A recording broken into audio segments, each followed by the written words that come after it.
now be seated.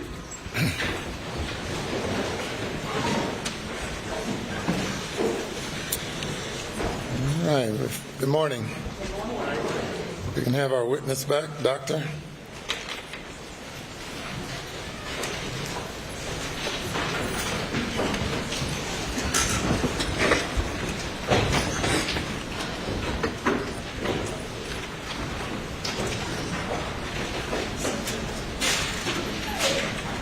Good morning. You may bring the jury.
Thank you. Good morning. Day number 17, cross-examination. Please, court, Your Honor. Yes. Good morning, Dr. Reamer. Good morning. Let me at the outset say we're going to be yesterday, as you went through direct, we saw some very graphic images, and I apologize, but we're going to have to do that again today. You, of course, this is what you see every day, but I'm sure you understand how other people may, especially people related to the deceased, might react to that. Of course. Now, let me also explain at the outset, until I read your autopsy report, I had never really considered the mechanics of a shotgun or an AR-15 or blackout impact on a human body. So I'm learning even as we speak, and I hope I can learn some things today that help me understand your opinions and also help me understand what may have happened or didn't happen, okay? So if I ask you questions that seem simplistic, understand my understanding of this process is somewhat basic. So I'm going to try to walk through this in a way I can glean what the evidence is and what your conclusions are, okay? Absolutely. So tolerate my somewhat sophomoric approach to this, if you would, okay? Of course. I'm sure you'll be fine. So let me understand, first of all, let's talk about Maggie for just a minute. And were you shown photographs of the back of her thigh that were taken at the scene? No. The back of her calf, I'm sorry. I did not. Okay. So let me see if I can find these. And it'll take me just a second. I thought I had them laying right out here.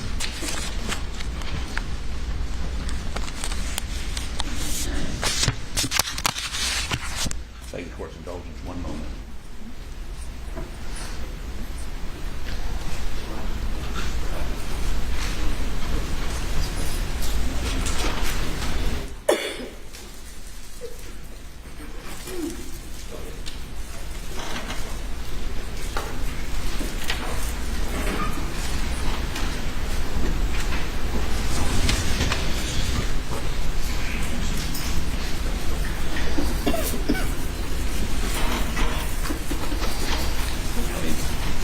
I apologize. I thought I had everything sitting right here.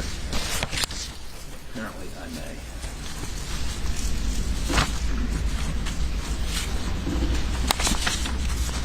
Okay, here we go.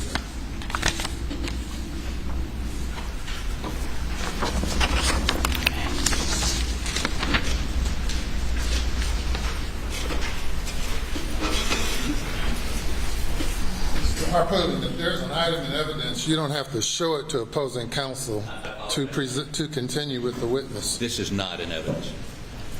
I apologize.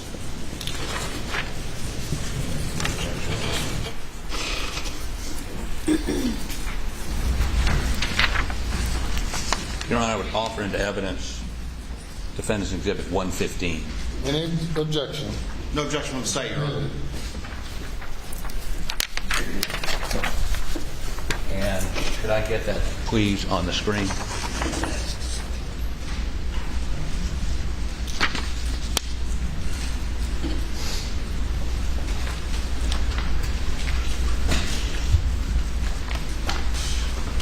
Have you seen that photograph before? No, I have not. Okay.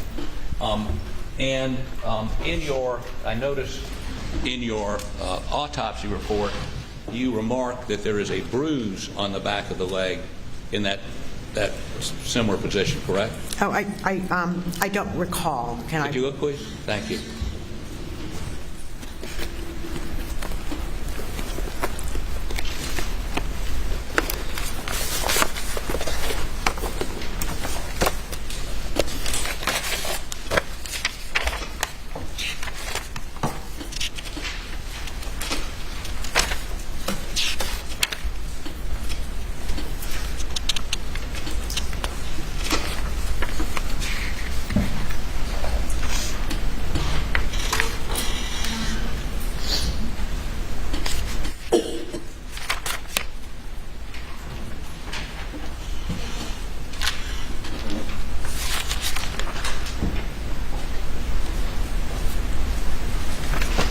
I don't see in my report where I remarked of a bruise on the left leg.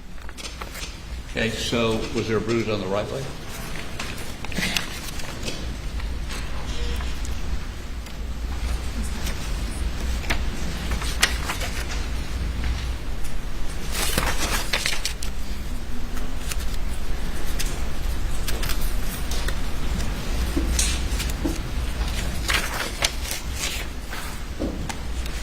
I don't have any, I didn't make any comment about that in my report. No one asked you to opine about any issue on the back of her left calf? No, and I did not observe that at autopsy. And by the time it got to autopsy, had her body been washed or No. Okay, but if this is mud, you wouldn't necessarily expect to see it. It could have fallen off, correct. Correct. So, you were not asked to opine about whether this was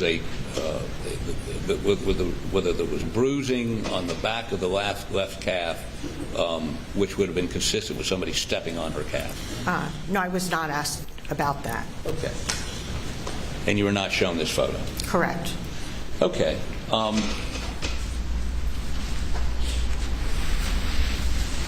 And just to deal with Maggie a little bit further, you testified yesterday that the shots were consistent, I think, with someone circling her. Well, I didn't actually use that term. I said that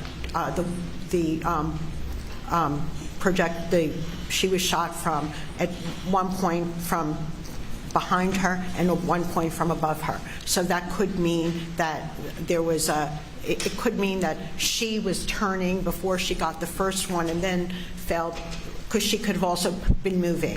Well, so we know that the shooter was moving because some wounds have stippling, stippling and soot. Am I saying that correctly? Well, there was no soot, but just now, what does soot indicate? Soot is a contact wound. Okay. So she had stippling, which is not quite contact; it's further back. 3 to 4 feet? Well, usually we don't see it more than 3 feet away. Okay. So it's somewhere within 3 feet. Okay. And so she may have been turning. The shooter may have been moving straight on. I mean, that's as good an explanation for what you saw as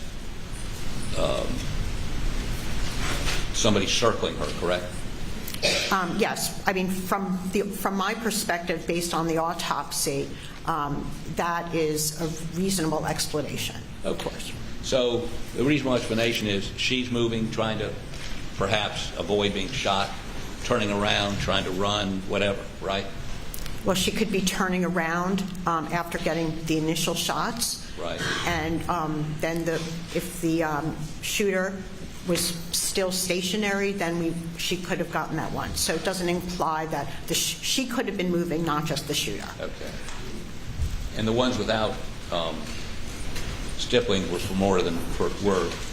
the barrel of the gun would have been more than 4 feet away from her. Well, it's kind of a rough estimate, but I would say, it would be more than 3 feet, possibly more than that. And that would be the barrel, the end of the barrel of the gun. That's right, because that's where the gunpowder starts coming out. That doesn't mean the shooter was 3 feet away. Absolutely not. Just the barrel of the gun. Right. And you testified about why there was a wound that would appear to be parallel to her, and your indication is that the shot that would have hit her kidney or pancreas or whatever, she might have been bent over. No. The injury to the pancreas and kidney was on the right side of the abdomen, right. And that went from front to back and exited the left back. The one that was kind of along parallel to her body was on the left side of the body going up. So why did you testify that one of the shots would have been so painful she would have bent over? What was that consistent? Yeah, that was the one to the right side of the abdomen, and the reason I believe it's probable or quite likely that would have caused her to bend over is because a subsequent shot was going sort of upward in the body, and it's hard to imagine that wound going upward and then into the head unless she was bent over. So it's a possible explanation of how she was in a position to actually get that gun. So she bent over and it would go upwards. Why?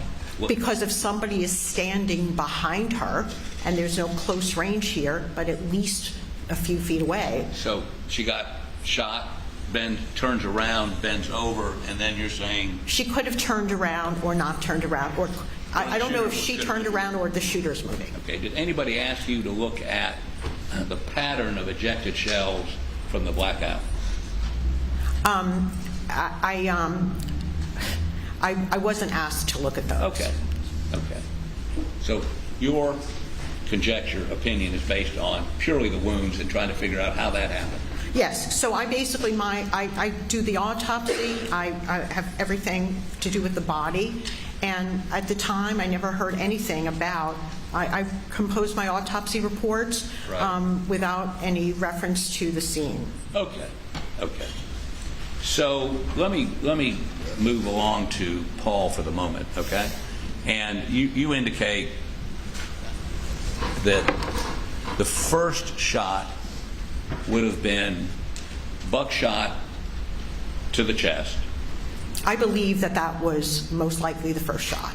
Well, because the second shot is basically executes him. He would have fallen to the ground. Right. And clearly he was upright when that first shot was made. Yes. Okay. And it goes in his chest. And would he have to be turned diagonally to the shooter for it to come out his left armpit? No, not necessarily. Well, if he shot straight on with Yeah. that buckshot, and if that was a contact wound or No, it's a close range. close range, closer than 3 feet. Yes. Okay. Can't estimate how far. I can't. You'd have to testify. Okay, so the chest shot, if it's straight on, wouldn't it just go right through his lungs and his heart? Yes. Okay. So this was shot at an angle across So that might indicate that his body was positioned perpendicular to the shooter. Now, the shooter could also shoot from the side, doesn't necessarily shoot from the front. So we can't be 100% sure So about these things. if you're the shooter and Yes. I'm Paul, and you shoot me with that buckshot, if I'm faced to the side, would the results be consistent with your autopsy examination? Yes. Okay. And we know that some of those pellets, you think his arm was down by his side. I feel confident about that. Okay. And the reason for that is there are pellet holes in his arm, right? No, that's not the reason. The reason is because there's bruising around the exit wounds. They're kind of shored exits, and then we have corresponding bruising on the underside of the arm. So it indicates that they were in close proximity at the time the pellets exited and then re-entered. Because if there was a distance, we wouldn't have the bruising around those wounds. Okay. And do the pellets go through his arm? Yeah, there are pellets that exited through the arm. And so there's little pellet holes Correct. on his arm exiting. Yes. Did you see a corresponding entrance wound with the pellets? Yes, the entrance pellet wounds were on the inside of the arm. Right, and then they go out, and I think they struck things after that, as far as you know. I don't know what happened to them after they left the body. So either the shooter is to his right, Yes. shooting across, Yes. okay, and you think that shooter would have been closer than 3 feet, but you can't say how Right. close. Right. He could have been to his right, or Paul may have turned his body in that perpendicular manner yes. But either way, there would have been almost immediate bleeding. Well, not a fatal wound. There would have been immediate bleeding from that wound, correct? There would have been bleeding. It's hard to say how much, but certainly I would expect some bleeding. But if there were footprints found halfway into that feed room, and those are Paul's footprints, would that indicate to you that he had stepped in his own blood? Oh, that's certainly possible. Okay, not inconsistent with what you have. Correct. And that second shot would have come, I mean, as I understand it, Mr. Barber, could you take your coat off and come here, please? I hate to do this to him, but I can't really do it to myself.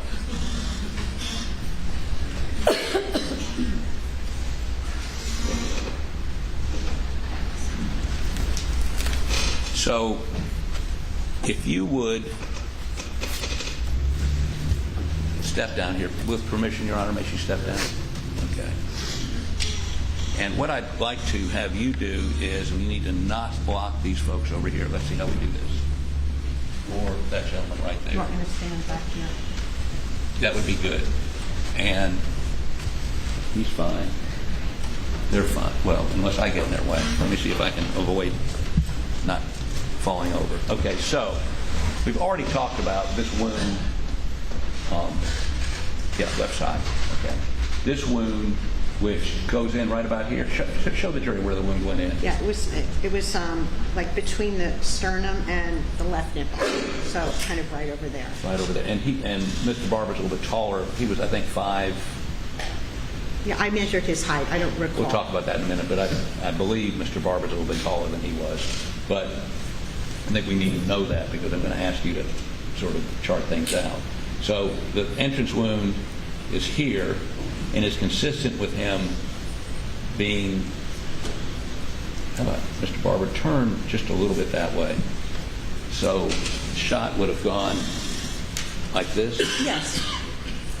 That's approximately correct, and it has a slightly front to back. Slightly front to back. Right, about but like mostly it's right to left. His Okay. right to. And how about raise your left arm for me, please? So, and his arm was not raised, but I want to point out it comes out. We're going to see some pictures in a minute. Okay, turn a little bit this way. So, it would have come out right under his arm. Yes, we do have the exit pellet wounds there. And we also have wadding, do we not? Yeah, we have wadding stuck in the underside of his left armpit. And then it goes through his arm, Yes. still coming front to back. Well, it's left to right, but there is a slight front to back because we have some exit wounds on the back. Okay, so if I told you this is a narrow room, Okay. have you seen any crime scene photos From here? No. from Oh, yeah, from this case, crime scene photos in my career, yes. in this case? I really didn't. I may have been shown a very small photo, like a couple of weeks ahead of trial, but I didn't form any opinions based on If I that. told you that small room, the gap between some stacks of dog food here and the wall and the little thing over here is maybe 3 to 4 feet, and this buckshot goes through the back window on this very narrow, very small. So that would be consistent with what you're saying. Some of the buckshot comes through, and that was buckshot that you shot with in the chest. Yeah, it was shot. We don't remember the exact size. Buckshot is usually bigger, but yeah. Okay, assume I'm not Yeah. misleading you, okay? Right, some shot. Buckshot yeah, goes through and hits the back window. Uh-huh. That leaves holes in the window and hits in the door, the window frame, and goes out. One of them embeds in a tree back behind. So that is consistent with your findings, correct? Yes. That first shot. I'm sort of intrigued. Is there anything about the exterior of this shot? What's beveling? Do you know what a bevel is, beveling? Yes, of course. Beveling is a pattern of defect through a bone. So when there's a gunshot wound that, for instance, goes through, let's say we could get an entrance wound over here and an exit wound over here. We're talking about handgun wounds generally.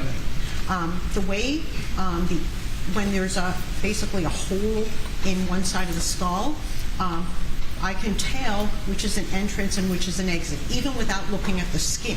Okay, so for instance, if I get skeletonized remains with a hole through the head, I can see which is the entrance and which is the exit because the bone bevels in a characteristic way depending on the direction of the bullet. What is a bevel?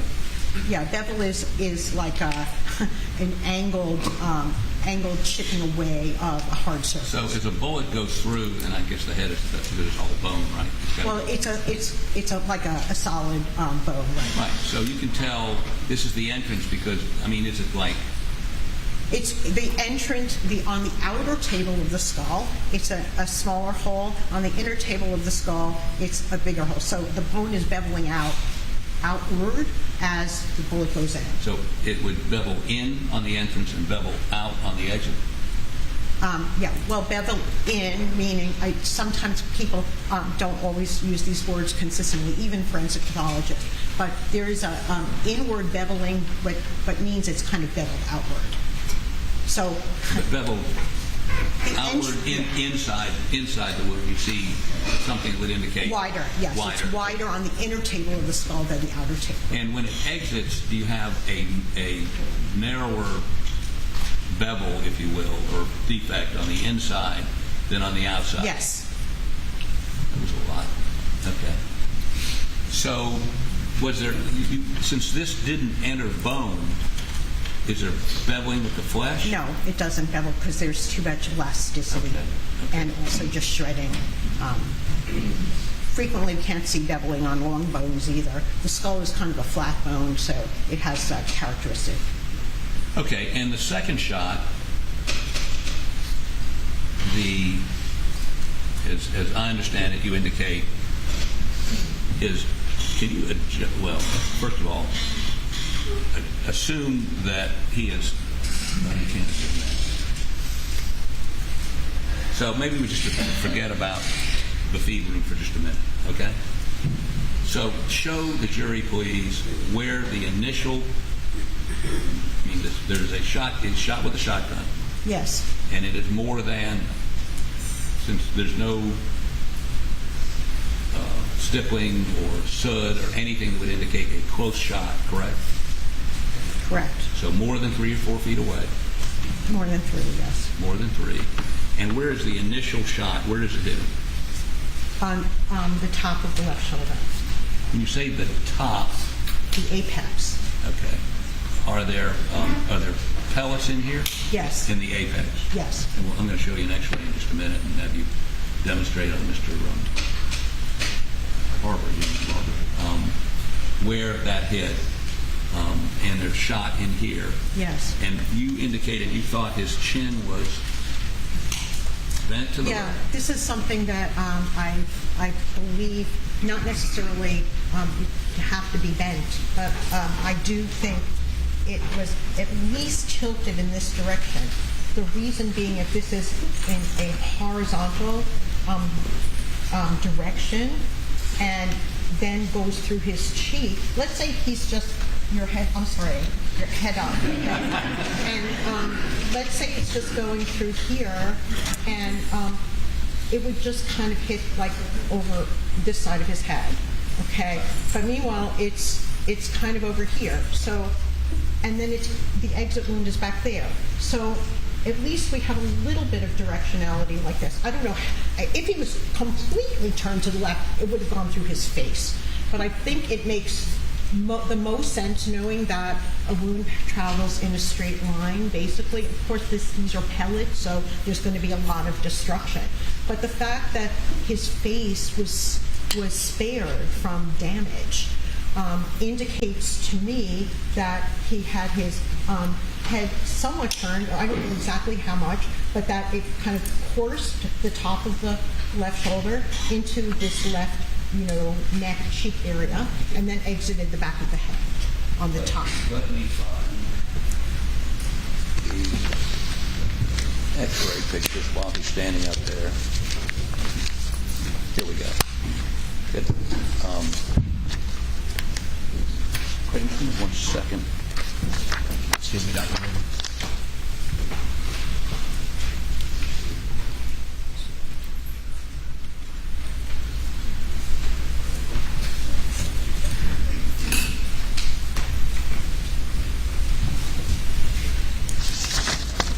I'm going to show you where you're standing right there, these pictures, and see if you can identify them. And if so, we'll put them in evidence, and then I'll put them up on the screen.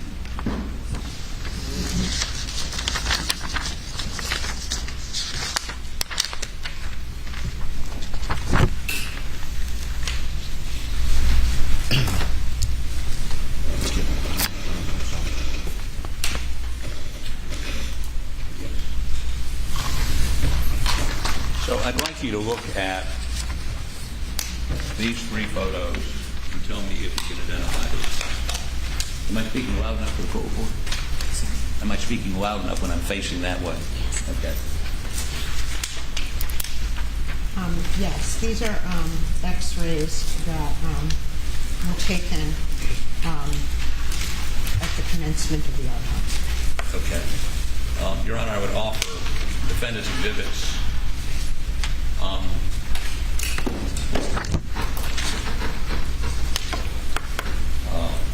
111, 112, and 113. No objection, Your Honor. They're admitted. So could I have, please, step over a little bit that way.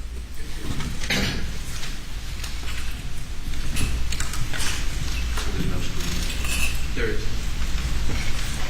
Okay, I'm sorry. Oh, that's much better. Okay, so let's see.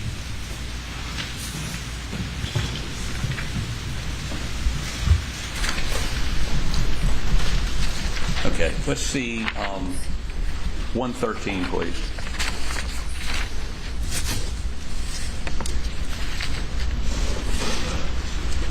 Okay, so this is his left arm, correct? Yes.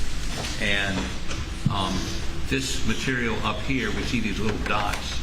What is that? Yeah, those are the shotgun pellets. Okay. And they are, yeah, that's perfect. And so we see 1, 2, 3, 4, 5, 6, 7, 8, 9, 10, 11, 12, 13, 14, 15, 16, 17, 18, 19, along that line, 20, along these would be pellets that would be along here, correct? Yes. And they begin at, is this a shoulder? I mean, the shoulder bone? Yes, it's, no, the soft tissue of the shoulder. The soft tissue of the shoulder. Okay, I'll give you the Yeah, pointer. You okay. know what you're doing. Yeah, this is the humeral head. Humeral head, which is show on Mr. Barber where that Yeah, is. this is the bone of the humerus. So our humerus is that long bone from the shoulder joint to the elbow joint, and we can see that this is basically, it's not really perforating the bone. There may be some defect at the edge of the bone, but it's pretty much on top in the soft tissues. Okay, and it goes on for a ways, and then if you would show me exhibit number 112. Okay, and would you focus on the upper right-hand corner, please? Here you go. Now, that corresponds to this large picture, that orientation. Yes. Okay, so what is this showing us? There are significant numbers of pellets also in like the left neck area. Show us on Mr. Barber where that would be. Yeah, so the entrance is here, and pellets are basically spreading, so they're included, there are pellets in the left side of the neck area over here, and then there's also some going into the brain. Okay. And let me see if I can count those. So, I mean, are these part of what we looked at before? Yes. Okay. And how far down did the new one start? It's a different view, so may not include all of them. Okay. So, but a number of them. Yeah, I mean, the purpose of the X-rays is basically to show what kind of ammunition remains in the body, if any. Did you remove these pellets? Not every single one.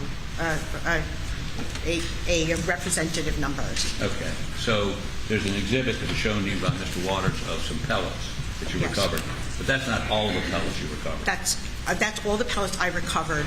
I don't stay for days to recover each pellet. It's actually a lot harder than it looks. Here they look like you know exactly where they are, but you can fish for like an hour to find one pellet. It's fairly small, and there's a lot of tissue, and So I get a handful of them, and that's sufficient. Did you keep the buckshot separate from the birdshot? Because this is birdshot.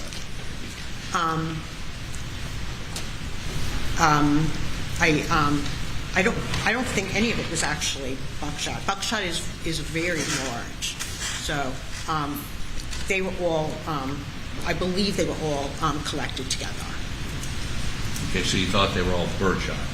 No, I didn't make that conclusion. They're some kind of shot. I didn't make a determination. So you didn't determine the... Yeah, that's really the firearms. I'm the pathologist.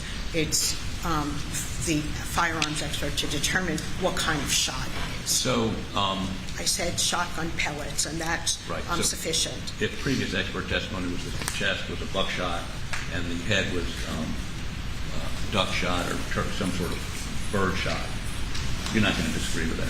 I really didn't. It all looked similar to me. Okay. Now,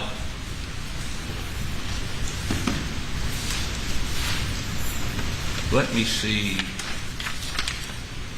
Exhibit 111, please.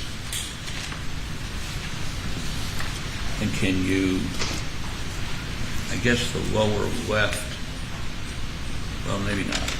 Let's start with the lower left of this, his left, lower right there, okay? Yeah. This is the total picture. Okay. And so what does this represent? We can see his upper and lower teeth here, the upper teeth, the lower teeth, and so he actually did not have any fractures of his teeth.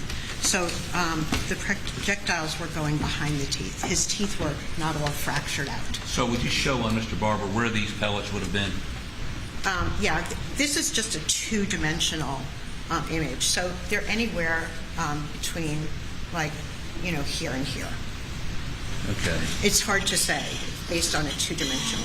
Okay, and I think, show us where you think the exit wound was. On the right side of the top. The back of his head. The top of his head. The top of his head. Toward the back. Towards Yes. the back. And if you were to extend out the shoulder wound, the neck, the path of these pellets, and then the exit wound, I mean, did you actually see an exit wound? Was there? Yes. It was a blown-out exit wound of the skull, and that is how the brain left the skull. Well, It had actually, the to skull exploded, basically, correct? Well, the skull, and there was a defect there. I could not reapproximate the skull, so there's a piece of skull missing. Was there a bevel around that piece of skull? We don't get beveling when there's shattering of the bone. Okay. We'll pursue that a little bit later. It's not a typical feature. You could potentially see something that you can say, well, this looks like a little beveling, but in my experience, that's very difficult to assess because there's so much damage and fragmentation of the bone. Take that pointer, please, using Mr. Barber as a mannequin, and show us the path of that shotgun blast. So it was going along here and into the left side, I believe, makes most sense like this, and out the top of the right side of the head. So if you, and that was, you say, at least 3 feet away. Yes. Okay. Let me have that pointer again, please. And if you would step right over there. And just turn a little bit this way for me. Okay. So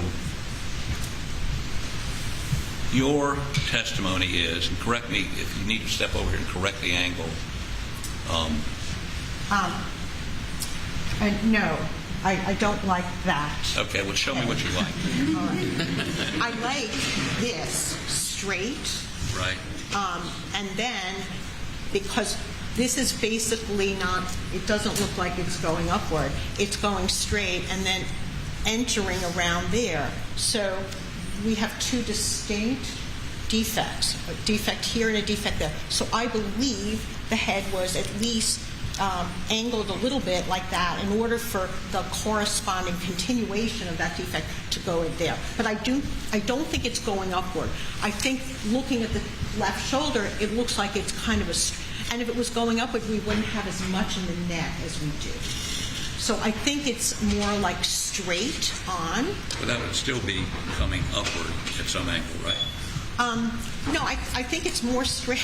I really, Well, how does it come out the top of his head? Well, that's because if his head is like bent like that, right, then it's going to go in that direction. Yes. If it's straight, it's going to go here and then out the top of his head? Well, it absolutely could. The thing about the neck, heads can be twist and turn, so it's not at all inconsistent with that. It's most reliable that we can look at the shoulder wound and see that it's kind of, it's very difficult to assess the angle from where you're standing, and that's only because the head can bend and twist, and so we can only know where it entered and where it exited, and it's possible the head could have been twisted or turned to correspond to. Would it be more consistent if he turned your head the other way, Mr. Barber, like that, to get it out the top of the head? That could be. However, we have a defect over here. Okay. So how would that happen? Pull your head back and keep it over in that direction. In other words, let me adjust him. Back and then over that way. Yeah. Is that consistent with it coming in here, going this way, and then out the top of the head? I think that the head tilt to the right, as you've just demonstrated, is perfectly consistent with that. However, because the hole here is here, I think even if his head's to the right, it would still be turned like that. Okay, now that makes sense to me. So, so the shooter would be at least 3 feet away from that right there, right? Yes. And would he have it up or would he have it down? Or It's hard to say, and that's because the head can tell. We only have one area of an entrance to interior that seems to be approximately horizontal, but it's impossible for me to say whether it's the entrance is kind of below him or at his level or potentially above him with Paul leaning over. It's hard to know, and that's because people aren't necessarily standing up straight, and they also. The thing about injuries on the head and neck, there's so much twisting and bending possible. Okay, Ms. Barber, stand up straight. You get the prick there? Okay, I'm sorry. So now what you tell us is basically from here back on his skull, they can see. Why don't you stand over there for just a second so we don't block him. From here back on his skull, and I've looked at your autopsy pictures, all this is gone. To the right side. To the right side. And there were fractures on the left. Okay. So we know it's going in a left-right direction. Do you have a seat for a moment, please? Thank you. I may be done with you, but don't put your coat back on. Okay, if you go ahead and take the stand again, please.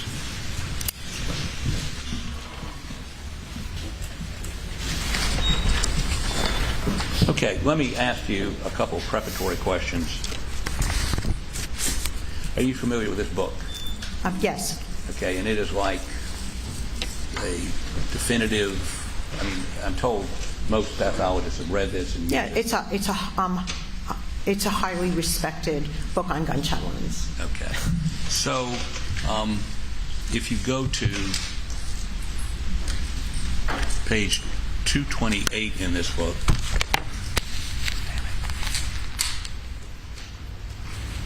sorry.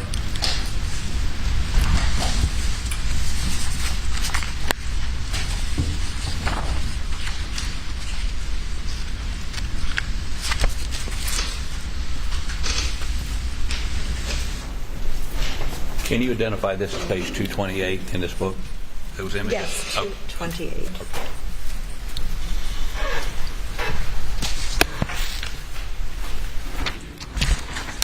Showing, let's say, a copy of page 228.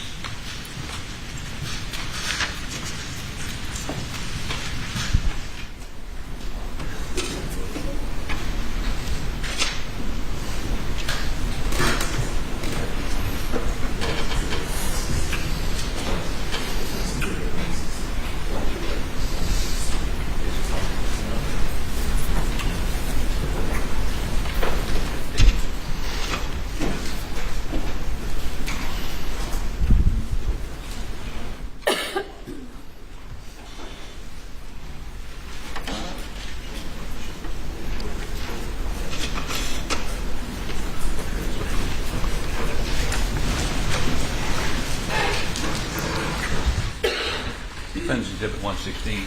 Is this a copy of what I just showed you out of the book? Yes. Okay. Your Honor, we'd offer this into evidence. Says state. Your Honor, no objection. It's admitted. Thank you. Okay, could I have this on the screen, please? Can you do this for me? Would you start, show me the first two slides up top along with what's written there. Okay, so the caption on this is show the sequence of events that occur at the muzzle on the firing of a shotgun. Note the large gas cloud that is partially responsible for the severe nature of the wounds in the contact range. So the first A is the shotgun being fired, correct? That's what it looks like, yes. I didn't Okay. read the captions. What now? There's captions at the bottom. Are there Yeah, captions at the bottom? so- Okay. No, I don't think there are, but I'll show you the book.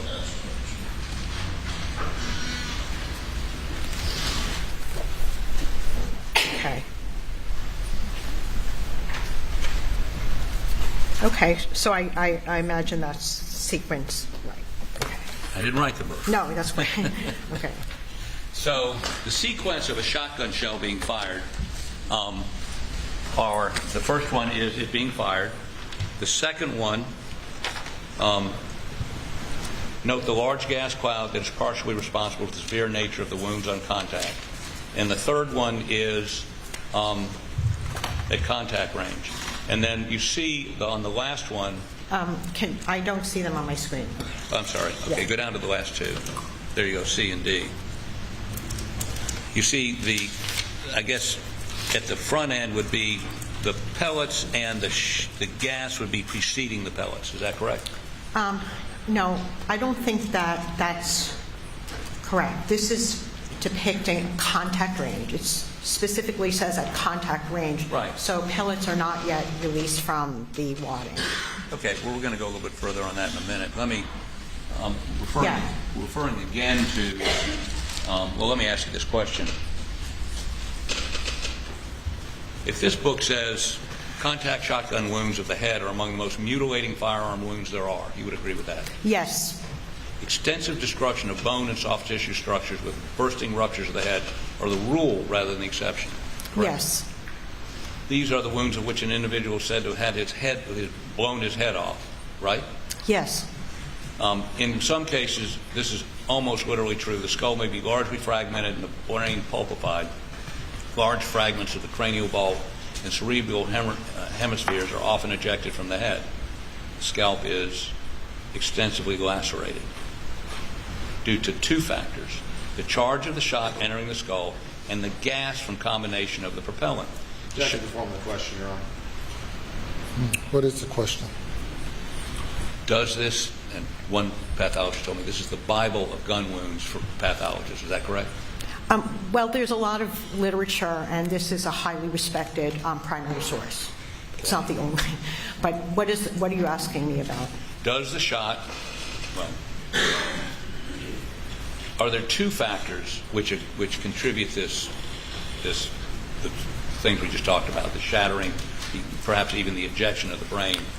Are there two factors, the charge of the shot entering the skull and the gas from combustion of the propellant? Okay. Well, he's actually discussing contact shotgun Yes, ma'am. wounds, and that's not what we have here, but we have similar destruction. Right. Well, we're going to talk about that in just a minute. But this is about a contact wound. I agree. Okay. You have not indicated it was a contact wound. Correct. We're going to talk about that in a minute. Okay.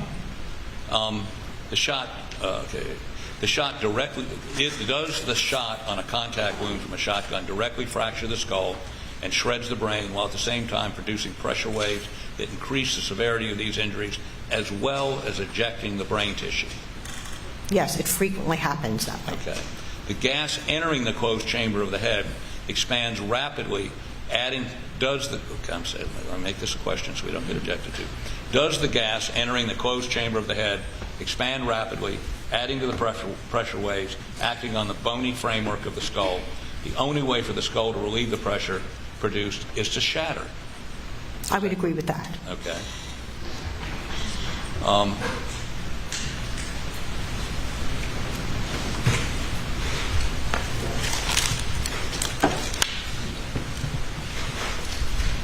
So,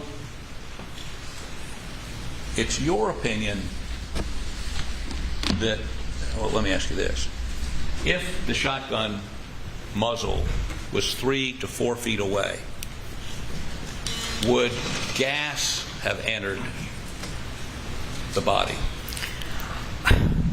Well, it's still a very destructive wound. In my experience, there is still a huge amount of energy that would enter the head from a shotgun wound, even if it's not contact. Okay, and perhaps I misstated the question.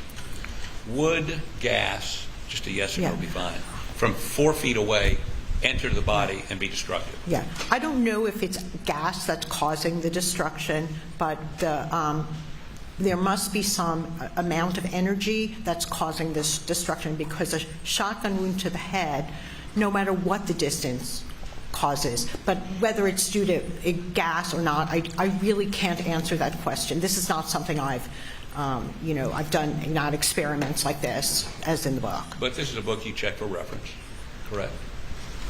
Well, it's a good source, but I don't know whether gas would be responsible for the destruction of the skull from a few feet away. There is destruction of the skull. I don't know if it's attributed specifically to gas or to other factors. So I really can't answer that.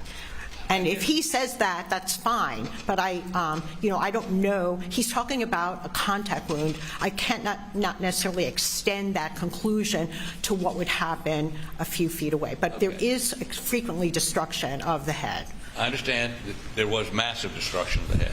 I'm just trying to get my arms around the definitive work on one of the definitive works indicates that the most instances, the vast majority, that kind of destruction is caused by gas on a contact wound. Well, this is a mechanism that he's describing based on experimental data, and I'm a forensic pathologist. I've not performed this kind of experimental data, and nor would I extrapolate from his conclusions about a contact gunshot wound to whether the same amount of gas is produced at a distance. Well, ma'am, and Dr. Reamer, we can walk through this, but these are based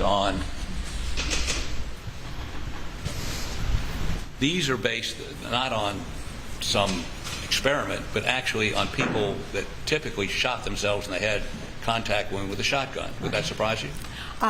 Well, these are depictions of shotguns being fired. Contact shotgun wounds to the head cause massive destruction, and a lot of that is from gas buildup. Okay, now we're on the same page, literally.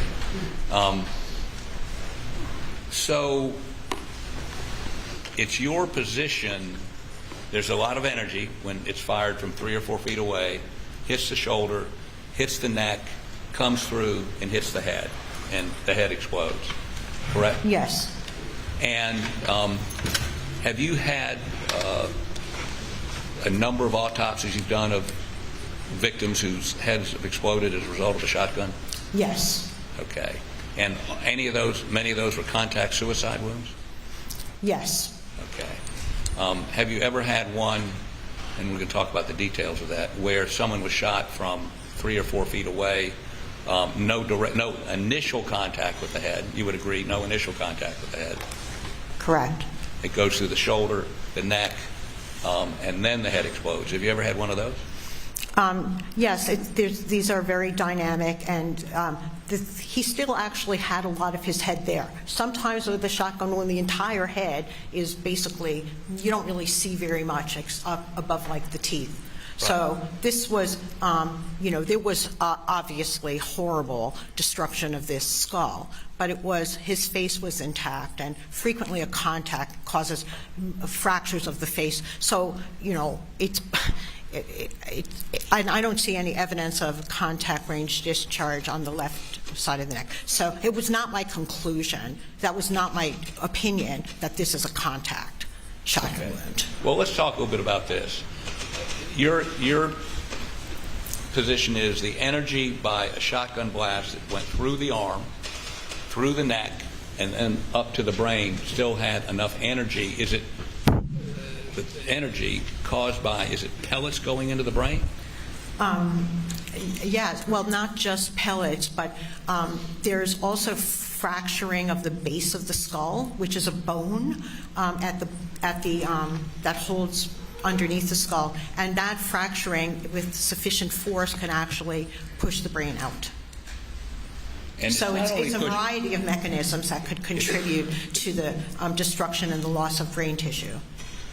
It not only pushes, it fractures the skull. In this case, the brain was brought to you in a separate bag because it ended up laying at his feet. It went up in the air and then plopped down at his feet, correct? Yes. Okay. The entire brain? Most of it, yeah, except for the brain stem. It exploded out of his head? Yes. And the skull was at least almost destroyed around where you say the exit wound is, correct? Yes. Now,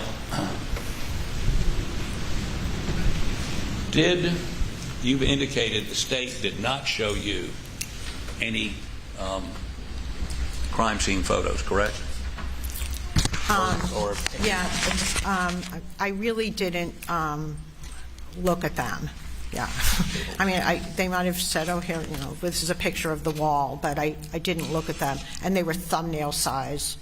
So this is a couple of weeks before trial. Okay, now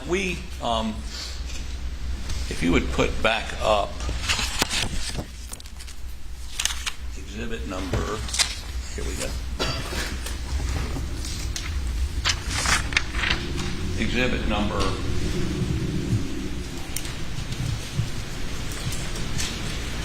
112, please.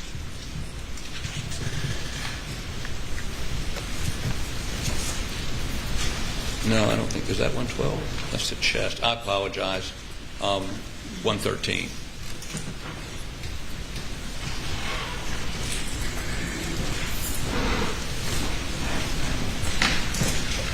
Can you focus on that area where the pellets are, please? Yeah, that right there. So at his shoulder, how big a spread is that? As it comes in, is it 2 inches, 3 inches, 4 inches, 5 inches, that wound? I didn't measure the spread of the pellets. Okay. So how about, and I apologize to the jury, this is pretty graphic. How about pull up 109?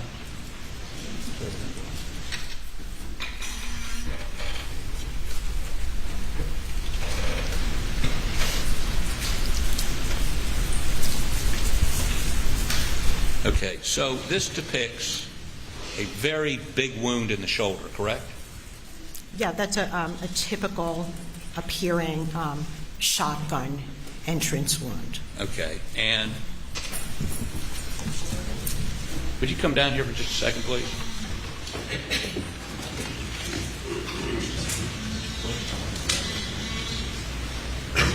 We done? Hold on. Wait 1 second.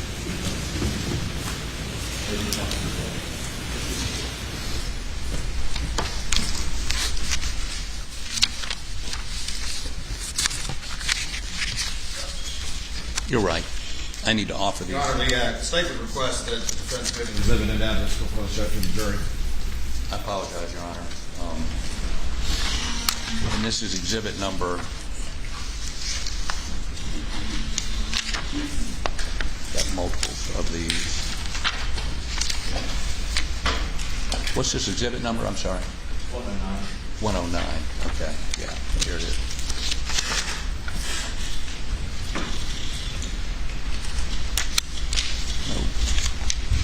I apologize, Your Honor. I got ahead of myself. Won't take 2 seconds. 110, 109. Here we go.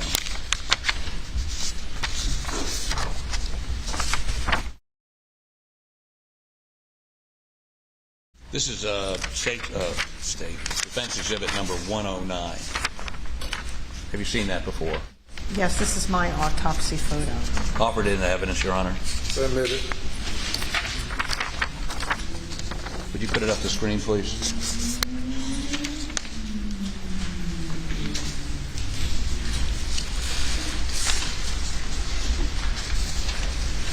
Now, as we look at this photo, we see this is the entrance wound, Yes, and then it goes in here, correct? that's correct. So, but this is a much larger wound than the next one in line, is it not? Well, that's okay. Well, let me ask you this. In terms of understanding a shotgun pattern, as we saw in the photo, starts out basically the size of the shell, right? If you just answer the question, and then you can explain. Does it start out as the same size as the shell? Yes. Okay. And as it goes forward, the pattern expands, correct? Yes. Okay. And it continues to expand even after it hits something, correct? Yes. Okay. So now please explain to me why this wound, and it looks like it's, I mean, if you use me on my left shoulder, what is the Yes. I'd be delighted to tell you why this entrance wound is larger than this one, even though what you said is correct about the spread. And that's because the entrance wound to the left shoulder, it's not straight on, perpendicular. If it was straight on perpendicular, then we would have a smaller hole. But this is going in a tangential manner across. So we're not really looking at a perpendicular, entrance wound that's going to make a round hole. So as it's coursing along the top of the left shoulder, we get more of an oblong hole. In contrast, its continuation into the left side of the cheek is kind of straight on at a 90-degree angle. So that's why that is smaller. So there was nothing about this that was inconsistent with what I would expect from a shotgun wound. So tell me, so you're saying this shot, this second hole was made in this direction. Is that what you're saying? I just said that was a continuation of the logical sequences. It went through here, it's causing a lot of destruction, and then entered the left side of the neck. So that big wound is because it's in a different direction than the small wound, is your explanation? At a different angle, right, along the surface of the skin. Okay, and there's no pellets in his face, are there? There were some pellets that we saw in the X-ray. But not in his face? Not in the front of his face. Right. So as it continues on, is there any evidence that it expands even more? Well, it did cause, there's so much destruction, we can't exactly, have a single, easily tracked path. Because when the skull is involved, there's so much expansion, usually either from gases or just from the blast of the projectiles, that we can't really track. It caused an exit on the right side of the back of the head with loss of the brain, and lots of skull fractures, predominantly on the right side. Okay.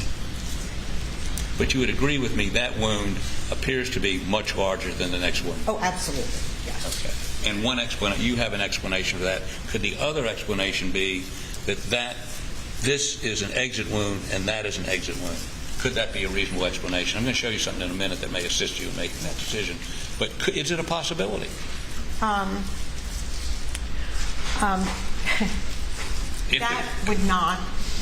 is not. I do not believe this is consistent with an exit wound from a shotgun. There would be a lot more destruction because, it had to be coming from somewhere, right? Somewhere else. How about a contact wound on the head, on the right back of the head? What would you expect to see on the bone structure of the back right of the head if that was a contact wound on the head? Well, I would not expect the brain to come out. We would have had opening of a lot of skull. We would have had a path through the brain, which is not at all what happened here. So if there was a contact wound, and we saw a moment ago, and you agreed, that the gas would enter first, explode the skull, the brain would pop out. Did you find any pellets in the brain? I don't remember if they were from the brain, but the brain was basically intact. A contact gunshot wound to the top of the head would cause, huge defects of the brain. Right, because the gas going in on a contact wound would create such a pressure, as we just read, that the skull would explode and the brain would pop out. No, I don't think that would happen from a wound that was going toward the brain from above. I think we would have certainly destruction of the brain, but it wouldn't just pop out because it's in the path of fire. There's going to be massive destruction of the brain. It may end up on the floor, but it's going to be in multiple fragments. So in my experience doing this for a long time, I do not think that the brain would have popped out the way it did from an entrance wound on the top of the head. Okay. Now, let me ask you to look at this.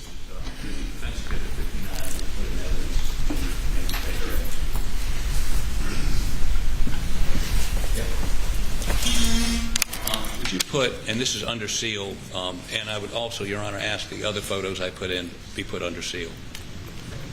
They're under seal. Thank you.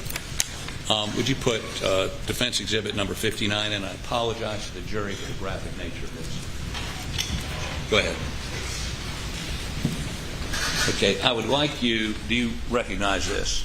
I've not seen this photograph. Would No. you disagree with me that's a photograph of, it's been testified, Paul Murdaugh It does at the look- scene? Yes. And the way he was found? You've I never don't seen know how he was found. Okay, but this is a photograph you've never seen. I've never seen this photograph. Okay, let me get one thing before I ask you questions about it. If you could keep your voice up when you're down. Okay, a couple things. If you would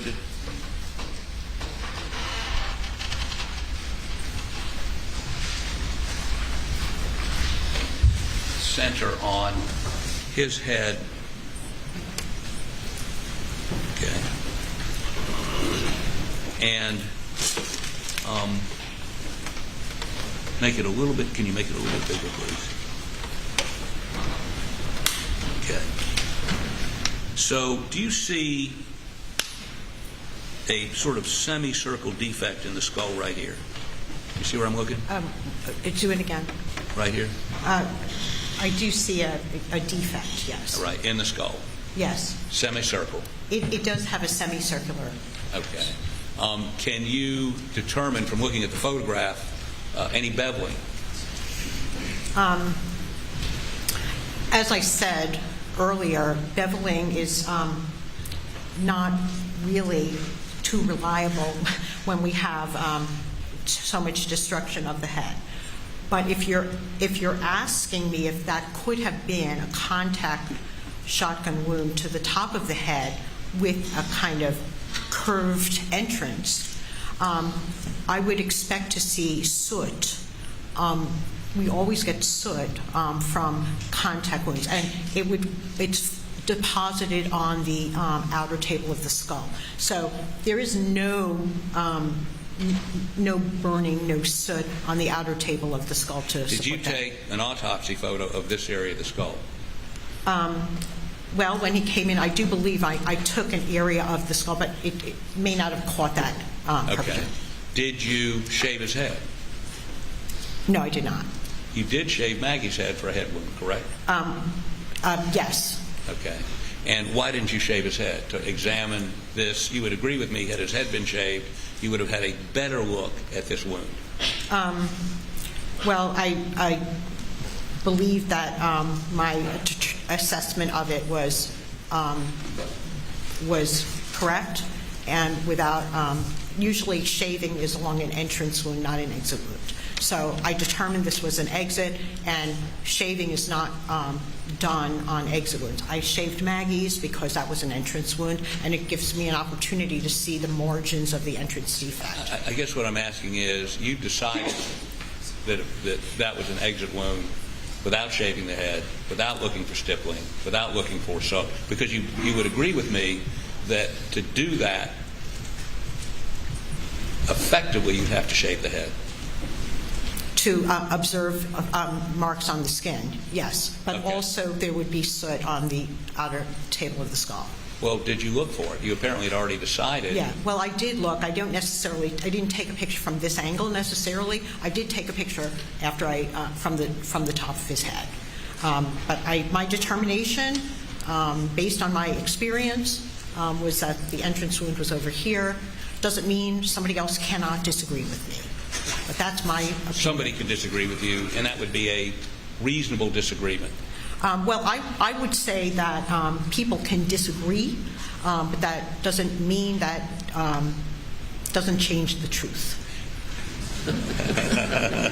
You would also agree with me, though, that your notes contain no mention of the lack of or presence of stippling or soot on that part of his head. You never looked for it, did you? Well, I look for it. I look at all of the wounds, and if there was, I would have documented it. But I don't document the absence of soot or stippling on what I determine to be an exit wound.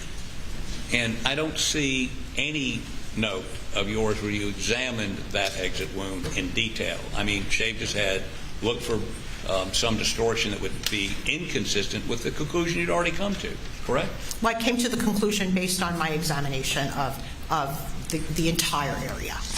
Okay, and as this book indicates, the vast majority of this kind of damage, the vast majority, I mean, they say most probably, almost certainly, is a contact wound to the head that injects the gas, which explodes the head. Is that not true? No, I do think that you're kind of you're extending his statement. He's describing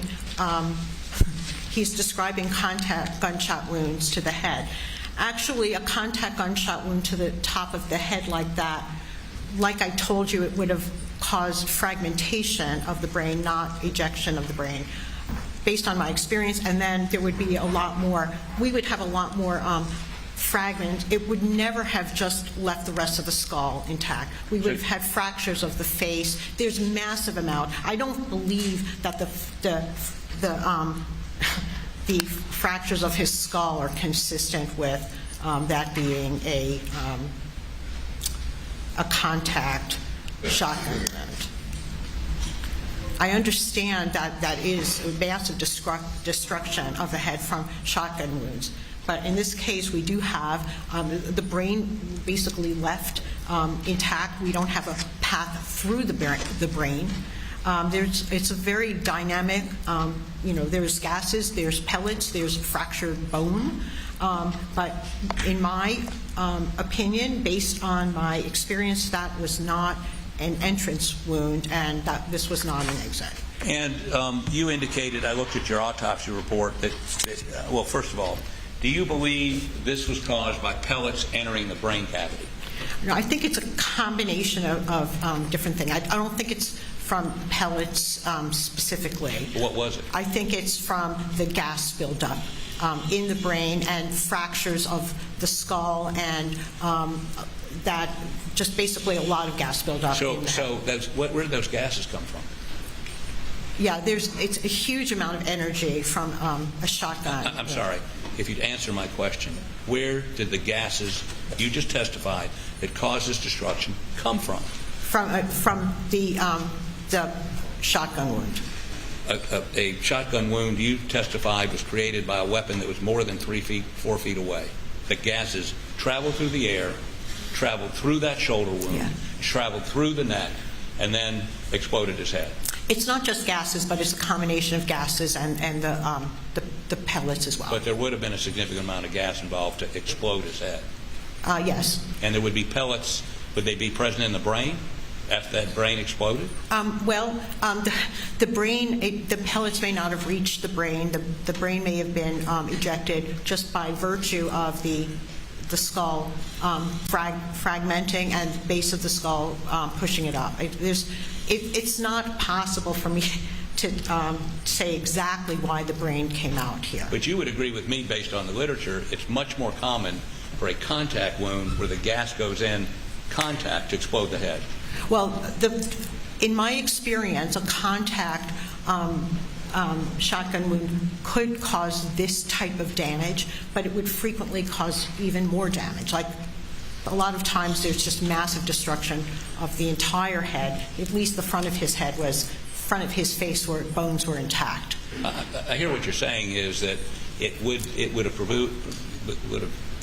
produced massive destruction, but it would have always included massive destruction of the face. Okay. Well, let me tell you, there are other reasons why I concluded that the entrance wounds were here. Okay. We have basically a bunch of tight pellets over here. Right. If they would be more spread out. If the entrance wound was here, by the time it got to here, there'd be a lot more pellets over a wider area. How many more? Well, I'm not saying more pellets. I'm saying there would be a wider spread of pellets. This was still in a relatively narrow range. It was along the top of the shoulder. From my head to my shoulder on a direct line. Yes. How far is that? Well, honestly, the spread would not, I don't believe they would have been as tight along the shoulder. I think we also would have had a larger defect probably on the A larger defect Yeah, look. between here and here? Every single shotgun wound and gunshot wound, they're each a little bit different. So a lot of this is judgment and assessment at the time of the autopsy. Well, and it's not theoretical whether there's gas buildup or not gas buildup. I can see this as a shotgun wound. We have pellet entrance defects around this large defect. Pellet?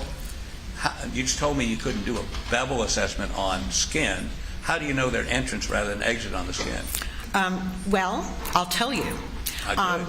And the reason is if pellets are going through the shoulder, we wouldn't have a big, large, oblong defect. We would have holes from the pellets, not an oblong, ovoid defect. So you'll recall on his arm, Paul's arm, those pellets, they came from, and then along here, we just basically have pellet exit wounds, and we don't have that on the shoulder. We have basically a larger confluent wound that was not caused by individual pellets. Okay, well, let me ask you this then. If you can take that picture down, please. Yeah, it's not my opinion that is the entrance wound is to the top of And the head. could you put up, no, we don't even need to do that. I don't need to see the picture. The chest shot goes through his chest, comes out under his arm, right? Yeah, on the left side, yes. The left side comes out under his arm. And what do we have? What do we have on the inside and outside of that arm? We have pellet. Coming in and out. We have a pattern of pellets. Yes. Just like the pattern of pellets that you're talking about on what you say the exit wound here. Exit wound from about the same distance, pellets. From the same distance, pellets. Correct? Well, there are pellets in the shoulder, but we Yes. have a ovoid defect at the top of the left shoulder. They're not a bunch of individual pellet wounds. We have pellets embedded in the tissue, but the actual defect, we don't have a defect like that on his arm, even though it may be the same distance. And the reason is because the pellets are exiting, but each one is going through the left arm individually. Okay. Whereas if this was the entrance at the right side of the top of the back of the head, it's a good thought. Let's think about this. And if it was coming through the head, regardless of what happened to the brain, and then exited here and then went along here, we would have a lot more individual pellet wounds on the shoulder as opposed to a large, huge, big area of skin and subcutaneous tissue loss. Pellets don't cause that type of damage on their own. So you and I both counted something between 30 and 40 pellets in that shoulder wound a little while ago, right? Yeah, there were something like about that. Do you know how many pellets are in a duck shot or bird shot 12-gauge shell? No, I don't remember. So you don't know whether that was 90% of the pellets or 60% of the pellets or 50%? No, I do not. Does that make a difference to you? How many of the pellets that were fired ended up there? No. But you're saying just because the wound here is bigger and the wound in his chin is smaller doesn't mean the shotgun pellets spread out, right? They spread out and they don't contract. You would agree with me? I don't really know whether to agree with you because I'm not understanding your question. Okay, let me rephrase it. If you view that wound on his shoulder as the entrance wound, and I believe you have, Yes. you would agree with me that it is, whether it's coming across the top or whatever, it is a bigger wound than the wound in his chin. In other words, are you saying that those were so focused that they, as they went through or across the top, they actually contracted? No. Okay. I explained that this was larger because it was tangential across the top of the shoulder, so that's the kind of wound. You agree with me that reasonable people could have a difference of opinion about these facts? Yes. Okay. Pardon me.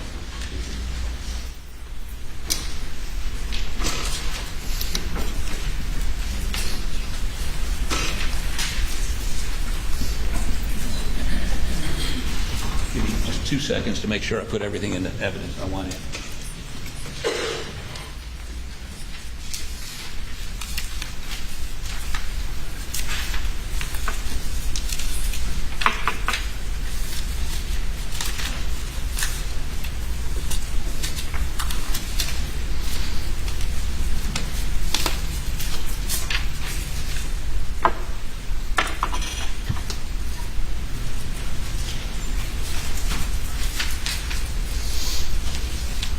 Apologize, Your Honor. I've spread everything out over here. I'm going to leave the rest of this until after his examination, if that's okay with the court. Thank you. Thank you, Your Honor. May it please the court. Your job is to do what? What do you do? I do an autopsies in order to determine the cause and manner of death. And when you're asked to do an autopsy, are you told any sort of conclusion to come to, or do you just look at the evidence in the body before you and come to whatever conclusions that body tells you? Yes, and I examine the body and I come to a conclusion based on reasonable medical certainty based on my education and experience. So is it part of your job to look at crime scene photos and that sort of thing, or are you relying on what the body tells you? My job is to look at the body. That's my job. Crime scene photos, crime scene evidence is somebody else's project. That's not incorporated into my conclusion.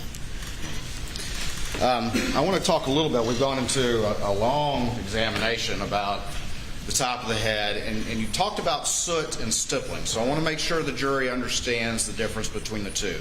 You saw stippling on the chest wound to Paul. Is that correct? Yes. All right. Explain to the jury the difference between soot and stippling and what that tells you and what it doesn't tell you. Okay. So the stippling is like the pieces of gunpowder that deposit on the skin when something is fired within 2 to 3 feet from the barrel of the gun, not the shooter, from the barrel of the gun. Soot is like real burning powder, burning marks from very hot gunpowder that's still basically burning, and it causes like a burning wound. That's the soot, and we don't see soot except within a few inches, depending on the gun. But we would like not expect to see soot further away from 6 inches. So the fact that we have stippling but no soot, we can fairly say it's not closer than 6 inches, even though I know it's most likely within 3 feet. All right. So you observed stippling on the wound to the chest for Paul, correct? Yes. Did you observe stippling anywhere else? No. All right. Did you observe any soot at all on Paul's body? No. And did you, particularly on the top of the head, did you observe any soot there? No.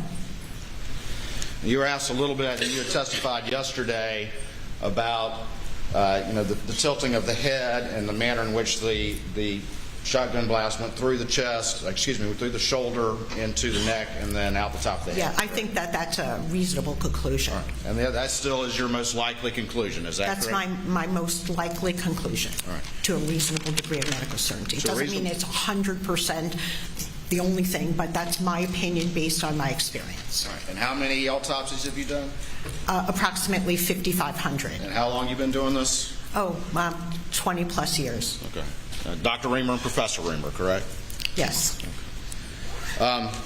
You were asked about the book, and all that discussion that the defense counsel was talking to you out of the book, that was dealing with a contact wound, correct?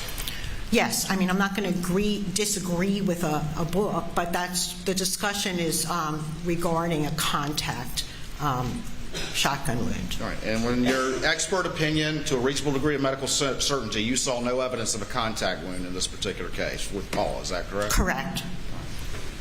Now, you were asked a lot, and let me ask you this. A lot of what was in that book, when they're talking about those contact wounds, they're exploring someone using a shotgun to commit suicide, correct?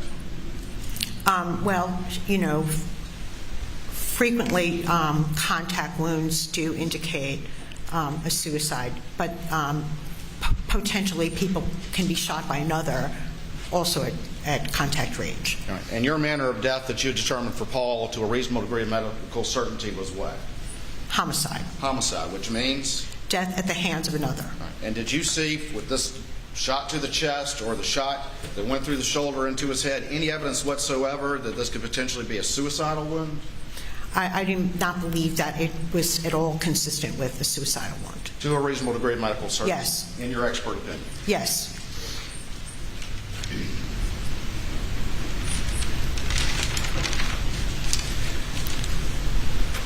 Let's talk a little bit more about the head wound. And you've been asked a lot of questions about the possibility that this was a contact wound from the top of the head. Is that correct? Yes. And your opinion, to a reasonable degree of medical certainty, is that it is not? It was not. Okay.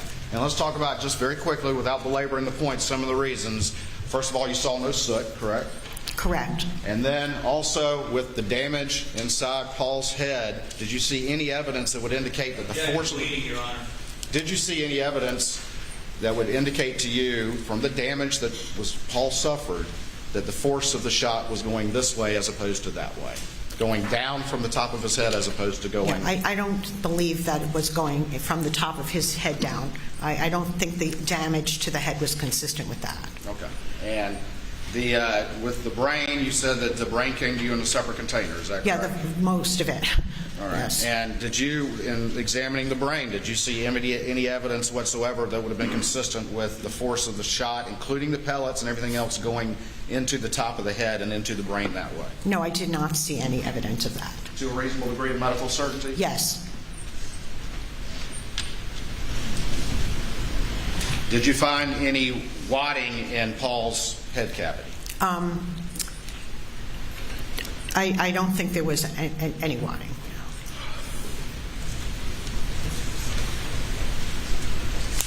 You were asked a lot about the shoulder and how it was, in the picture you were shown, it was more, in that picture at least, it was kind of a gaping sort of wound. Is that fair to say? Yes. Okay.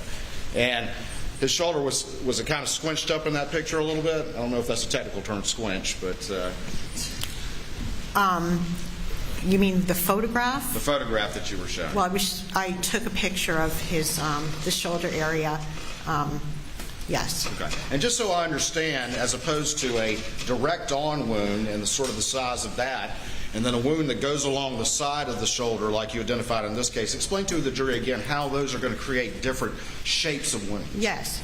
Okay, So, Your Honor, not in response. He's asking her to explain again. That would be repetitive. I sustain the objection. Was the wound to the shoulder, was that straight on or oblong to the side? yeah, it was a tangential type of shotgun wound. With that shoulder wound, that you've identified that as the entrance wound, the initial wound, Yes. would you still expect to find the pellets in that wound consistent with what you saw in Paul? Yes.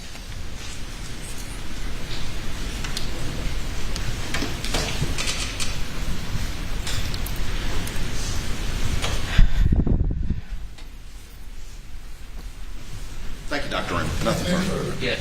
Just a couple questions. I want to make sure I understand a couple of the answers you gave to the Attorney General. We previously established you did not see any real crime scene photos in this case. Correct. In many crime cases or some crime cases, do you look at crime scene photos to help you or assist you in your opinions concerning certain things in the autopsy? No, honestly, I don't. It's my job to examine the body, and I come to my conclusions, and I don't really, look at the crime scene photos. I could potentially ask for them if I saw something very unusual, and I'll say, wow, how did that happen? Or sometimes I'll see an entrance gunshot wound that has, I'll assess it. There may be a lot of glass around it, and I'll say, well, did this go through a window first? And I'll ask that question. I don't necessarily have to look at the photos. So there is information that I might ask, but, looking at the crime scene photos is really, not something that I do to help me come to a conclusion. Whatever's on the body, I will rely on what I see on the body, and if it fits with the crime scene photos, fine. But if not, I have my conclusions based on the body. But you just conceded you do occasionally ask to see crime scene photos. Occasionally. No, I don't ask to see the crime scene photos. I will ask to see, ask if something, like I just recently had a victim of multiple gunshot wounds, and I thought she may have been sitting in a car. Nobody told me anything like that because there was a bunch of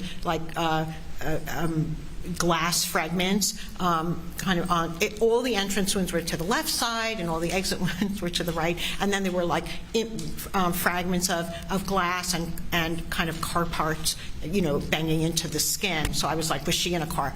But I don't ask to see the photos. Really, I don't. It's not part of my evaluation of the cause and manner of death, doing an autopsy. But like in this case, you had conversations with investigating officers, did you not? At their request. Did you have a conversation with Sweat Agent Owens about the bruising on her calf? Well, I did not actually observe that at the autopsy, so I really couldn't come to any conclusion. And it's very possible that that was dirt from a shoe that was already gone by the time it came to me. I'm not autopsying the bodies at the scene. There's transport, there's movement into a body bag, but it may have been asked to me, but I distinctly said I didn't see that. But you did have a meeting after the autopsy and your report with, I believe it's Lieutenant Owens with SWED, the chief investigating officer, and discussed did he show you the muddy print picture? Objection beyond the scope. Objection is sustained. Okay.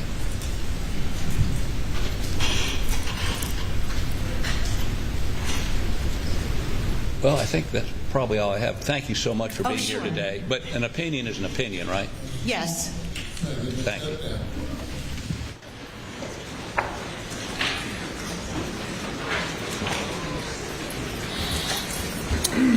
Ladies and gentlemen, we'll take a break for about 15 minutes. Please do not discuss the case.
seats.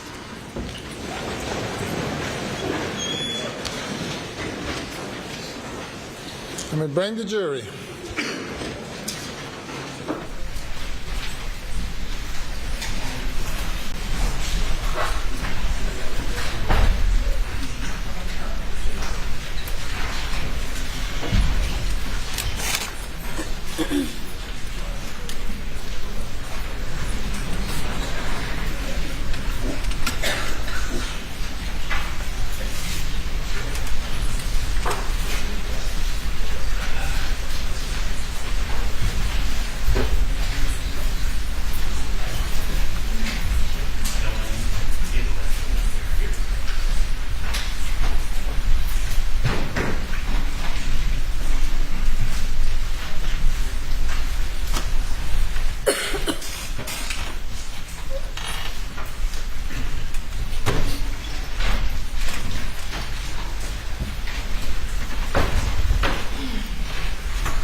All right, thank you. You may call your next witness. State calls Devin Newell.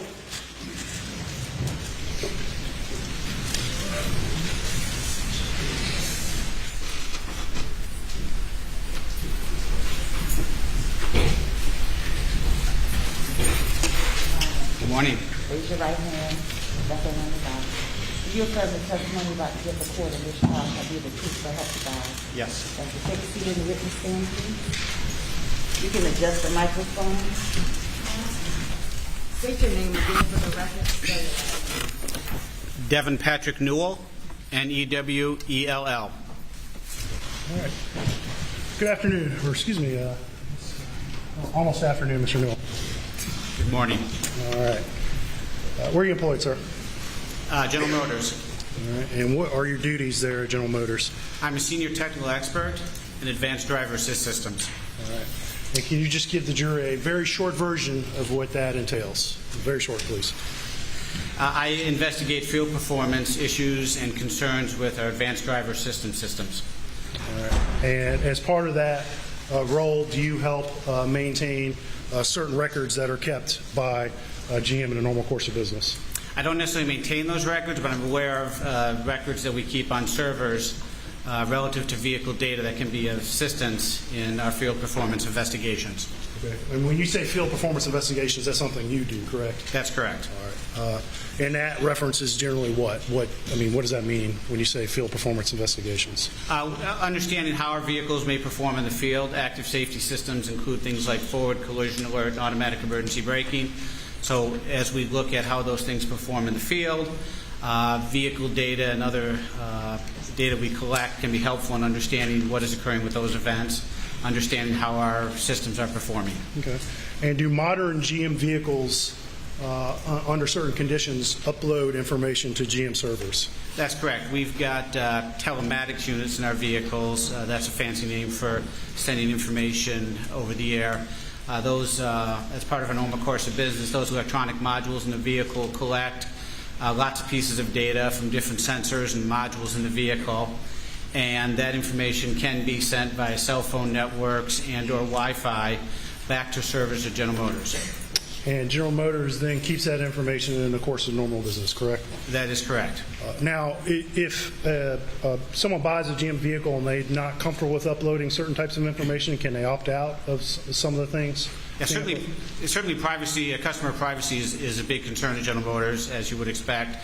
We've got lots of teams that look at that, investigate, and understand that. And we've got various protocols in place to protect the customer's privacy. Okay. And just let's speak generally again. What specific sorts of information is routinely uploaded from GM vehicles to GM servers? It can be a lot of different pieces of information. Diagnostic trouble codes with your engines or brake systems. It could be information we upload. We monitor the performance of things like your battery to understand if your battery is getting low or needs some charging. And other pieces of information about what the vehicle may be doing.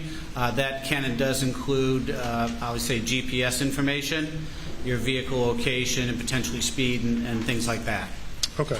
And that sort of information is kept by GM in the course of normal business, correct? That's correct, sir.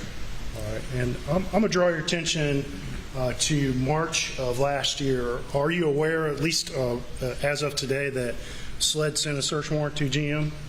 That's correct. I believe a search warrant was sent to General Motors to generally request information we may have about a particular vehicle. All right. And I know you don't have the search warrant in front of you, but did you make a note of what vehicle identification number or VIN that search warrant was requesting information for? I do. I have that number here with me. I can read that. Can you read that, please? Yeah, VIN is a vehicle identification number that uniquely identifies the vehicle. It's a 17-character number. 1GN SK FK D0 MR 210998. Okay. And let's fast forward to last Friday, which I believe was February 10th, if I looked at my calendar correctly. Did it come to your attention that even though that search warrant had been served back in March of last year, GM in fact had some information that was responsive to that original search warrant? Yeah, that's correct. I wasn't necessarily involved in the search warrant back in March, but I did become aware Friday evening that additional information not previously given before existed. All right. And so GM did, in fact, have some information on servers for that particular event, correct? That's correct. That had not been previously provided to law enforcement prior to last Friday, correct? That is my understanding, yes. All right. And, okay. And I'm going to show you what's been marked as States Exhibit 515, 515. Thank you. And I'm going to ask if you recognize that CD, sir. Yes, that's correct. That's a CD with information on it that I reviewed on a laptop earlier today, and I've signed and dated the CD. All right. And did you verify that the records contained on that CD is the information GM provided in response to that original March search warrant? Yes, that's correct. I reviewed the 3 spreadsheets, Excel files that were on here, and those are in fact the same information that was stored in our databases and provide to you. And yes, I can authenticate that. Okay. And so those records contained on a CD are authentic copies of records maintained by GM in the normal course of business? Yes, sir. Okay. All right. And just briefly, what sorts of information is contained? And we're not going to ask you to go line by line or anything because there's a pretty voluminous amount of data, correct? Yeah, there's 3 different Excel sheets, information collected over 3 days. Again, as I kind of talked, I have not reviewed the details of this. I'm not asked to analyze it. Sure. The form and content is what we get there. But generally speaking, that information includes, it says vehicle diagnostic information, information on the battery systems, and GPS information. Okay. GPS information, including speed information? That's correct. Longitude, latitude, speed information are included in there. At this time, the state would move to enter Exhibit 515 and evidence. Go check. All right. All right. Got the verdict from the state. By the defense. Thank you, Your Honor. Good morning, sir. Good morning. Just have maybe 1 minute worth of questions. So you were not part of the, you weren't working on this when the search warrant came in, is that correct? That's correct. And you just became aware of this on Friday? That's correct. How did you become aware of it? GM General Motors legal staff reached out to me in response to the subpoena as a person who could come down and authenticate these records. The legal staff told you that you had information responsive to the search warrant? That's correct. Okay. I'm sorry, the General Motors had information responsive, not me personally. I apologize for that, of course, General Motors. Thank you. Are you aware of the testimony that occurred earlier in this case regarding reverse engineering the electronics in the Chevy Suburban? I have general knowledge that some FBI folks have looked at some information inside of the infotainment system in the vehicle. But do you have any knowledge of any reverse engineering efforts the FBI conducted over the course of a full year? I have not been involved in those or not aware of any details of that, no, sir. Maybe you can answer one quick technical question. The timestamps in this data, where do they come from? Again, I have not reviewed this specific data, but the timestamps out of these things here, when GPS information is collected by a GPS receiver, Included in that is timestamp information.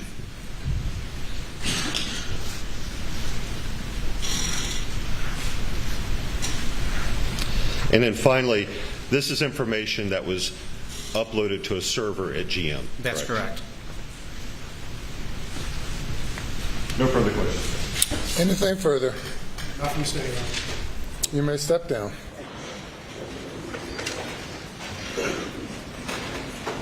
Let me call your next witness. State calls Roger Dale Davis.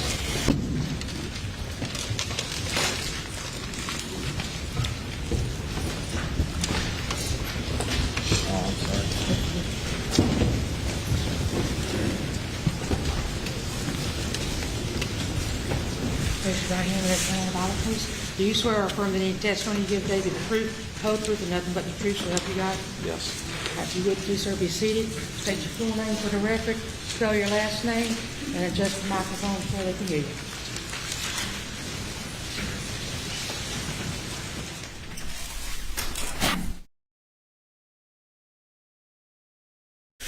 Name is Roger Dale Davis Jr. Last name is Davis. And Mr. Davis, do you go by Dale? Dale, Roger, either way. Okay.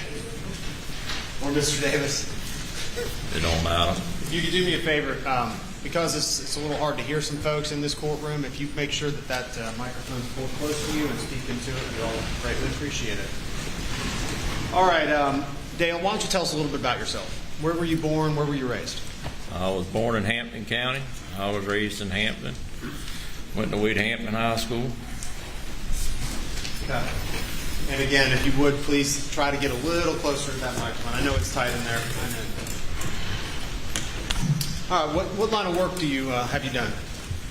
Construction work all my life. Did you ever have an opportunity to work at the farm in Moselle? Yes. Okay. Is that close to where you actually live? Mile and a half. How did you become familiar with the Murdaugh family and the Moselle property? How did you start working there? I was walking and Alex would stop and talk with me, and he asked me one day about cleaning the kennels for him, and probably a couple months, 6 months later, then he asked me to come do it on the weekends. And that started about 4 years ago? About 4 years ago. And walk us through the process. What'd you do? How many times a day did you do it? Twice a day, once in the morning, once in the evening. All right, what time in the morning, generally? It average around 7. You wake up early? Oh, yeah. So 7 a.m. and then what time in the evenings, generally? Usually around, I try to get there around 3:30, 4 o'clock. How long does the process typically take you? About 45 minutes. And walk us through what that process is. What do you do out there? In the morning times, I would go feed all the dogs, give them time to eat. I'd feed the chickens. That way the dogs would have time to eat. Then I'd wash the pens out. Then I would usually roll the hose up and then go to the house. And then come back in the afternoon and repeat the process. Now you mentioned washing the pens out. Now the dogs, did they have dog beds in their kennels? Yeah, Buster. Excuse me. Grady and Bubba had 2 dog beds. And if you're washing it out, meaning are you spraying it with water? Sprayed it with water. What did you do with the dog beds? I would stick them up on top of the dog box. And then did you leave them up there or did you put them back? Normally typically, once I wash the pens out, I would lay them back down, especially if it was cold in the wintertime, I would lay them back down on the ground. But during the summertime, you would wait to that afternoon to lay them back down on the ground.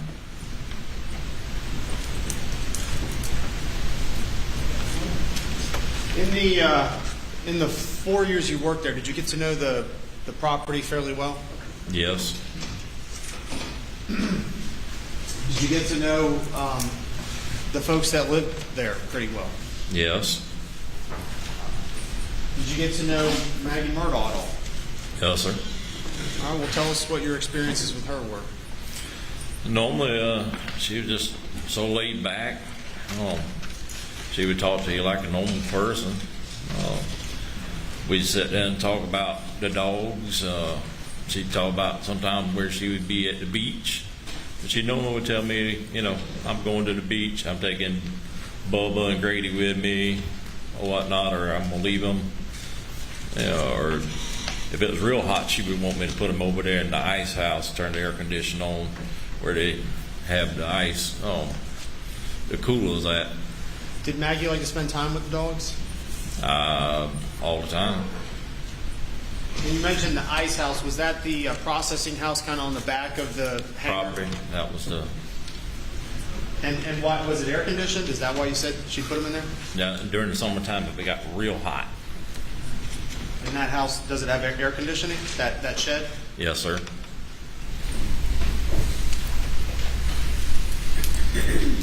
All right. Did you get to know Paul at all? Yes. All right. What was your experiences with him? He was a little wild and crazy, but he would work. That boy would work. He liked being at the farm. He liked getting out and doing things, hunting, but he would work on the tractor or whatever, and Daddy needed him to do. And did you get to know Alex? I did. Is he here today? Yes, sir. Where is he? He's sitting right over there.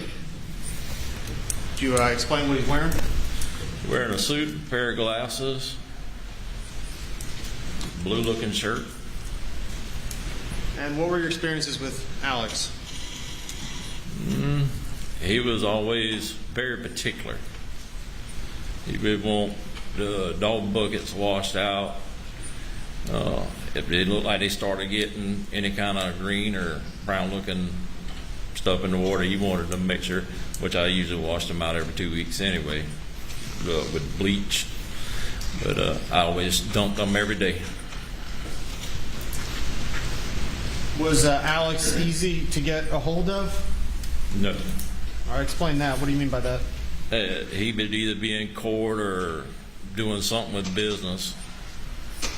It would sometimes be a little bit difficult to get a hold of him. Who did you see most often when you were out there? Miss Maggie or either Paul. And how did Maggie and Paul typically come to and from the big house to the kennel area? Paul would usually be in his truck.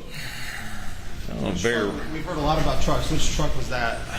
His white F-150. And unless his daddy had him doing something, then he would have to drive the F-250. But most of the time he'd be in his white F-150. What color was the F-250? It was also white. So 2 white trucks were what he typically used? Yes, sir. And how about Maggie? She normally drove her Range Rover until she got the black Mercedes. And then what would she drive after that? Most of the time she would drive the black Mercedes. And would she load her dogs, the house? Well, first of all, let's go back. Which dogs were down there? Do you remember all the dogs? Bubba, Grady, Maggie. Then they started letting, can't remember his name right off. Dahlia was there, Armadillo, and I call her Tappy Toes. I don't know what they called her, but that's what I always called her. And I think the other dog, was that a dog owned by one of Paul's friends, Rogan? Is that the one you're referring to? Yes. What type of dog was it? A lab, chocolate lab. And which dogs were the family dogs, the family pets? Grady, Bubba, and Maggie. And what kind of dogs were they? Labs. And colors? Bubba was yellow, Grady was black, and Maggie was yellow. And would they where would they typically stay, those dogs, those animals? It all depended on, most of the time, because Bubba was very rambunctious, so they would got where they would lock him up in the kennels at night, and most of the time they would lock all the labs up in the kennels to keep them from roaming off. But Miss Maggie would take them out when she was home. Usually a lot of times after I done left, she would take them up to the house and let them roam around the yard for a couple hours, and then she would bring them back down to the pens. And would Maggie load them into her car if she was taking them elsewhere to the beach or wherever else she was staying? Wherever she was staying at, she would load them in the vehicle. Most times she would load them right in her vehicle.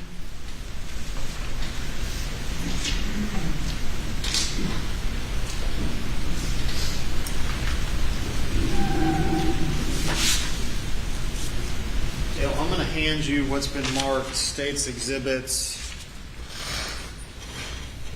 Jim, any objections to these? I'm going to hand you what's been marked as State's Exhibits 505, 506, 502, 503, 504, and 516. Dale, if you wouldn't mind, please take a moment to review all these and let me know if you recognize what they show.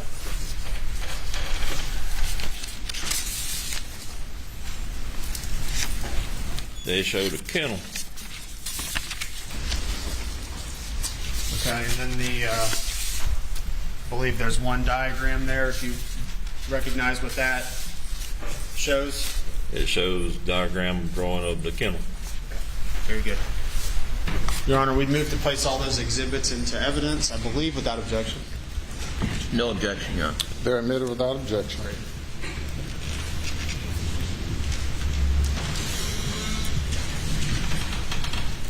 All right, Dale, I'm going to show you what's been marked as State's Exhibit 505. Do we have the Elmo, please? Okay.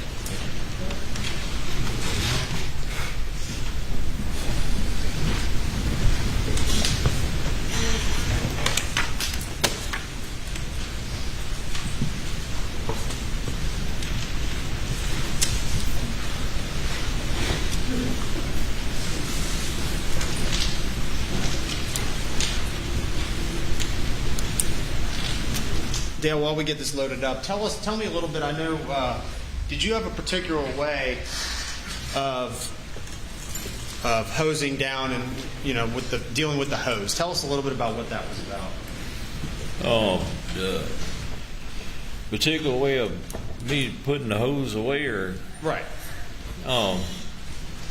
Normally after I got through washing, I would stretch the hose straight out.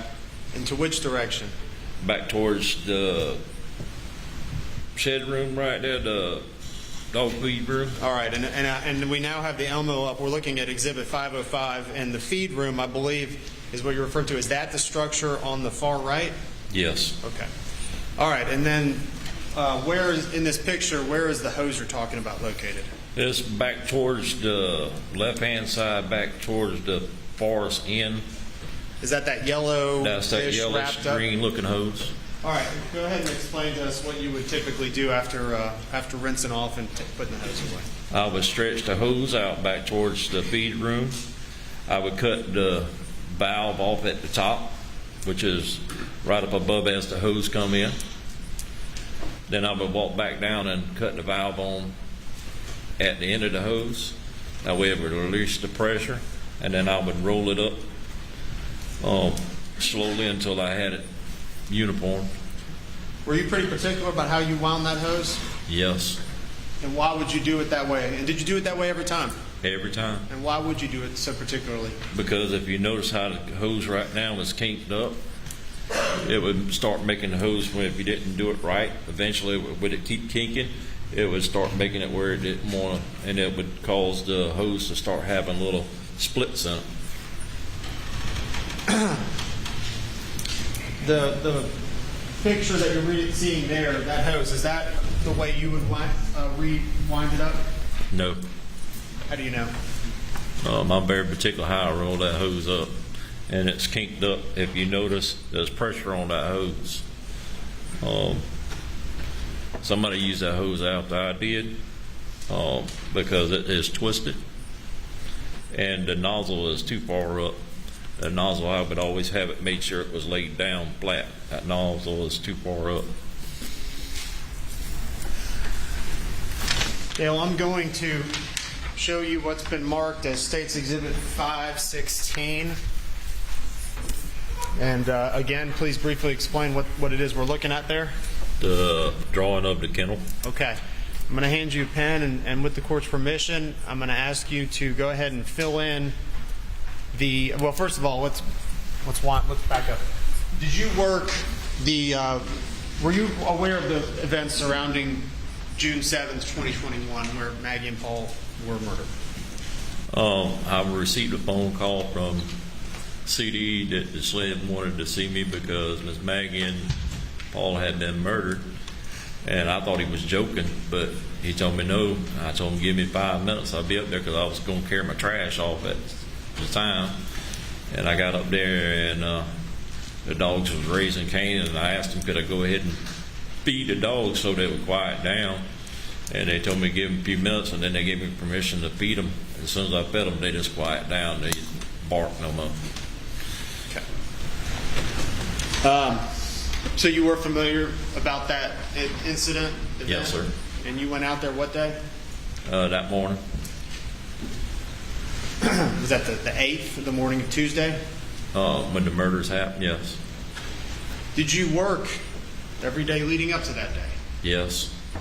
And did you do that normal routine, which you already described? Yes. All right. And did you, in fact, do that normal routine on the Monday before the murders?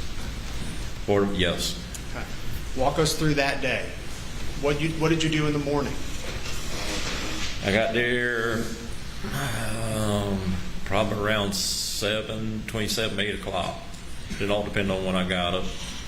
But most time I got up early. I would be there before 6:30, 7 o'clock. I would go through there, feed the dogs, then go feed the chicken. That give the dog time to eat their food, and then I'd wash the pens out. And was anything unusual or out of place when you were down there in the morning? No. And did you repeat the process again in the afternoon, in the evening time? I did. All right. What time did you, on Monday, June 7th, what time did you go back to the pens? I got there before 4 o'clock. But I remember leaving at 4:30. All right. And was anyone there at the time you went to the dog kennels that day? No. Did you notice anything out of place when you went there at the dog kennels in the evening time? No. And what did you do after arriving? Well, once I arrived that afternoon, I got out. I fed Grady, Bubba, and Maggie. Because we fed them twice a day. The hunting dogs only got once a day. Took and fed them. I picked the dog beds up. I dumped all the water out because I washed all their bucket, gave them fresh water, washed the pens out, stretched the hose out, cut the water at the valve off at the top, went down there, cut the water on, the valve on down at the end of the hose so the water wouldn't come out, rolled the hose up, and full 30 out left. And you rolled it. Did you roll the hose up the way you've always done it that day? Every time. Do you remember how the dogs were laid out in the kennels that day when you left? When I left, yes, sir. And with the court's permission, I'm going to ask the witness to please, if you would, write on that piece of paper the exhibit, State's Exhibit 516, beginning with, first of all, on the far right, what's that door signify in the Storage room, feed room. Okay. Beginning with Kennel 1, next to the feed room, what dog was in there when you left that day at 4 o'clock or before 5 o'clock? Grady. All right. If you would, please write Grady in there.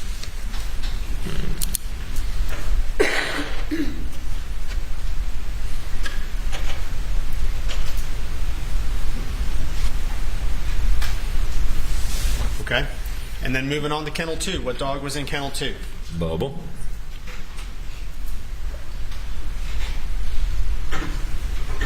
And for our reference, Grady was the black lab?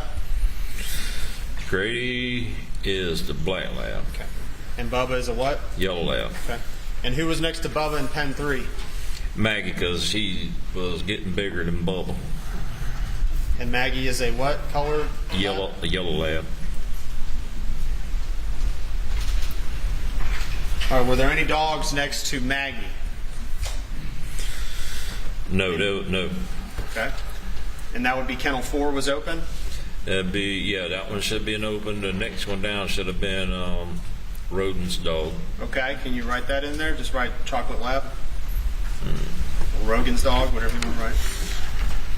That would be kennel 5? Trying to remember Rogan's dog's name.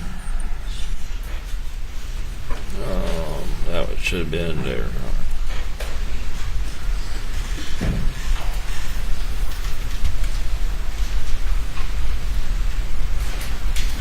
I don't remember what Rogan's dog's name was at the time.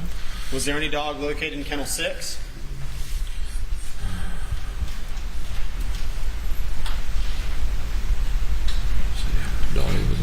And if you want to work, however you want to do it, sir, if you want to just fill out the rest of the dogs, the working dogs, that's fine.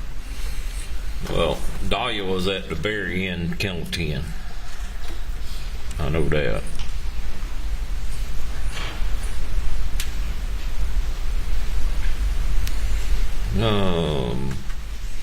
Then let's see. Armadillo should have been the next one coming back from Ken. Let's see, empty on 9. All right, that should have been on. Yep. Armadillo should have been right past the hose right there.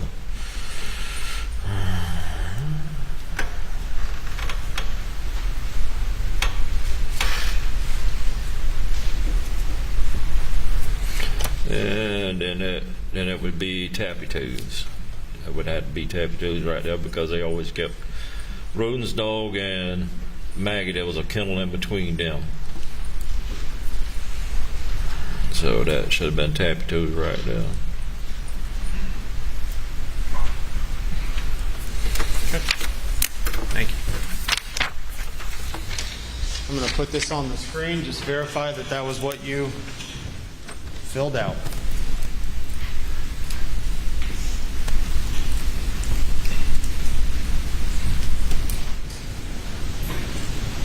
All right, Mr.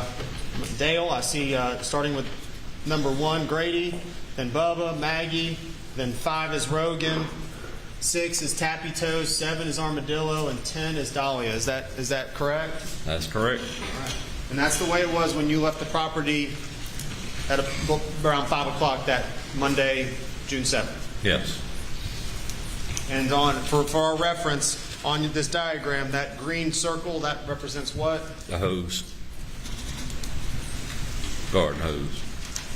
All right, I'm going to show you a few more pictures. If you would, just describe what we're seeing. Are you familiar with that angle? Yes. All right, where are we looking at at this angle? Where are we looking at things? You're looking straight down the kennel where you got the hose and the walkway going down in front of the kennels. And on this picture, where would the feed room be located? At the very end on the right hand of this picture. Okay. When you, in the 4 years you were washing out the kennels, did water collect or pool in certain areas? It did. All right. Can you identify in this picture those areas? Right under the hose and right there, which should have been Armadillo's pen. That should have right there, and then right below it should have been collective. And maybe one more little spot right down there towards the end of the post right there, but that'd be about it. For the record, I think I'm going to say for the record, this is stage 504. Moving on to stage 502, a very similar angle. Dale, do you see those pools of collected water that you mentioned just on the last exhibit? Yes. Okay. And also states 506. And again, do you see the same angle, just pulled a little farther back?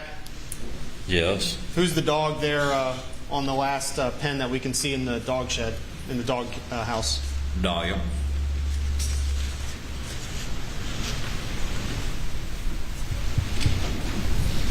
All right. Did water ever pool over by the feed room?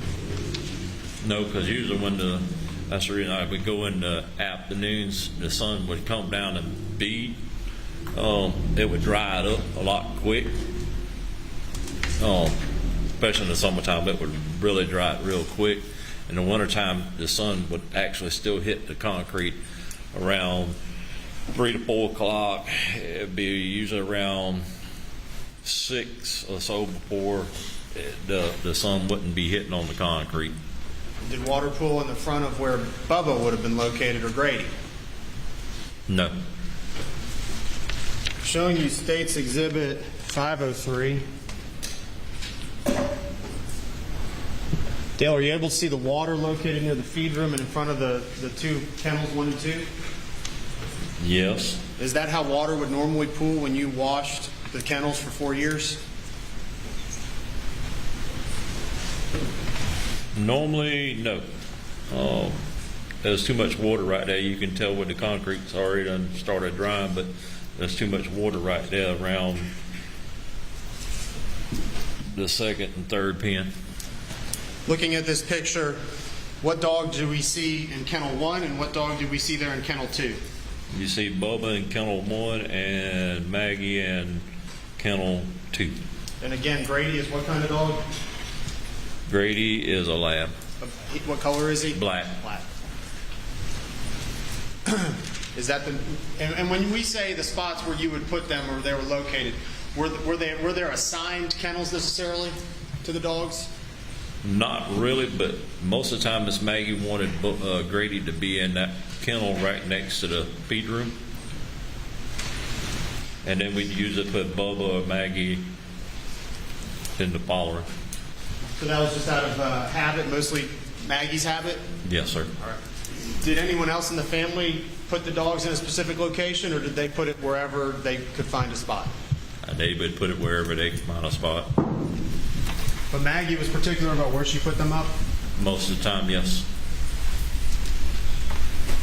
Dale, I'm going to ask you about firearms in general. Are you familiar generally with firearms? Yes. Did Paul have any firearms that he favored over more often than others, just in your experience with him? Yes. All right. Are you familiar with an assault rifle style rifle? Yes. All right. Tell us about the one that you observed Paul having with him most often. When he went hog hunting, he would have a AR style 300 blackout. And what color was it? Black. Did it have a scope on it? Yes. All right. Did Paul also favor a camo shotgun? Yes. During turkey season. The family owned, as far as you knew, the family owned a lot of firearms. Is that correct? Yes. Did you, in your experience, and did you spend a lot of time primarily down here at this dog pen area? Yes. Twice a day, every day? Yes. Did they occasionally leave guns at this area? Yes. All right, where would you have found them? And when I say occasionally, what does that mean to you? That would be, especially when it was during hunting season, they would leave either on the golf cart or side by side. Sometimes they would leave them in the truck, but most of the time it would be on the golf cart or side by side. And how often was that? If you're there every day? Sometimes it could be once. Sometimes it could be 3 or 4 times. In a month or in a month. It just all depends on how hurt he got. But that's during hunting season, right? That's during the hunting season. And did Alex carry a firearm? I've never seen him carry a firearm, but I know he carried a pistol in his vehicle.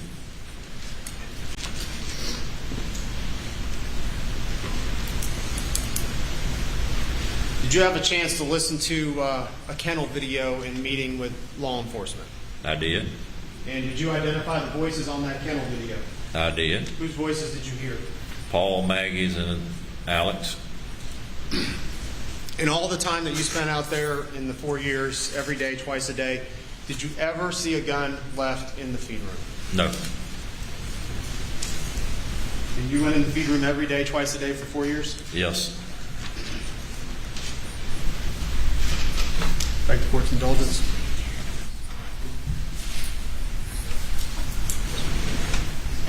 And when you refer to Alex carrying a pistol in his car, is that because how'd you know that?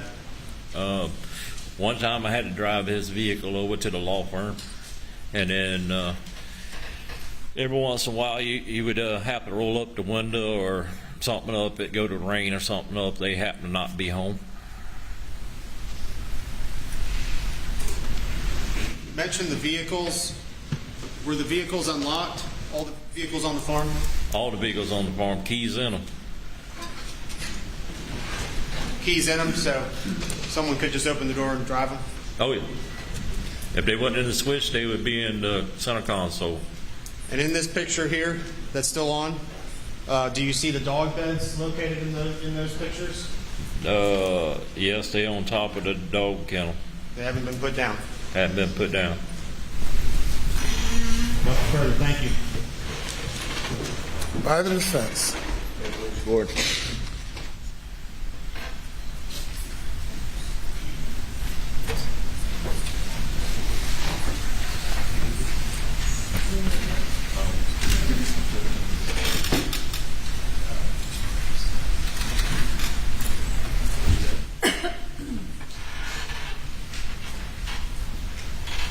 Good afternoon, Dale. Good afternoon. I'm Jim Griffin. We've met a few times, haven't we? Yes, sir. I want to start by asking you just how long did you work at Moselle for Alex Murdaugh? About 4 years. And twice a day, every day? No, it started off on just the weekends, and then I went full time with him right before Ronnie quit. Okay, and that's Ronnie Freeman? Whatever his last name is, I know Ronnie. That's all I can tell you. Yes, sir. And a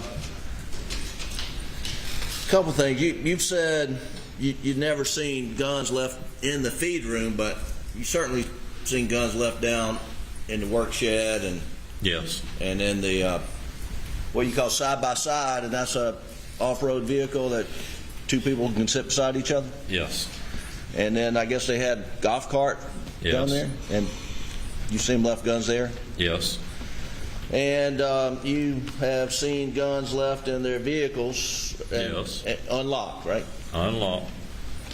And hog hunting, there's really no season for hog hunting, is there? No, And a couple of those dogs in that kennel were used for hog hunting. we had Paul had got rid of the blue tick, but he kept armadillo, but he never really hunted him anymore after that last time he got hurt. Right. Now let's just be when you're hog hunting with dogs, I don't think you can use a gun, can you? Oh yeah, you can use a gun. Oh, you think? Okay.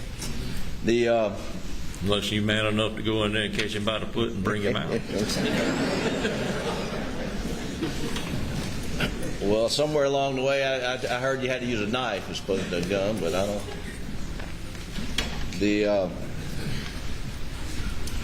Let me ask you I'm going to pull up this video, Exhibit 297. It's the kennel video. And hang on, let me get around here. Dale, it should be on the screen there. And if I'm going to tell you when to stop, Doug, but if you go ahead and play it. Now, stop right there. Is that Rogan's dog? Yes. Dog named Cash, you think? Yep, that was it. Cash. And Cash was...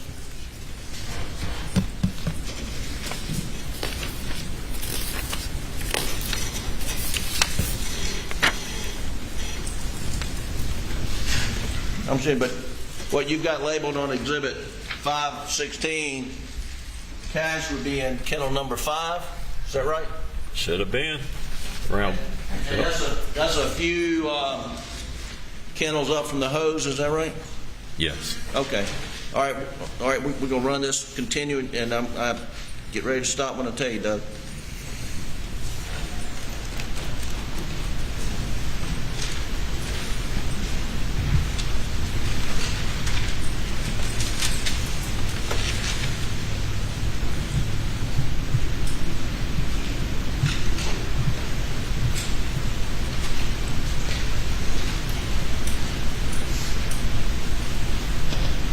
All right, stop. Oh, go back. A few seconds.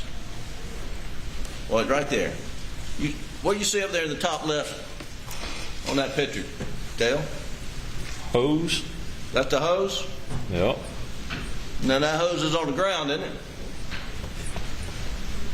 Yes. Not rolled up, is it? Nope. Okay.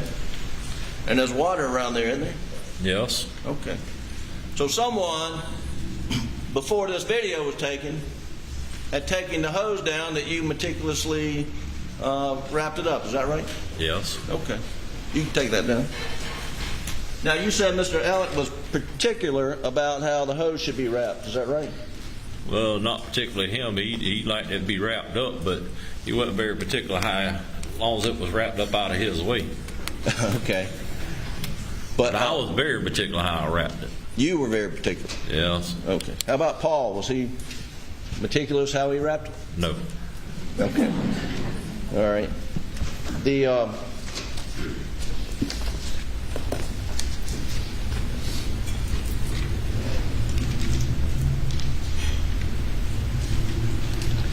now, you mentioned that water would not normally accumulate up by Grady and Bubba's because that's where the sun would come in the evening. Right? You washed it because if you didn't be very particular, right? They didn't seal up underneath that door, so the inside the jams started to rot. So I tried to make sure, because if it was any kind of puddling or whatever, you'd have to make sure it was gone. Right. So you would try not to make sure there was no puddling there. So puddling didn't usually happen around the dog feed room. It would usually a couple posts back. You would have under the hose, usually around about where Armadillo's pen was, and there was a few other little spots around the post that normally would puddle. Now, and you were meticulous about not letting water build up around the feed room door because of the rot. Yep. And in fact, there was sealant in the feed room where you would have to routinely put by the door to keep it from rotting. Alex done it the last time. But you had to periodically do that, right? Yes. And you do that because water builds up, right? Well, because the water was splashed, they didn't seal up underneath the door jamb right now, and it would just run up underneath the plate right there where the cement. It would run and drain off. Now can we agree that Paul was not as meticulous as you were about spraying around the kennels? Nope. We can or cannot agree? We can agree to that. All right. And so, and we saw the hose out, and you don't know what time that was, but I think the record reflects it's sometime 8:44 in the evening. I mean, that's about sundown, right, in June? Oh, yeah. And so there wouldn't be a hot sun burning the water off if the hose had been used, right around that period of time, would there? No. And if Paul had not been meticulous like you, it wouldn't be unusual to see water build up where you see it in the photo, right? Is that right? Yes. Okay. And sometimes the dogs would knock over the water bowl. They would. And I think maybe we can see in the photos that would cause water to run off too as well, right? Oh yeah, it would run off. Okay.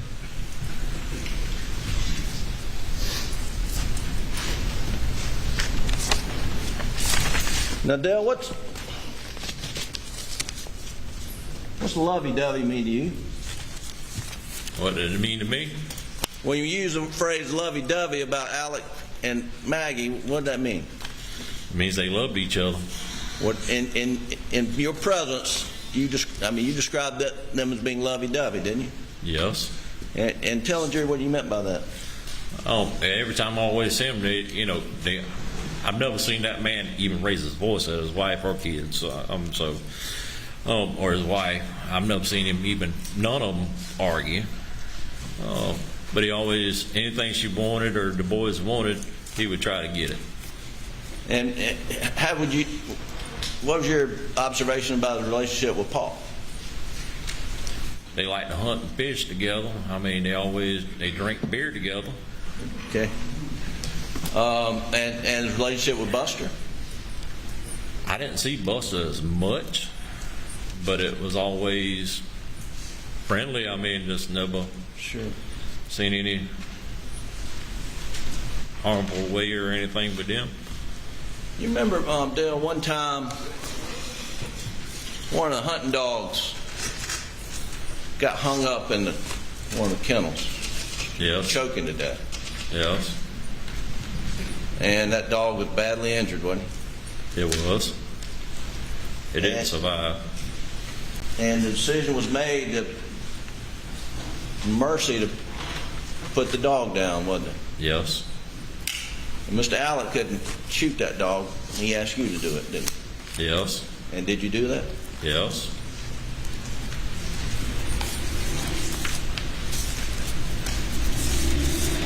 Now, on June 7th, the night of June the 7th, you got off work, I think you said 4:30? 4:30. And you remember what you did? Did you go home? I went straight to the house. And you stay at the house all night? I sure did. You stay inside? I did. And you live? A mile and a half. A mile and a half. I've driven a lawnmower down that road, I believe, when I was last time saw you. I did. Yeah. Did you hear any gunshots that night while you were in your house? No, I did not.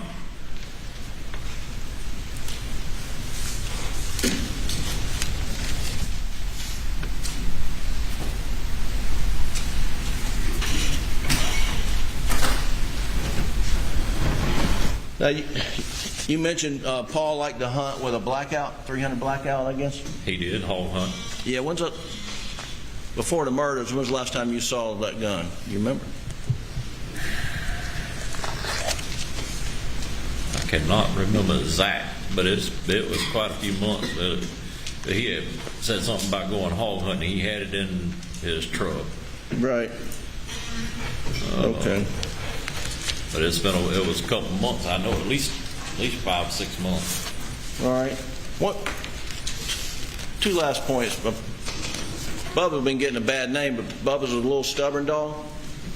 Stubborn? No, he just rambunctious. But would he listen to you? Somewhat. You listen to Alec? He would. And in that feed room, did you keep shock collars back there for the hunting dogs and stuff? We did. What else was kept in that feed room besides feed? Shock collars, feed, chicken feed, the GPS tracking collars. Was there some medicine? There was medicine. There was all kinds of stuff in there. So if you need to put something on a dog's skin for rash or something, had that in the feed room? Had that. Okay. And now Ms. Maggie would go down there. I mean, you said she'd take a Mercedes sometime, but she'd ride a bike down there too, wouldn't she? Bicycle, golf cart. And then sometimes she would walk. She'd walk. And she liked to get the dogs out. Grady and Bubba and Maggie, I think, was Mr. Randolph's dog, wasn't it? Yes, sir. And she liked to run the dogs in the golf cart sometimes, let them run behind. She would. Sometimes she'd just get out there and walk. But now those were pet dogs, but they stayed at the kennel, right? Most of the time they did. And they didn't let those dogs in the house because Buster had eczema. Were you aware of that? I didn't aware of that. I knew they would take them up to the house. Now whether they went in, I didn't know. You didn't know whether they went in or out or did not? I know they stayed outside around the house. And you know they had an electric fence? They did. And sometimes it worked and sometimes it didn't? Yes. Okay. But it wasn't unusual for Bubba, Grady, and Maggie to be down at the kennels at night, right? They wouldn't. Okay. And they like to chase chickens? Bubba the one? They never would chase chickens until Alex had got a rooster that would roost right over there. After he let that rooster out, that joker got there would taunt them jokers. And they got where they would chase the chickens. Because That Rooster would be taunting the dogs. Yeah, I could beat the dogs to death. All righty.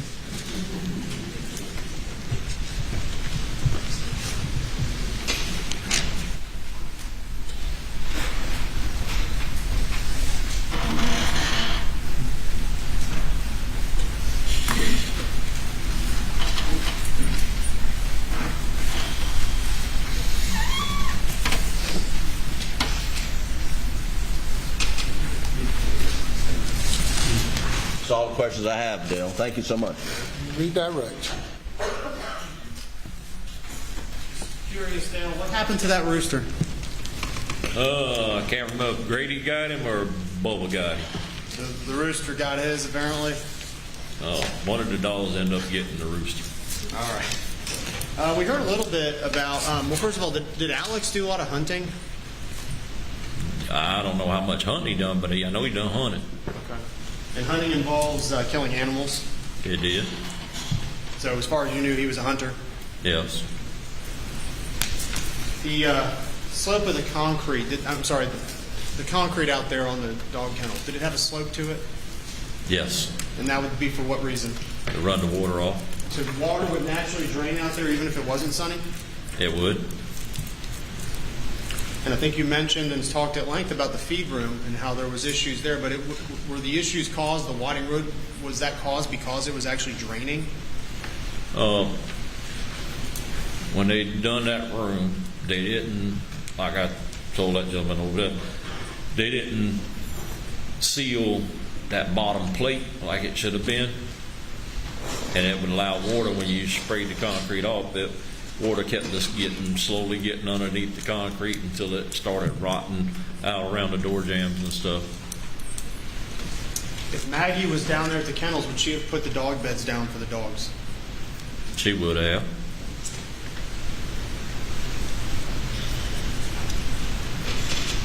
If the kennel lights and the hanger lights and the underneath lights are on, is it fairly well lit out there? It is. You mentioned bed. What's your bedtime? You said you rise early. What's your bedtime? My bedtime, it all depends. Okay. What time are you in bed? That is a good question. Now, I can tell you my routine. All right, tell me your routine. Usually around 4 or 5 o'clock, I go get a shower, and I'm in my recliner usually the rest of the day. Okay, so if you're not in bed, you're in that recliner. After you shower, you're in that recliner. How's it? And the day is done. Done. Okay. And June 7th, that was that Monday, were you done that night at whatever time you took your shower, 4 or 5 o'clock? I was done at 4:30, 5 o'clock. I had done have my shower. I was in my recliner. And you were with your wife? Yes. Last question. When you were out there at 5 o'clock at the kennels in Moselle, were there any firearms anywhere on that property? That night, that particular day? That particular day.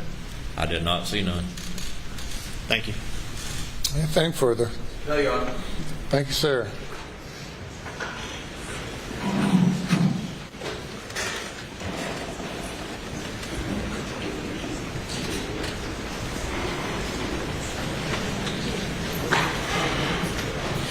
Call your next witness. State calls Carson Burney. You're good. Thank you.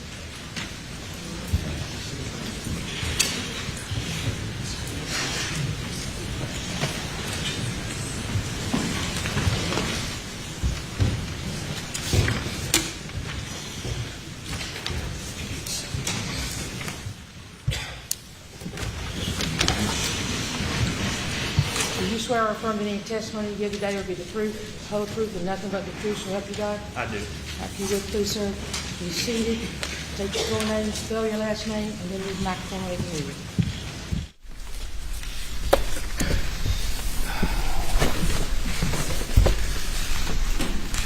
Carson Burney, B-U-R-N-E-Y.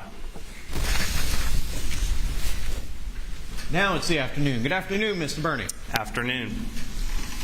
Tell us a little bit about yourself, Mr. Burney. My name is Carson Burney. As I mentioned, I've lived in South Carolina a little over 20 years. I graduated from University of South Carolina 2013 with a degree in finance. In 2015, I went back to USC, completed a 6-month paralegal certificate program there. 2019, I joined the Department of Revenue as a sales tax auditor. And in 2021, I was hired on as the forensic accountant in the state grand jury division at the South Carolina Attorney General's office. So we work together. We do. We used to have offices right next to each other. About how long have you been with the Attorney General's office again? Approximately a year and a half. And about how long were you with the Department of Revenue before you came over to us? A little over 2 years. And say again for me, what is your job title with the AG's office? I'm the forensic accountant in the state grand jury division. All right, forensic accountant. What is a forensic accountant? So a forensic accountant, it's a broad term, but essentially what I do is compile records, primarily financial records that include loans, credit card statements, bank account information, compile that information, and then pass it on typically to law enforcement or the prosecutors in my section. And when you talk about you look at these records, what sort of volume of records are we talking about? Hundreds of pages, thousands of pages, 10,000s of pages? In this case, thousands of pages of records, yes, sir. Thousands of pages? Yes. Would it be fair to say tens of thousands of pages? Probably, yes. Okay. Do you like your job, Mr. Burney? I do like it. It can be tedious, but I do like it. I find a sense of fulfillment. Do you have any certifications in connection with your work?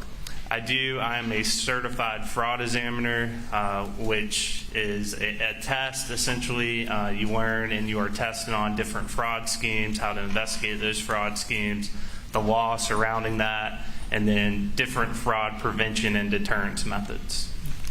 As a forensic accountant, are you familiar with the concept called tracing? I am. What is tracing? Tracing, in the context we're going to talk about, it's looking at the source of funds and tracing it out through to see where the final disposition of those funds ultimately end up. And in your appointment as a forensic accountant, have you had opportunity to conduct any tracing analysis on records provided as part of this case? I have pretty much all the alleged stolen money I have traced. All right. Your Honor, the state would at this time move to qualify Mr. Burney as an expert in forensic accounting, particularly as to the tracing of funds. Your Honor, we don't have any objections to his qualifications. We would renew our previous objections on this whole line of testimony under 404 and 403. He's qualified as an expert. Are there different ways of tracing funds, Mr. Burney? There's several different methods. What method did you apply in this particular matter? I used what's called a first in, first out method. Simply put, the first money into an account that I'm looking at is the first money out. And in context of the tracing, it'd be the money from the source of the checks and then the first money out. Now, and I kind of jumped ahead of myself a little bit. When money is moving around between different bank accounts, the banks aren't transmitting, the serial numbers on particular dollar bills, are they? They are not. All right. So you can't necessarily tell that a dollar with the serial number is the same dollar as that serial number and going across multiple accounts, can you? No, you cannot. And so, are these methodologies how you go about deciding that a dollar in one account is the same as the dollar from another account? That's correct. When you have a bank account, obviously it's a pool of money, so we have to apply some rules to say this money comes from this source. Now, you indicated you use the first in, first out method. Is there any sort of lay explanation or description you can provide to us? Yes. I like to use the example of, say you have $10 in your bank account, and for this example, we'll say it's legitimate money in that bank account. You go over to Grandma's house, you get sticky fingers, you take $10 out of Grandma's purse, you put that money in the same bank account, so now you have commingled funds, and we'll call the $10 from Grandma's purse illegitimate funds. And then you have a transaction, let's say it's $15, so you're pulling partially from the $10 you previously had, the legitimate funds, and then $5 out of the $10 from Grandma's account. So that's how the first in, first out method would work. And so under that first in, first out method, what portion of that $15 would come from those legitimate funds, and what portion of that would come from the sticky fingers money? The $10 would be legitimate funds, and then the $5 from grandma's $10 you took and put into your bank account without her permission. What other methodologies are there for the tracing of funds? There's a lowest intermediate balance rule. Typically, you see it in trust fund accounting. It's with commingled funds. And typically, the principle behind that is any withdrawals out of those commingled funds are deemed to be personal funds, and the funds remaining in that account would be trust funds. You see it sometimes in bankruptcy proceedings. Another one is the one I mentioned, the first in, first out method. Then you have the reverse, which would be the last in, first out method, or last in, first out method. And then one I call essentially a proximity rule. If you see a large transaction, a large deposit come in and then almost immediately come out with a similar amount, you can draw a conclusion that those funds were to fund that other transaction. So to go over that last one a little bit, if you're looking at a bank account and you see $1,000 come in and then right away $1,000 come out, would that be the proximity rule that you just described? That's exactly correct. And in that circumstance, you wouldn't even necessarily need to apply that first in, first out, or last in, first out, or any of the particularized math. You just say 1,000, it's all the same. That's correct, yes. Okay. In this particular case, were you asked to look into the deposit of $792,000 into accounts under the control of Alex Murdaugh? I was. All right. When was that money deposited into which accounts? Can I review my notes? Please do.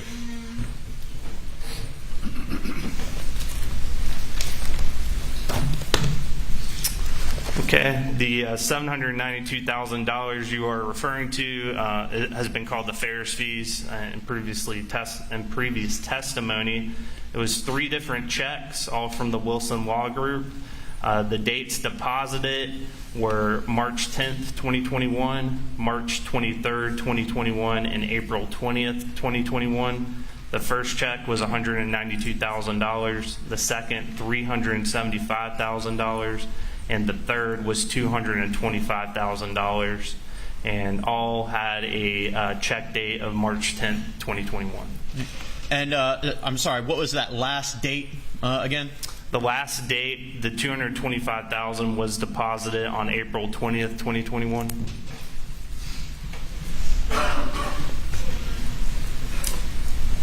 And did you apply any tracing analysis to the disbursement of those funds? I did. And which form of analysis did you apply to it? I did the first in, first out method. And without getting into any granular detail of the expenses from the account, from that money, what generally was that money expended on? So a large portion of the money was checks to associates, known people to Alex Murdaugh. And then the remaining of the funds, primarily, we see credit card payments. When was that $792,000 exhausted under that first in, first out analysis? So it was completely exhausted out of the account by May 25th, 2021.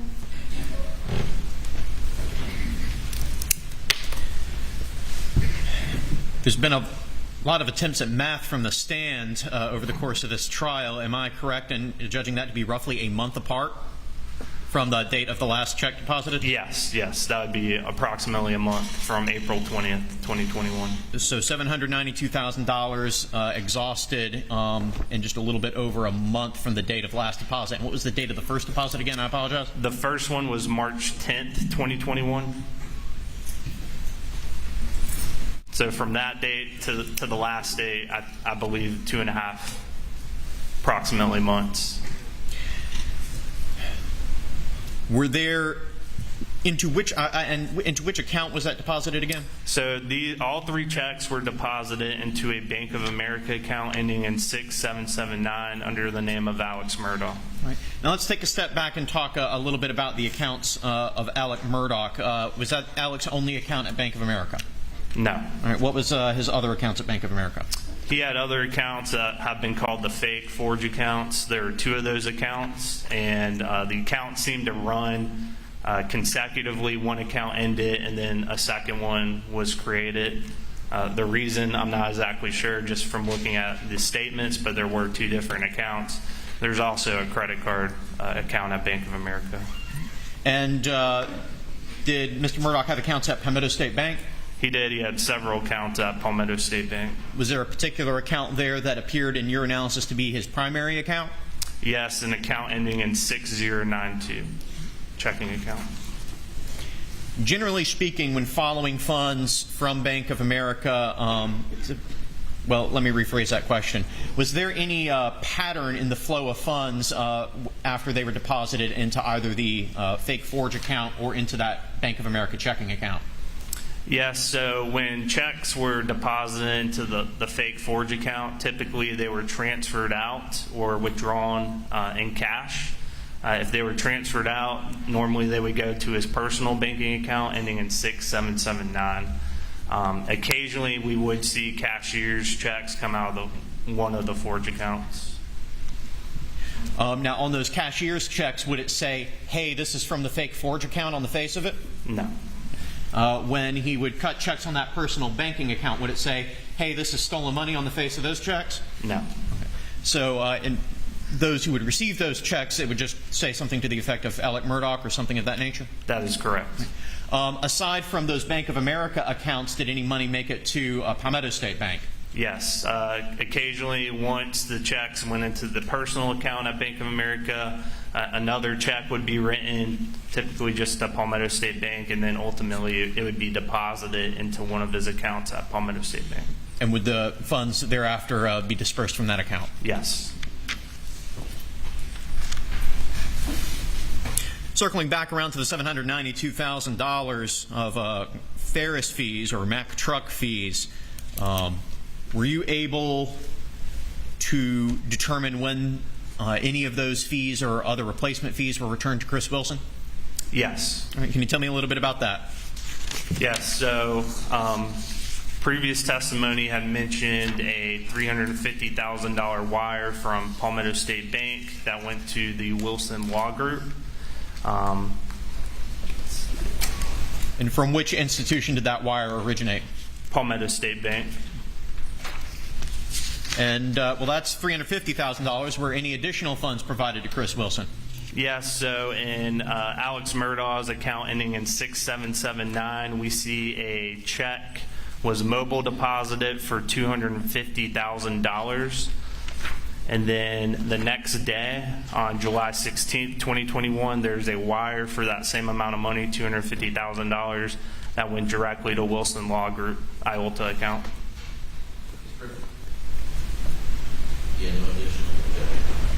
I'm showing you a document that is labeled as States Exhibit 518. Do you recognize this document? I do. And is this the document that you were just describing of a $250,000 instrument deposited into Alex's account? That is correct. State moves to introduce into evidence Exhibit 518. No additional objection, Your Honor. Submit it.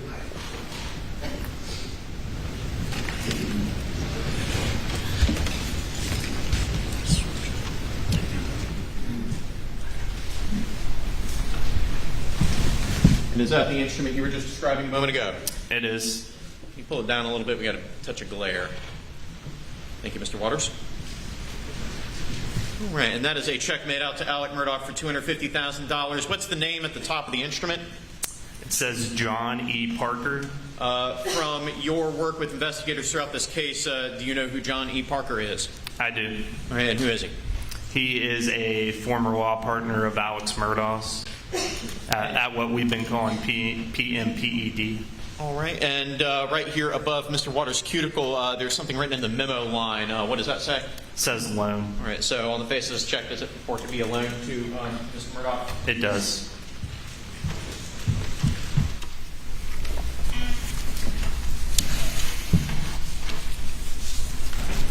So that adds up to $600,000. Did you identify any additional funds sent back to Chris Wilson's office in replacement of that $792,000? I did not. And I apologize. We took that With court's permission and suspect without objection from counsel, we have redacted certain personal identifying account information from the face of this document.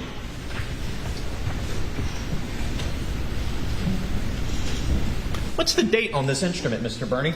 It is July 15th, 2021. And is that the same date as the wire of funds from Palmetto State Bank to Mr. Wilson's trust account? It is.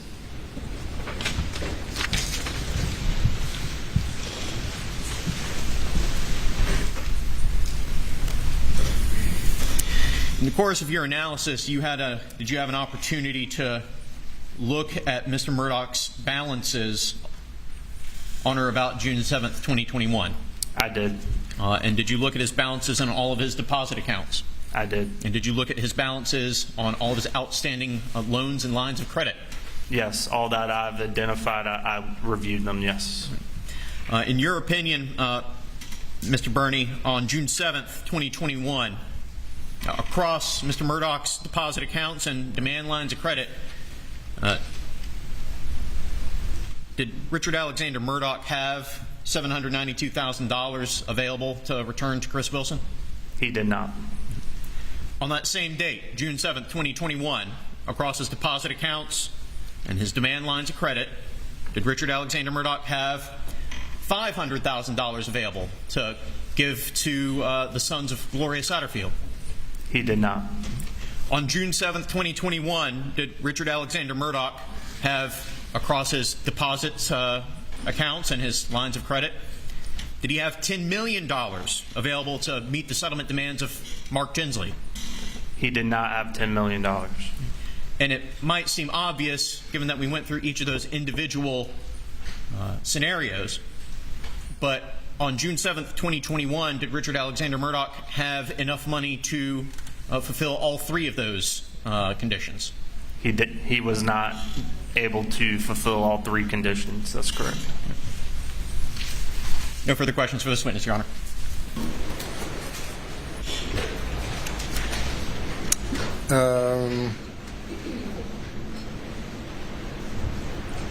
We're going to break for lunch now. You may step down, do not discuss your testimony. Let's just a moment, ladies and gentlemen. Great, step down.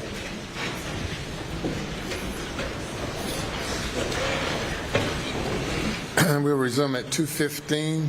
Please do not discuss the case.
two.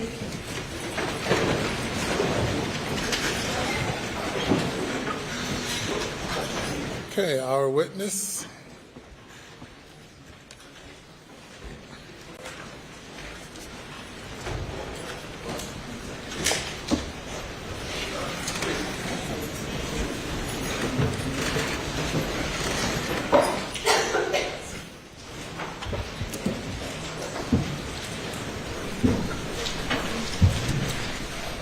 May bring the jury.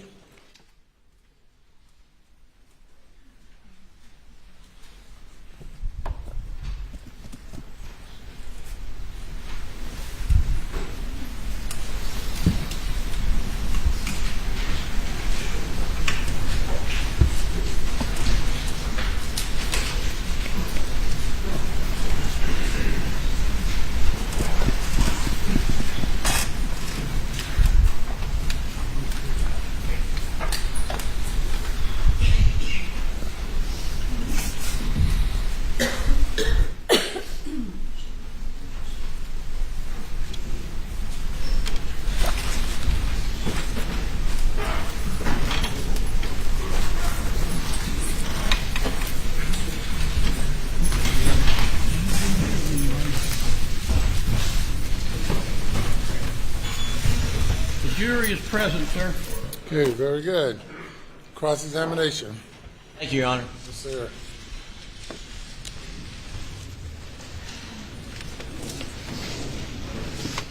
Good afternoon, Mr. Burney.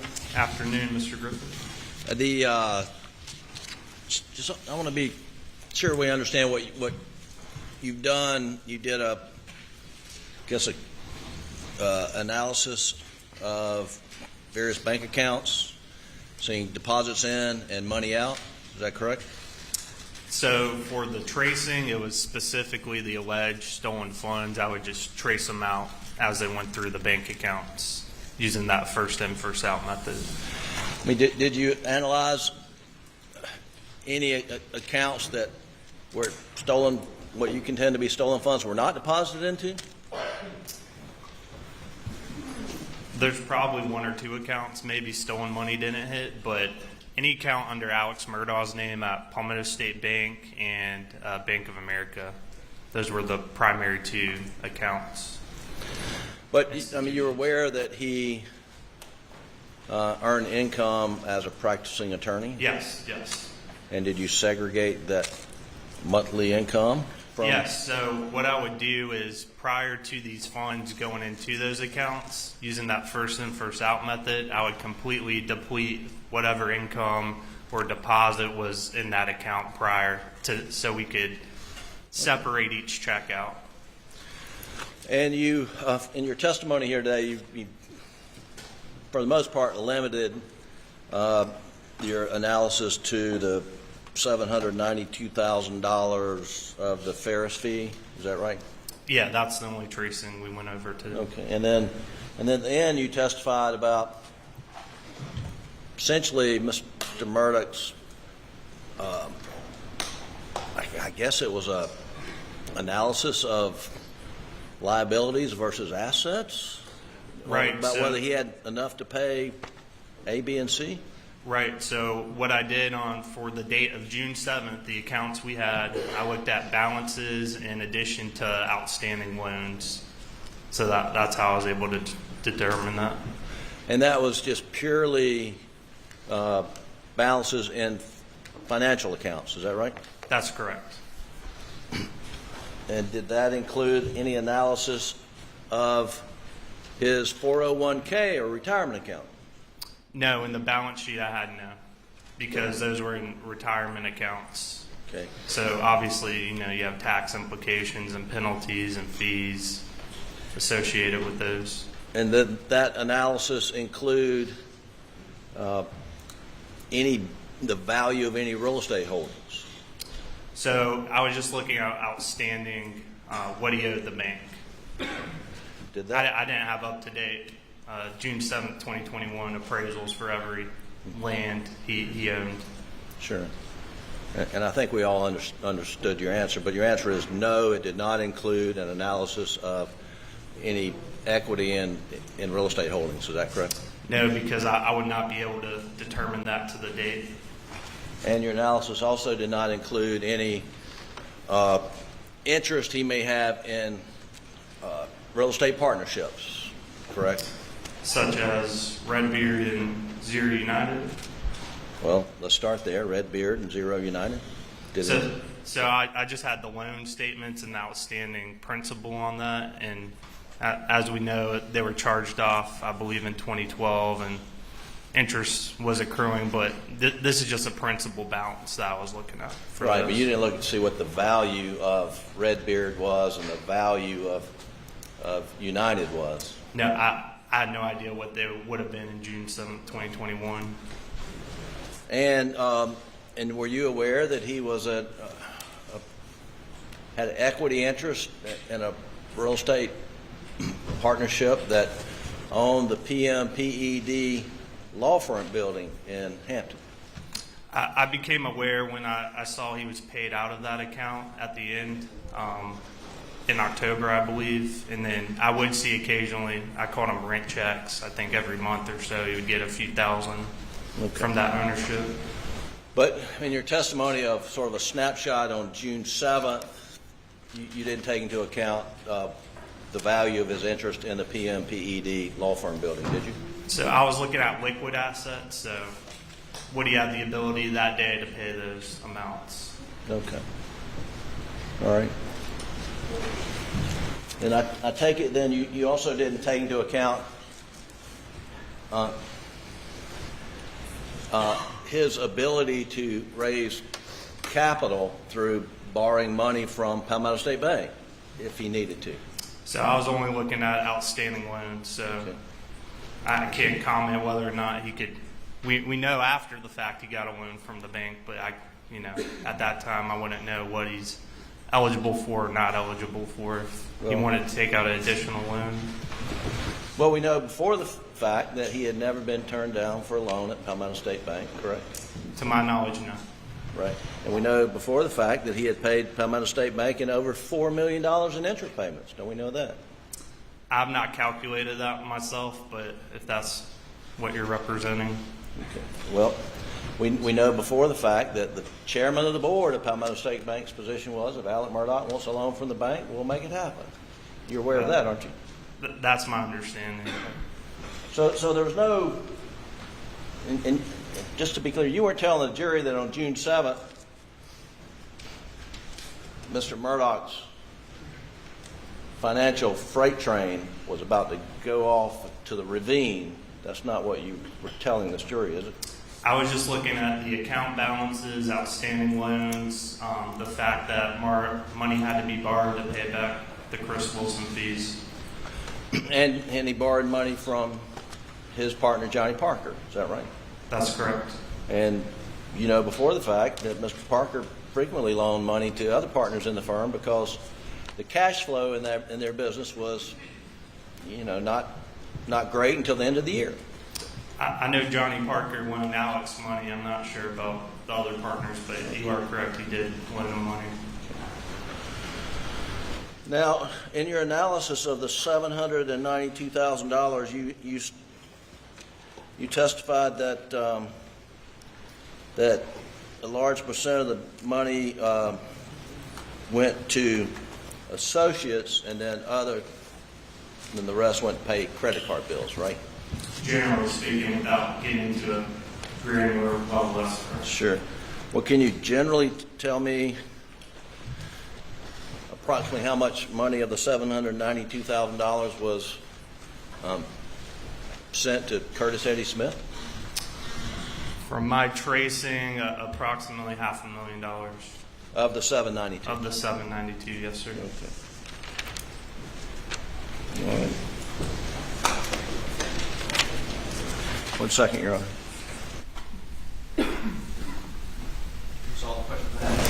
Direct.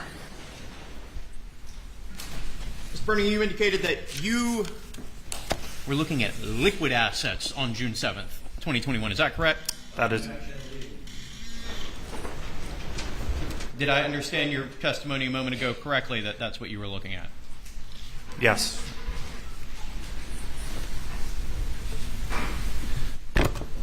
Bernie, do you own a home? I do. So you've gone through the process of purchasing land before, is that correct? A couple of times, yes, sir. A couple times.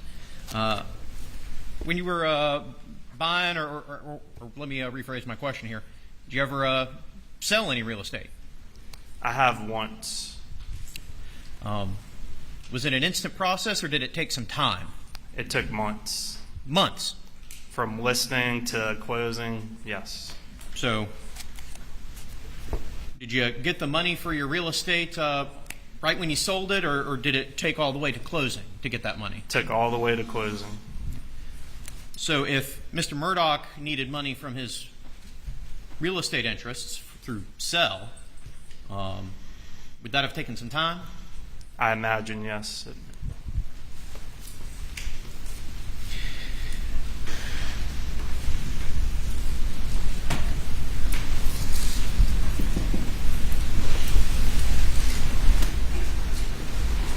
Back moment, the court's still open.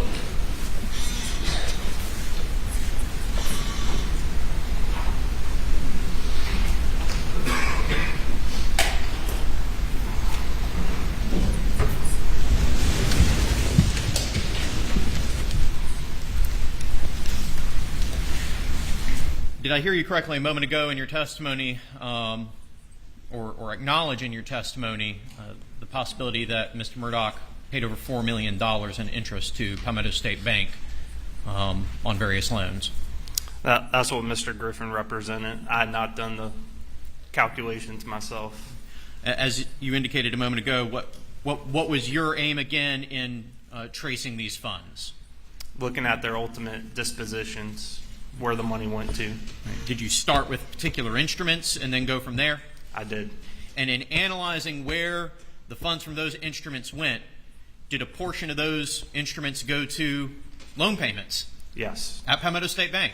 Yes. Loan payments at Palmetto State Bank and to pay back loans from other individuals. And did a significant portion of those funds go towards paying that $4+ million in interest to Palmetto State Bank? Yes. And did that represent a significant portion of where the stolen funds were ultimately disposed? Yes. No further questions, Your Honor. You may step down. Thank you. Your next witness. Your Honor, the state calls Marion Proctor.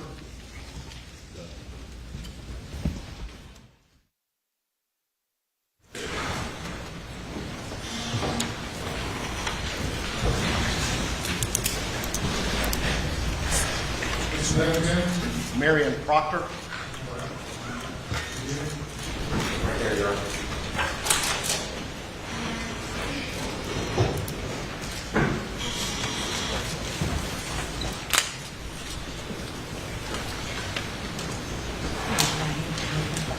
Do you swear or affirm that any testimony you give today will be the truth, the whole truth, and nothing but the truth to help you God? All right, you good, please, ma'am? Sit right up here. State your full name for the record, spell your last name, and then move the microphone where they can hear you, okay?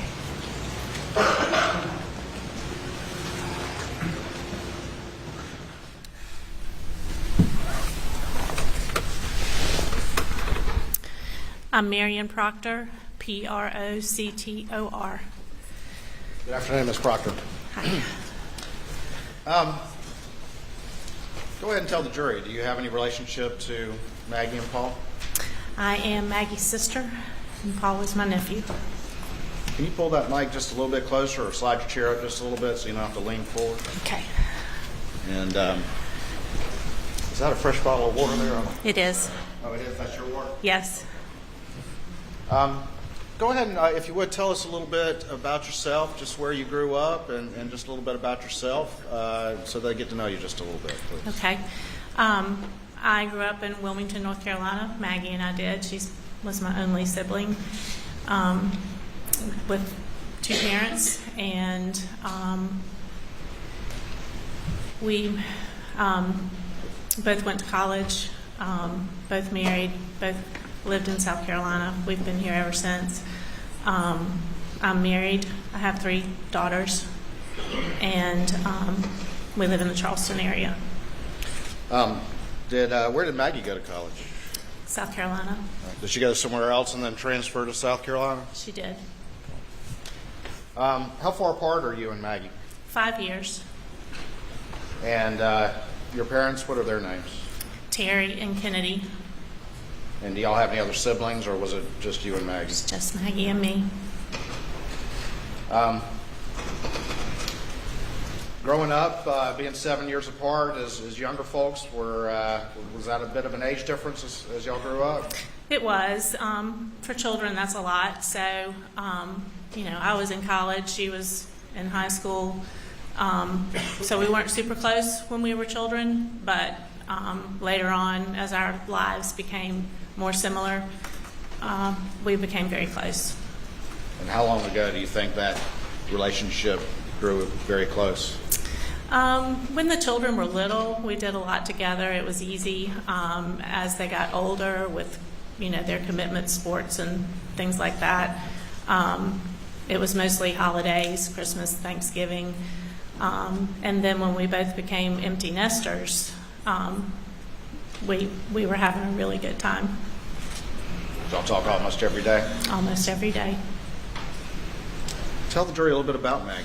How would you describe her to somebody, just so they can get an idea of who she was? Maggie was sweet.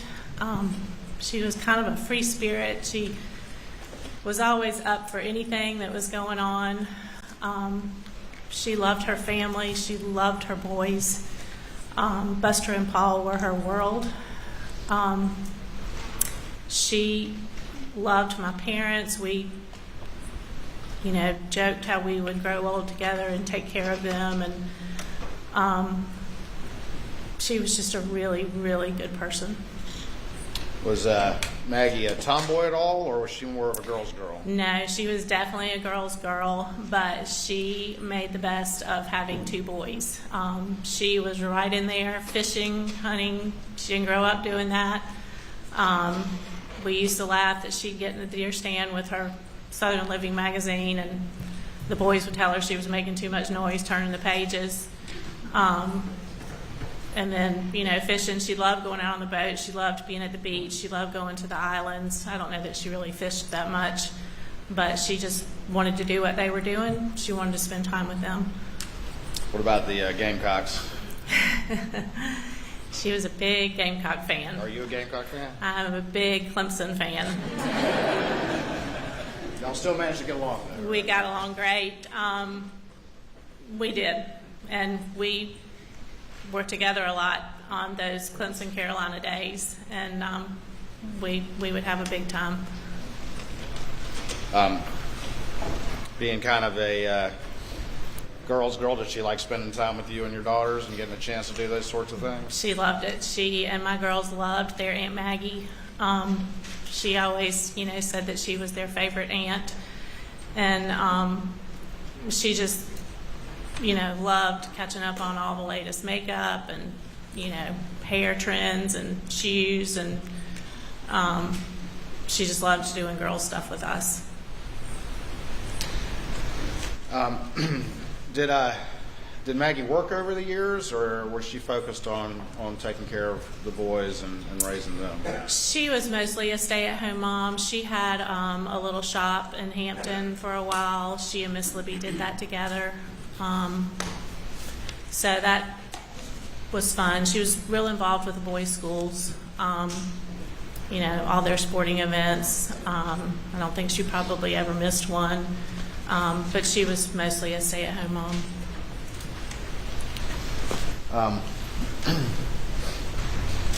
What about Paul? Did you get to know him, obviously, as your nephew? Yes. Tell the jury just a little bit about Paul and what he was like. Paul was a sweet, sweet boy, misrepresented in the media. He had such a kind side to him. He was always wanting to help. Aunt Marion, does Uncle Bart need some wood? He'd bring us a load of wood. He was a kind soul, and I loved him a lot.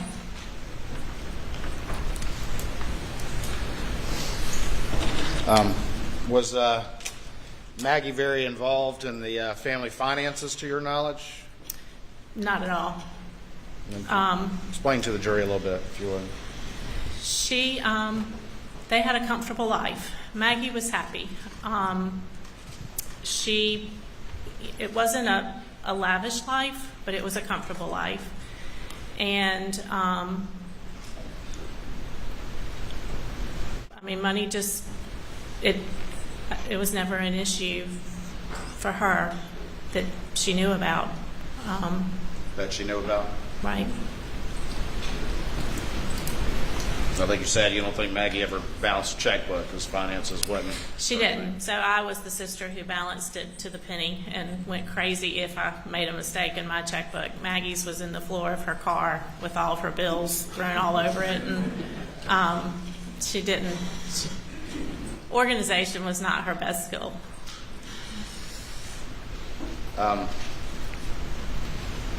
Mr. Randolph, Paul's grandfather, did you know him?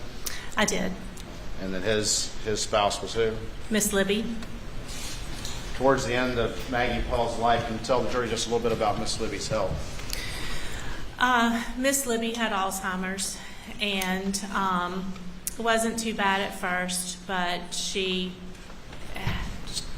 been declining for years, and it's real bad now.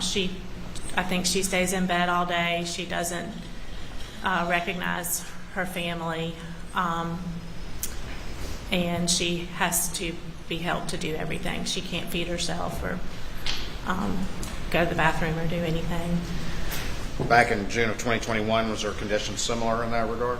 Yes. Back in June of 2021, was Mr. Randolph suffering any health issues? Mr. Randolph was really sick. He had lots of different things wrong with him, and I think that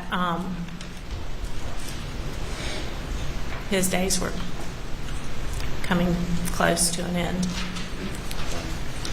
In the days leading up to Paul and Maggie's death, had the family received some not encouraging news about Mr. Randolph's prognosis? Correct. I think that they felt like everything had been done for him that could be done. And I'm not sure Mr. Randolph wanted anything else done to him either. It had been a long road for him.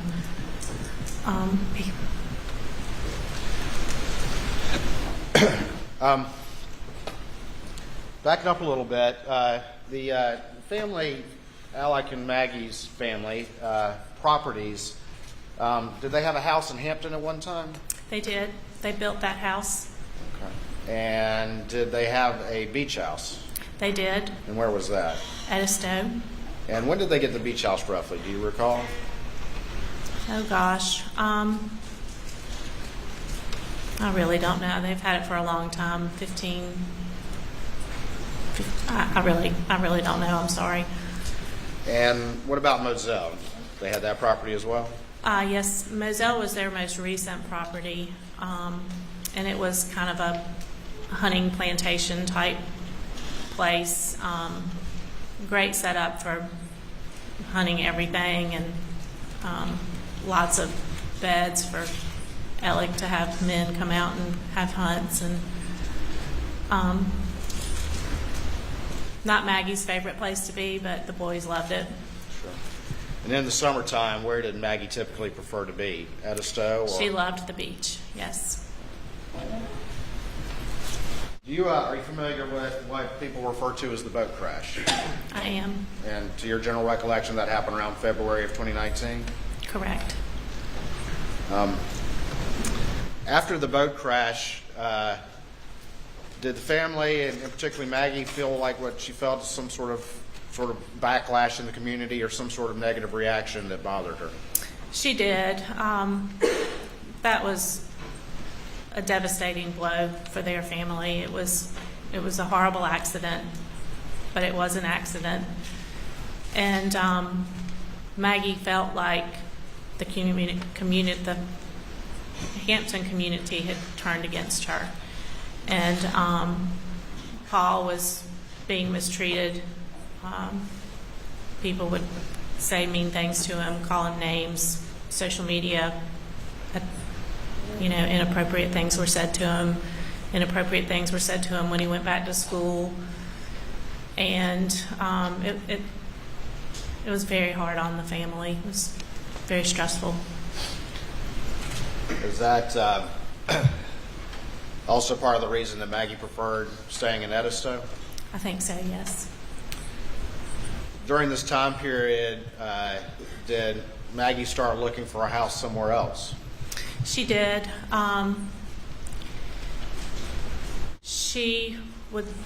They sold their Hampton house.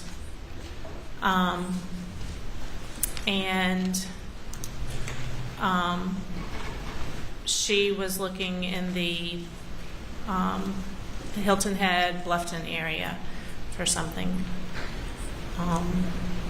She had been looking in that area for a while. Okay. Did she find anything she liked? She did.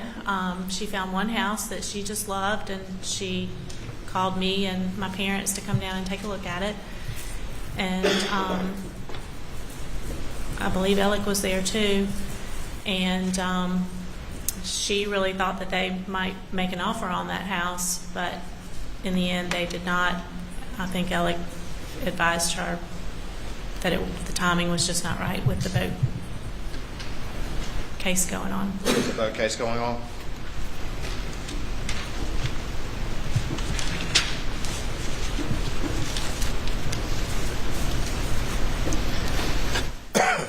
So we move closer to June 7th of 2021. I believe you testified that the family had received some bad prognosis on Mr. Randolph. Is that correct? Yes. Maggie called me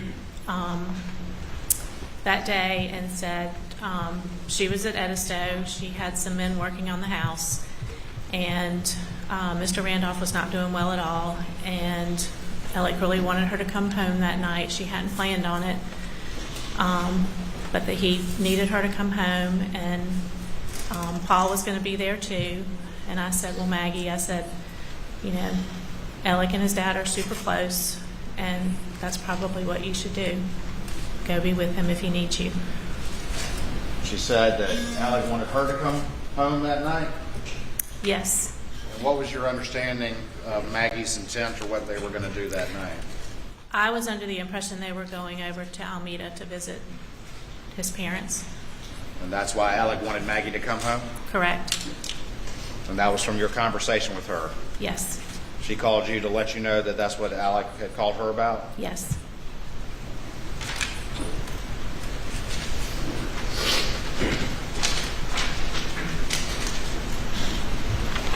You said she was having some work done at Edisto on June 7th? Yes, just maintenance work, getting it ready for the summer.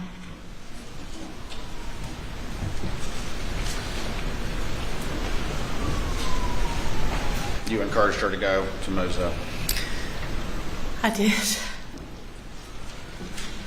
Was that the last time you talked to her? Yes. Thank you.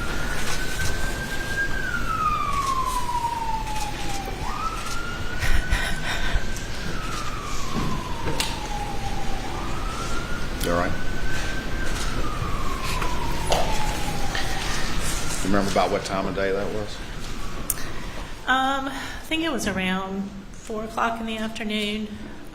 I think Maggie loved to call me when she was driving. She was always driving from, Moselle to Edisto to Charleston. And I think it was around 4 that afternoon. What was the rest of your day like? Just a normal day? Just a normal day. Did you go to bed that evening? Actually, we were not in bed. We were watching a movie. It was just Bart and me at home that night. Bart, your husband? Tell me how you found out.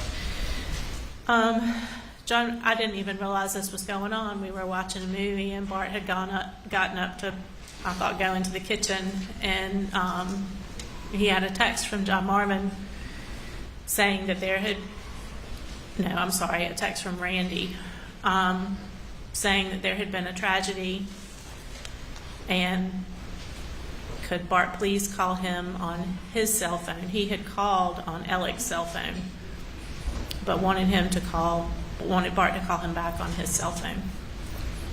So what happened? So Bart went outside and called him.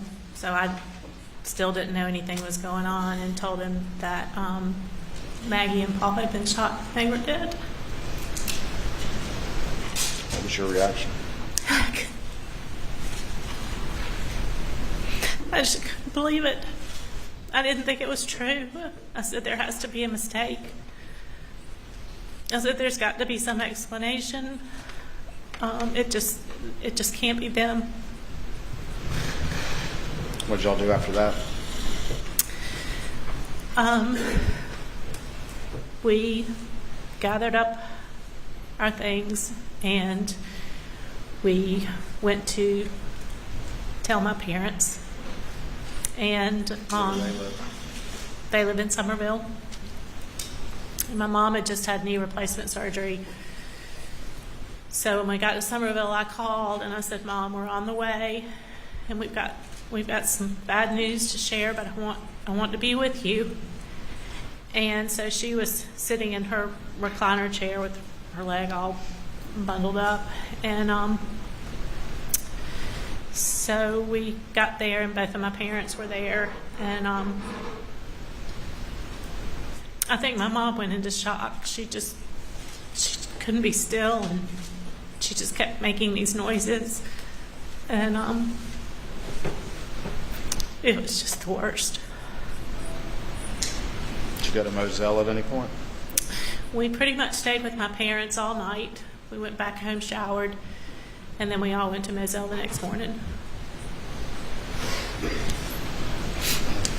Over the next few days, were y'all staying back in Somerville and going to Moselle, or what were you and your parents doing in Bart? So we had family coming in from Kentucky, and some of them were staying with me, some of them were staying with my parents, but we were in Moselle every day.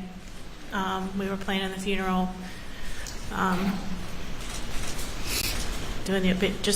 we were in Moselle every day after that until the funeral. Did that shock of finding out last for a while?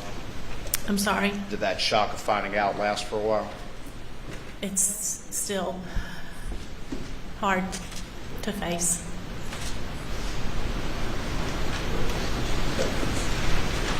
When you got to Moselle, did you see Alex, the defendant? I did.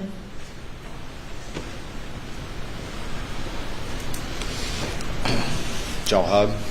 We did. Cry? We did.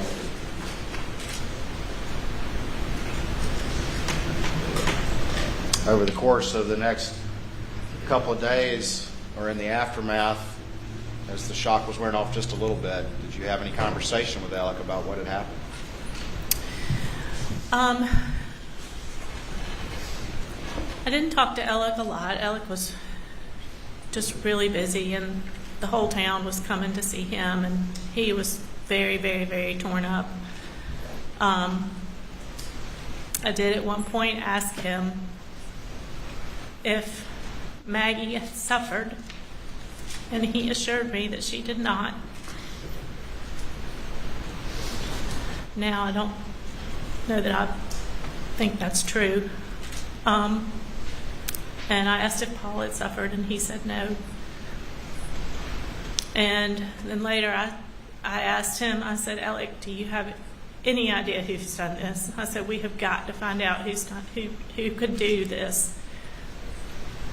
And he said that he did not know who it was, but he felt like whoever did it had thought about it for a really long time. Whoever had done it had thought about it for a really long time. Did that strike you as odd? I just didn't know what that meant.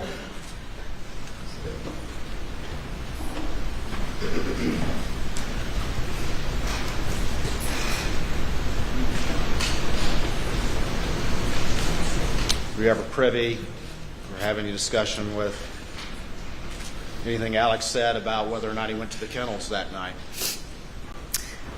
I personally did not talk to him about that, but he told my mom that he had dinner with Maggie and Paul and then he took a nap, which he did.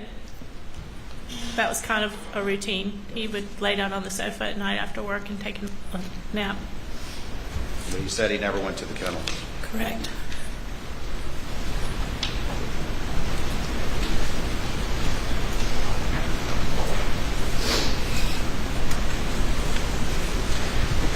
After your conversation with Maggie, your last conversation with her,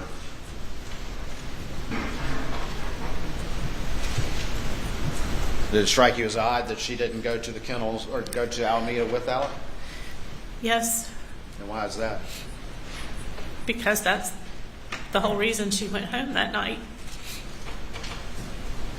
Did you think from your conversation with Maggie that she was planning to see Mr. Randolph too? I thought so. I didn't realize that Mr. Randolph wasn't there at the time.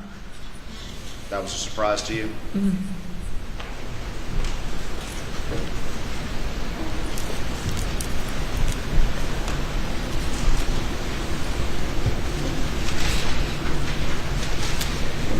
In the days and weeks following Maggie and Paul's murder, did Alec ever say anything about the boat case?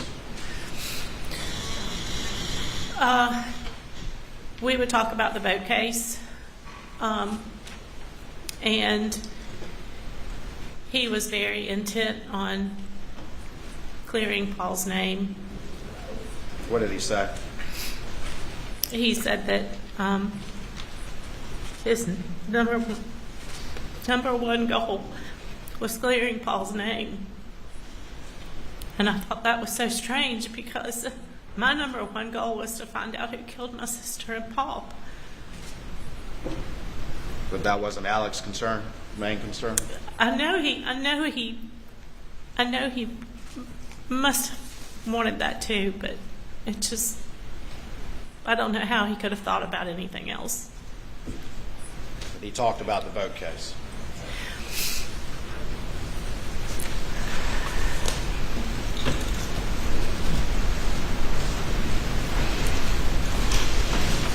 Did he ever act scared or afraid that the real killers were out there somewhere or anything like that, or was he concerned with the boat case? We were afraid. We didn't know what was going on. My family was scared. I was scared for Alec and Buster. I felt like they needed protection. I think everybody was afraid. And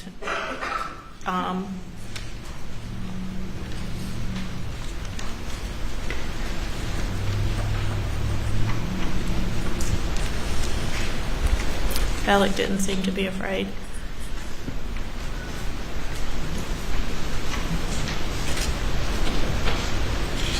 Did he also talk about getting Buster back into law school Yes. after the murders?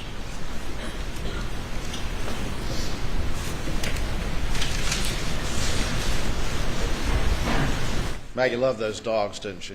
She did. She liked going down there and playing with them? She did. Would she tend to walk down there, or would she take another way to get down there? If she was dieting, she'd walk. Sometimes she'd ride her bicycle, and she'd take her car. She'd go, just whatever she felt like. Take her car, take one of the golf cart things.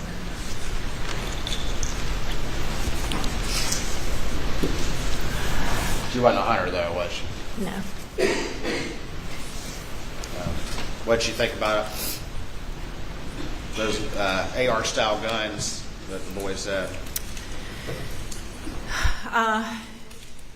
She seemed to be fine with those. I remember when she wanted to give them those for Christmas, and I just growing up with girls and not in the hunting world, I said, Maggie, why would you give those boys those guns? And she said they love to shoot hogs, and which I understood that the hogs were tearing up their property, but it just scared me that the boys would have such a dangerous weapon. But I know nothing about guns, so.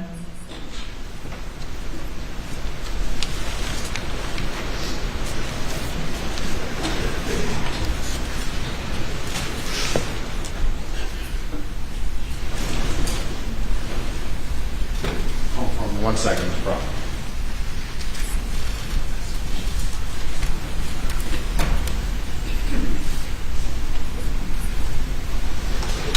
Thank you for testifying. Please answer any questions the defense may have. Mr. Griffin.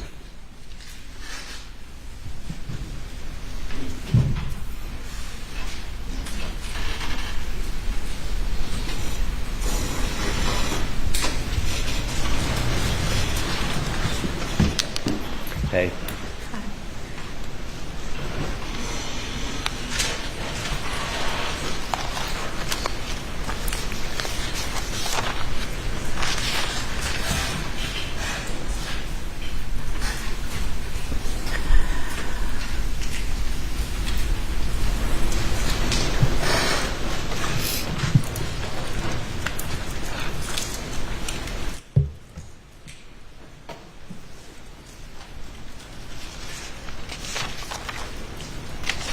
I'm sorry, this is hard for me too. Maggie was a very special person, wasn't she? She was. And she and Alec had a very special relationship, didn't They did. they? And they had a very special family, did they not? They did. And they loved to do things together as a family, didn't they? They did. And it just wasn't Alec and Maggie and Paul and Buster, but your parents were part of their family, right? Yes.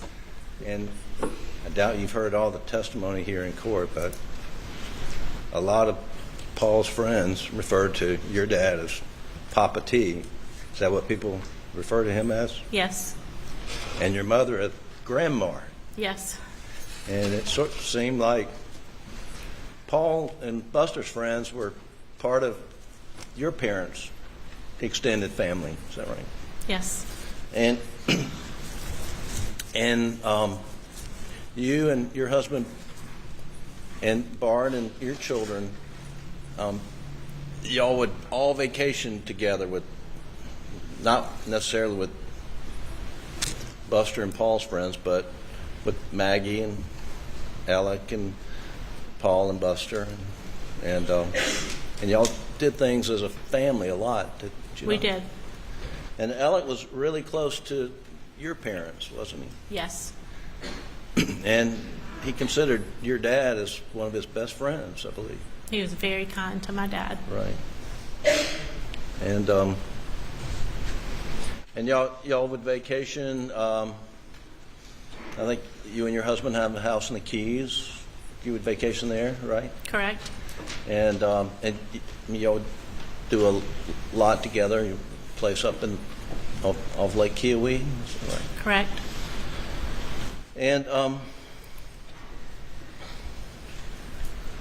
And you said Maggie was a girl, but she took to the boys and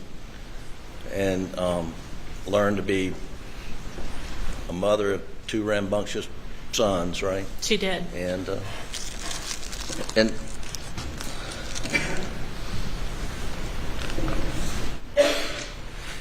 you said earlier that about sporting events that Maggie never missed any of Paul and Buster's sporting events. Is that right? Correct. And Alec was there right by Maggie at every sporting event, wasn't he? Coaching. Coaching most of the time, right?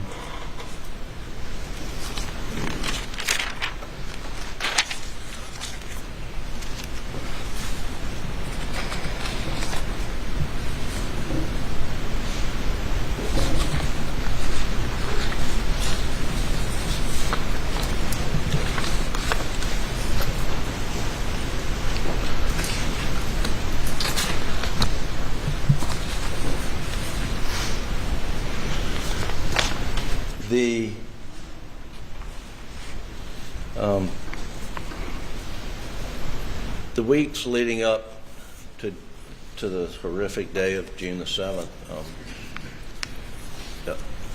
you had a family get together up at Kiowee. We did. And your daughter was, you're having a baby shower for your daughter, right? Right. You're about to be a grandmother for the first time? Yes. Yeah. And where was it? When was it? Where? Where? Yeah.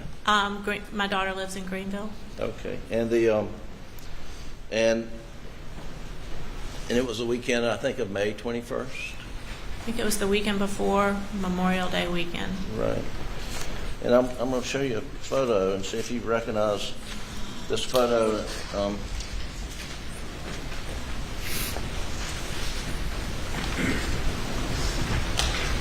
And it's Defendant's Exhibit 122. Yes. Do you recognize that? I took that picture. You took that picture. I did. Your Honor, we would introduce Defendant's 122 in evidence this time. No objection, Your Honor. Submit it. Can you pull up 122, Doug? You know, I'm not sure, Marion, if the jury has actually seen a picture of Maggie in this trial. She's obviously the only female here in this photo. Mm-hmm. And y'all favor each other greatly, right? We do. And this was a weekend, just a couple of, I mean, you said the weekend before Memorial Day, Mm-hmm. right? And that's Buster on the left, Yes. and that's Paul, Right. and then Maggie and Alex, right? Correct. Okay. Thank you. You can take that down.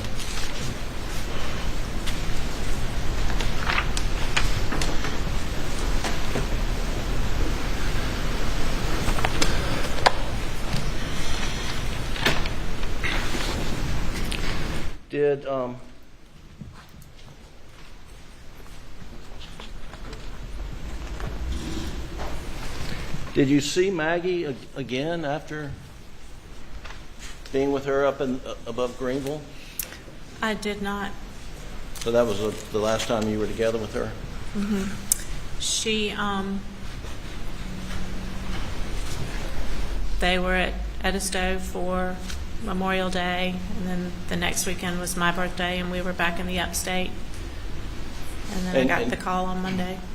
And you understand, the weekend after Memorial Day, Alec and Maggie went to Columbia for a super regional baseball game with Buster and his girlfriend Brooklyn. Right. You were aware of that? I am. And you mentioned that Maggie was a big Carolina fan and Alec was a big Carolina fan, right? They both graduated from there. And they went to a lot of the Carolina sporting events as a couple? Yes. Right.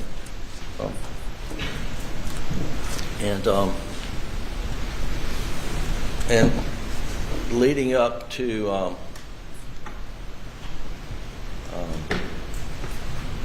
June 7th, well, let me back up. I know we've talked about this, and I don't want this to come out the wrong way, but Maggie did a lot for Alex's mom and dad, but didn't it make her somewhat sad to go over and visit his mother because of her condition? Absolutely. And it was really not high on her list of things that she wanted to do. Maggie went there a lot. She just didn't feel like she needed to go every day like Alec liked to go. And Alec would go every day and sometimes more than once a day. As much as he could, he did. And but Maggie cared for Mr. Randolph, and I know she loved him. I'm talking about she would, prepare food for him and tried to spoil him, wouldn't she? It was the no salt diet. Right. And they were all struggling to cook food that he would eat with no salt. And she experimented with different things, hopefully that he would enjoy, right? Right. The whole family was taking turns and trying to provide meals. And you know now that on the 7th, I think in the afternoon, and we'll establish this later, but around 4:30, Mr. Randolph got admitted back to the hospital in Savannah. I know that now. Right. And you said earlier that you expected from your conversation with Maggie that she was going to go over to Alameda and see Alex's parents on the evening of the 7th, but and you found it odd afterwards when you found out she didn't? Correct. But knowing that Alex's dad was not there and he was back in the hospital, it doesn't really seem that odd anymore, does it? Probably not.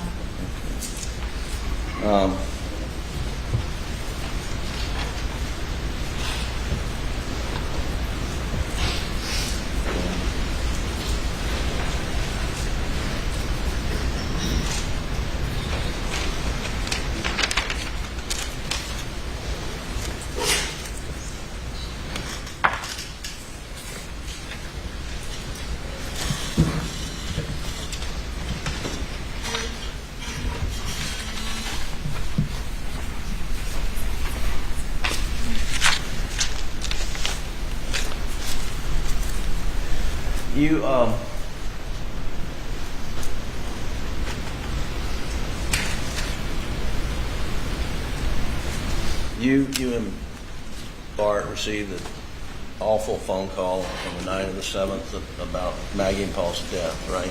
We did. And it was from John Marmon? Randy. I'm sorry, I misspoke earlier.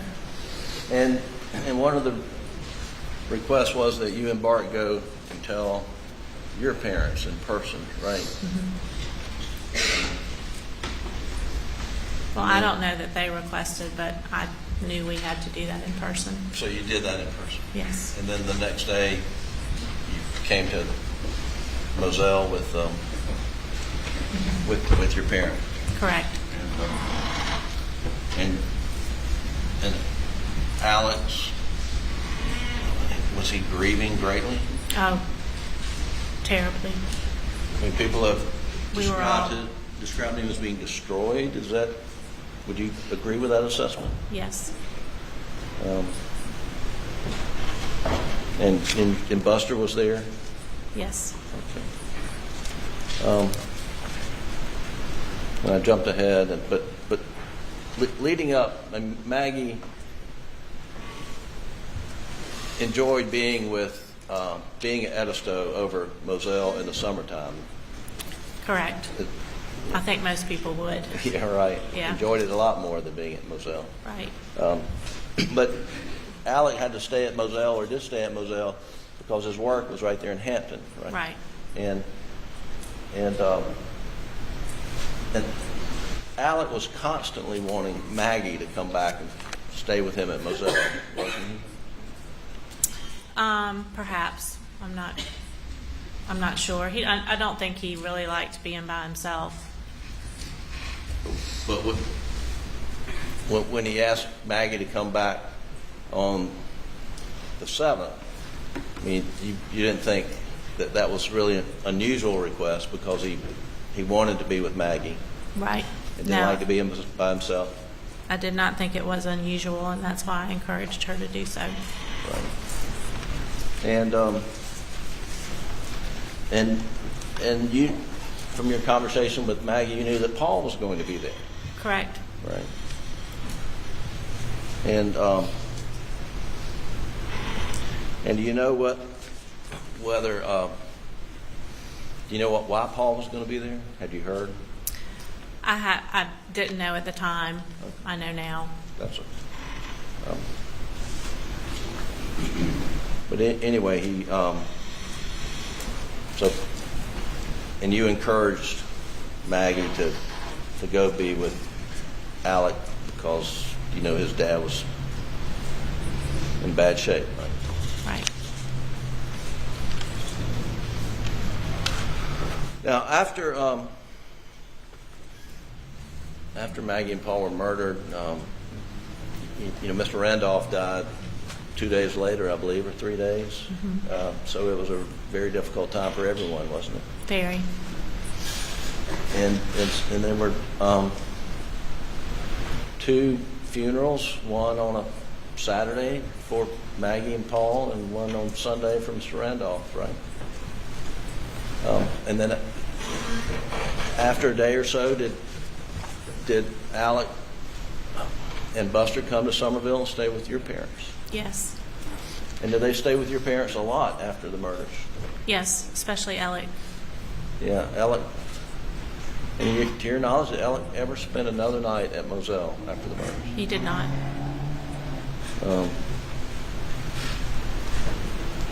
She stayed with your parents. He visited with you and your husband and family down at Key West at some time at the end of July. Is that right? He did. And then he and Buster came up to Greenville at one point in time. They did. And then and he was staying with his brother Randy at times. He was all over the place. He was. And,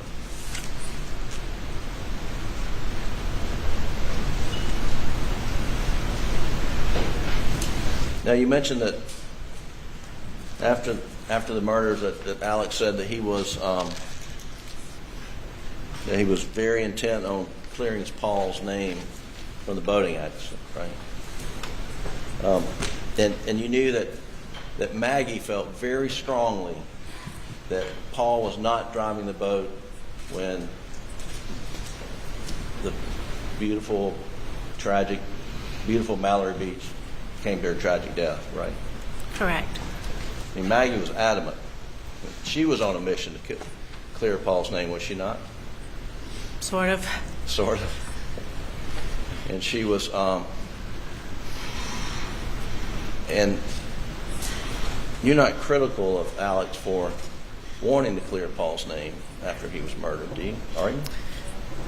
I'm not critical about that at all. I think that was his way of honoring Paul after he was gone.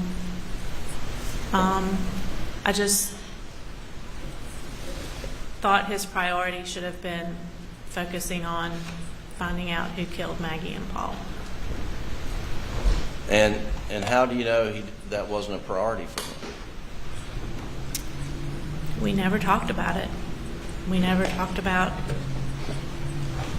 finding the person who could have done it. It was just odd. And we were sort of living in fear because we thought this horrible person was out there, and we were mostly afraid for Alec and Buster, but we didn't know the motive behind the killings. We thought it probably had something to do with the boat case. Right. And we thought that up until September. Right. And then things started to change a little bit. Sure. Well, were you aware that Alec started carrying a gun after the murder? You didn't know Alec that? always carried a gun. What's that? He always carried a gun. On his person that he started carrying a gun. Were you aware of that? I knew he usually had one in his car. Right.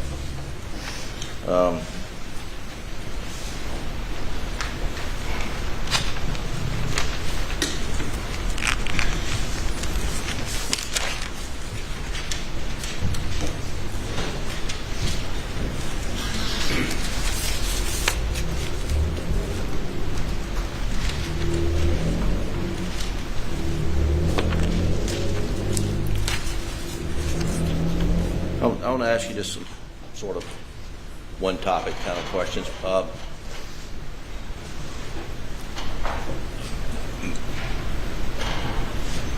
Bubba was Maggie and Alex's dog, is that right? Mm-hmm. Bubba could be a little hard-headed, we've heard. Mm-hmm.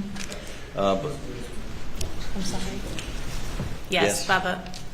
I think Bubba could be a handful. But it's pretty clear that Alec could control Bubba pretty well. Yes. And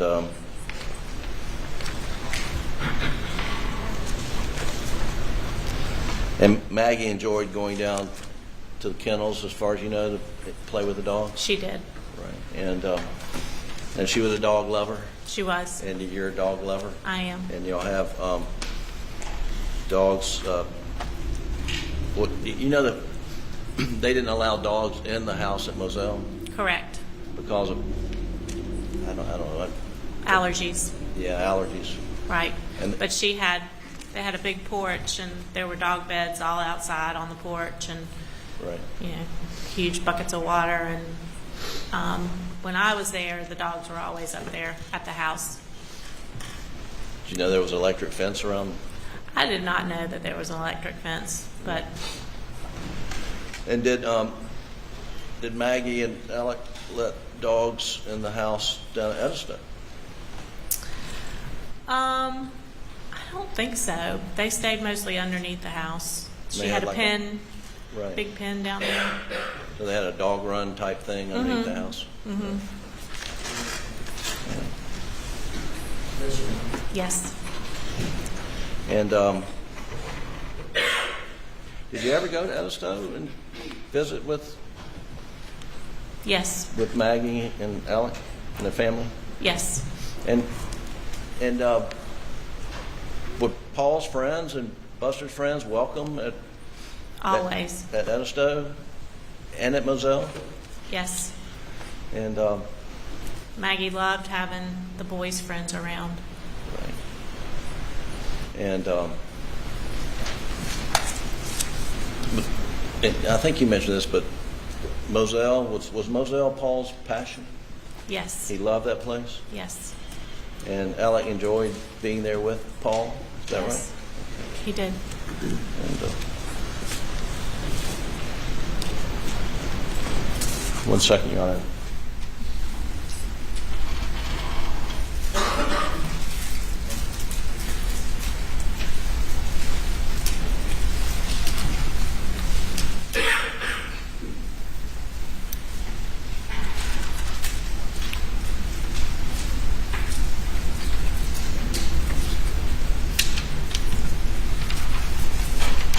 Just very briefly,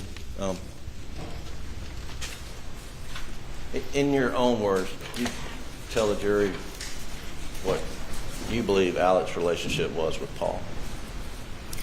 I think they had a very good relationship. They loved all the same things. They loved to hunt. They loved to fish. They loved to work the land. I think the plan was for Paul to take over Moselle one day, and they had a great father-son relationship. And in your own words, can you tell the jury what you believe Alec's relationship with Maggie was? It was good. It wasn't perfect, but Maggie was happy, and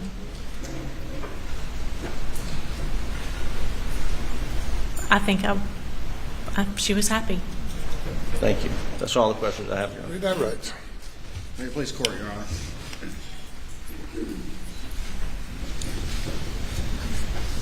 When Maggie called you on the afternoon of June 7th, 2021, she reported to you that her whole purpose for going home was to go with Alec to visit Alameda. Is that correct? Objection leading. What did Maggie tell you her whole purpose was in going home and Alec wanting her to come home on June 7th, 2021? She was going home to be with Alec and visit his parents at Alameda. And it was such a point of contention that you actually encouraged her to go. I did. You were asked some questions about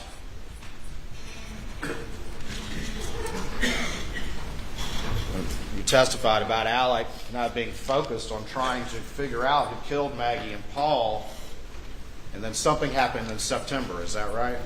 Correct.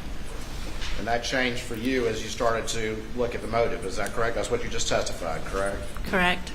And in September, he got fired from the law firm, right? Correct. And it started to come out about years and years of theft and misappropriation from clients. Is that correct? Objection leading. Objection sustained. What came out in September that changed your calculus? And objection exceeding the scope of cross. Objections overruled. Please answer the question. We were on our way to a football game, and we received a phone call from a friend of ours saying how sorry they... this issue that has not been ruled upon. Ladies and gentlemen, we'll have you go to the jury room. Please do not discuss the case.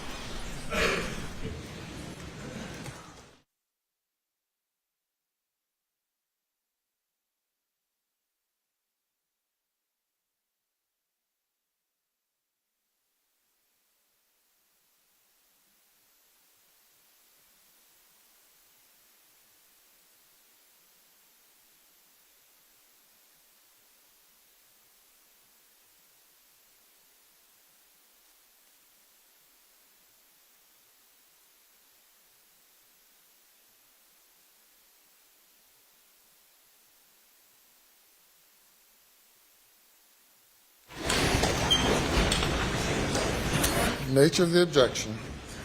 Your Honor, she was about to testify that she had heard about the roadside shooting. The state has not gone into the roadside shooting yet. Your Honor's not ruled on whether that's admissible or not. We object to under 403 as to being admissible. And substantively, that is the objection, evidence of the roadside shooting. It just opens up a whole new avenue of issues. Secondly, what she knows thus far would be hearsay, which is a technical objection, but certainly we object to any evidence of the roadside shooting. Your Honor, at this point, of course, this is responsive to a question that was raised on cross-examination by Mr. Griffin, in which she testified something happened in September. So for that reason, just to begin with, I believe that door is opened as to her to explain what it was that changed at that period in time, which was the nature of my question to her. Additionally, I think if we look beyond that, there is a connection, if we want to talk and have in-camera hearing about her answer and about 403 and 404, there is a logical connection between what happened in the roadside shooting and what happened on June 7th, 2021. And that connection is, of course, that the evidence will show that as the temperature increases, as there's a confrontation for Alex Murdaugh, then things like this happen. And that's what happened on September. But as it relates to this specific witness, this was an answer that came up during the defense cross, and it's fair to explore with this witness now what changed in September, which she's already testified to from a defense question. And what was the question that prompted the response that you now indicate opens the door for this? Yes. So in that particular question and in her response, he asked her, and he had been, of course, engaging in great detail about the family relationship and that sort of thing, and put up a picture and all the rest of it, and asked her about her assessment at that particular time, and she went in and started to explain that, and he was specifically asking about Alec being concerned about clearing Paul's name in the boat case, and then she explained further that, and he asked her if that was any big deal, and then she went on to explain her answer, and that's when she talked about how everything changed in September, and that was what I was exploring, what happened in September, which has been testimony before this jury, and I think now fair game for them to understand what happened in September. All right. Yes, sir.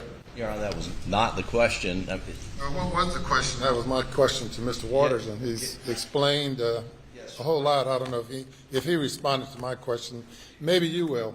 What was the question that you posed that generated the response about her concern and her concerns changing? The question that I asked related to her, I said, you testified previously that you didn't believe Alec was concerned about finding out who did this, or more concerned about clearing Paul's name. And then she says, well, it seemed odd he wasn't concerned about finding out who did this. And I said, why do you think he was not concerned? And then she goes into testifying, well, initially we thought it was the boating accident. And then after September, we thought perhaps it's something completely different. And, I was exploring her testimony on direct, and she offered up the issue of the roadside shooting. So I didn't ask anything about the roadside shooting, Your Honor. I was asking her why she thought Alec was not trying to, what was the basis of her belief that Alec wasn't trying to find out who did this. All right, Mr. Waters. And I apologize if I wasn't more clear. I don't remember the specific question, but what I do... We have court reporters. If we'll have Ms. Harris, if you'll go back a bit to Mr. Griffin and his questioning of Ms. Proctor.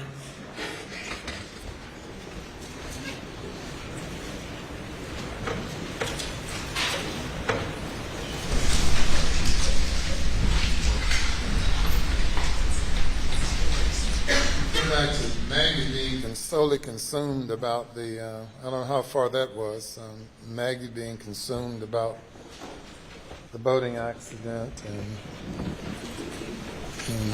if it's not too far back from there on up to where you are now.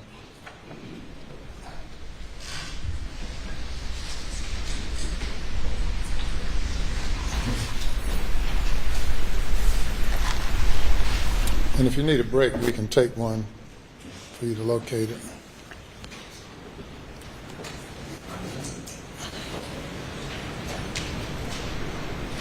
Looking for the question. Pardon? I'm looking for the question. All right.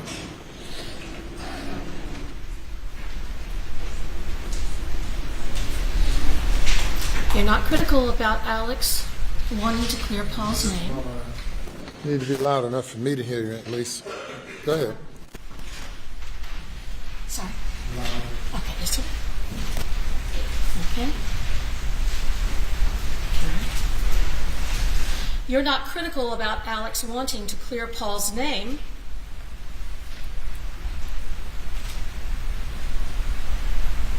After he was murdered, are you? I am not critical about that at all. I think that was his way of honoring Paul after he was gone.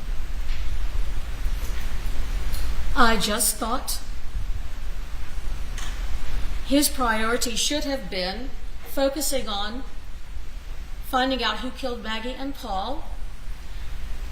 And how do you know that wasn't a priority?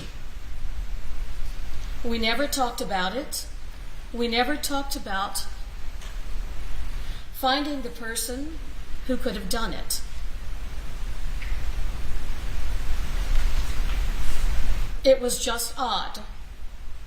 And we were sort of living in fear because we thought this horrible person was out there, and we were mostly afraid for Alex and Buster.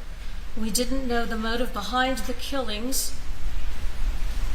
We thought it was probably had something to do with the boat case, right? And we thought that up until September. All right. And then things started to change a little bit. Were you aware that Alex started carrying a gun?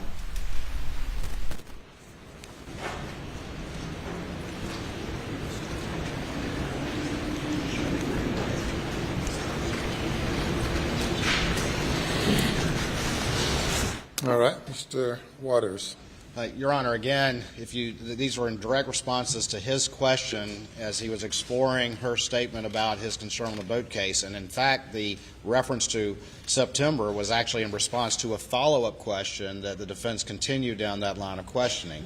That answer has now come out, and I think that the witness, again, is entitled and is fair game at this point before. Testify as to what changed in September?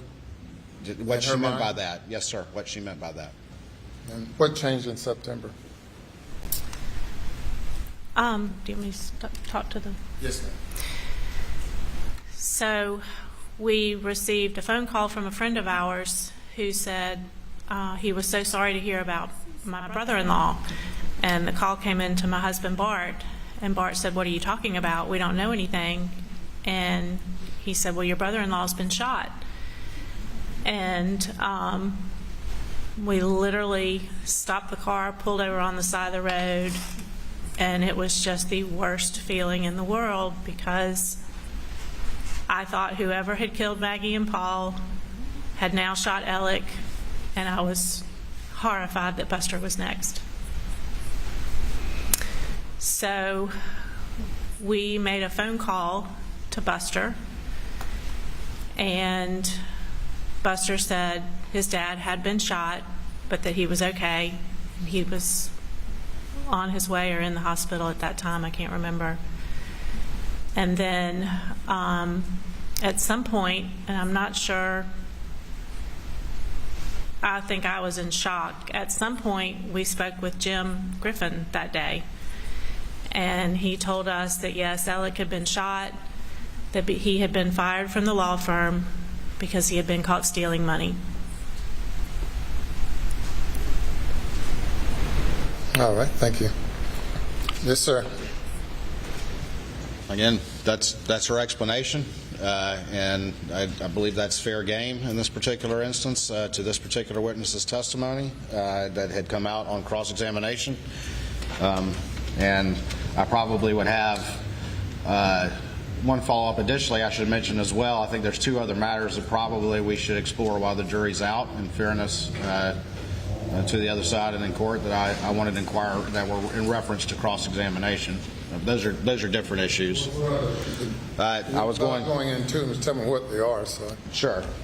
There were obviously extensive cross-examination about the family relationship, and there's been extensive evidence offered by the defense on cross about the family relationship. And there were two questions I was going to ask her about fidelity concerns, and also the Maggie and the family wrestling with opioid abuse and pill usage by the defendant.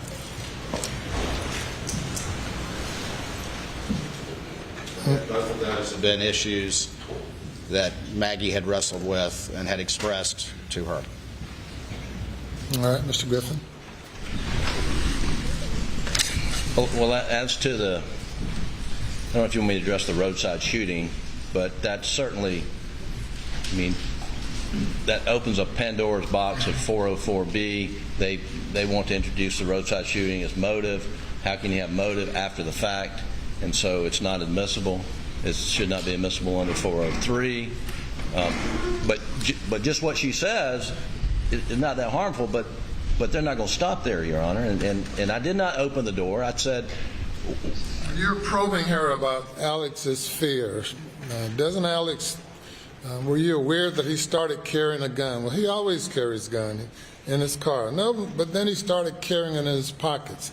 So you're having her, cross-examining her to suggest that Alex was living in fear, as evidenced by the fact that he continued or started carrying a gun, not in his vehicle, but on his person.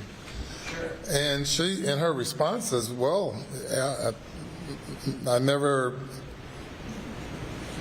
didn't appear to me that he was living in fear. I didn't know anything about that and responding to you until in September when this occurred for whatever reason. Now, what the truth of what occurred, she's not testifying as an investigator. She said she heard he'd been shot. And that gave her, changed her reason for concern in some way. Whatever that might be, I don't know. Did you still have a reason for concern? Are you about Alex's safety, or did it, was it changed? Was it altered? That day, and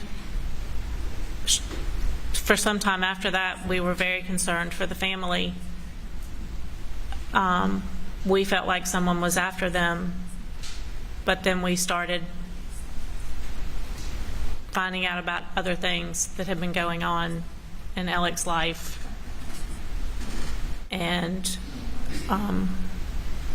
this is in part based on your conversation with Mr. Griffin?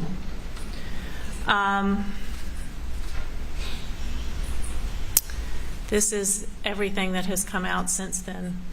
Did Did you say that you had a conversation with Mr. Griffin? That day that we found out that Alec had been shot, we did have a conversation with Mr. Griffin, and he's the Mr. Griffin one. told you that he'd been fired and that he'd been caught stealing money. Correct. That's just hearsay. Well, Absolutely hearsay. what kind of quandary does that put you in? You're going to be a witness as well?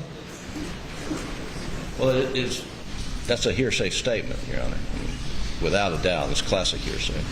Well, it's the basis for her fear or not having fear, which is something you, or fear or believing that Alex was in fear. That's something that you were probing.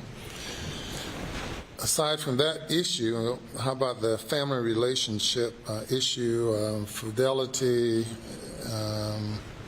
opioid abuse, concerns? Well, Your Honor, with regard to fidelity, I mean, we can hear what she says about it, but the evidence, as I understand it, is 10 or 15 years ago. I don't know how long ago, but it was more than 10 years ago. There was some issue about someone that Alec had known in college reaching out to him. Maggie got angry about that. They had a Reaching out to him 15 years ago or recently? Yes, sir. Yes, sir. And that Maggie got angry about it. Contacted the woman's husband, who says, it's not true. I know who she's seeing because I have a private eye on her. That led to a divorce. You're now referring to a 15-year-old conversation. Yes. And then the opioid stuff, Your Honor, is I'm not sure what information she's going to share about that, frankly. Well, you had one earlier witness read a letter about him being in rehab. That they introduced, yes, sir. That you published. Well, it's already in evidence, Your Honor. All right. Over objection. Go ahead, Mr. Waters. So on both of those issues, first of all, with the first... By the way, you can step down for a break. Don't discuss your case. You're fine? Okay, good. All right. With the issue of the first matter, I think it's certainly a fair question to say, did Maggie ever express to you any concerns? Were there ever any concerns and issues with the defendant's fidelity?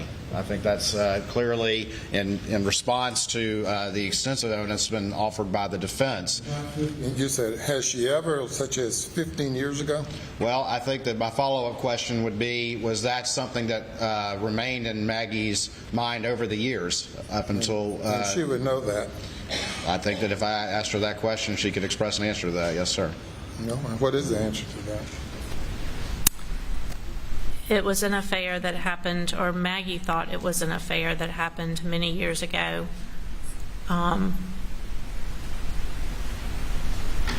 They were able to resolve the issues, but Maggie still brought it up.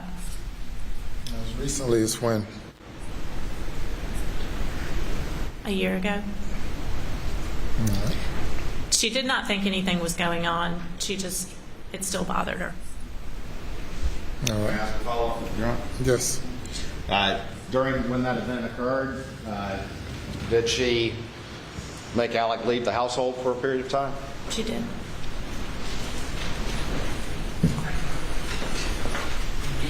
Yeah, we need a time frame when this happened. I mean, I understand.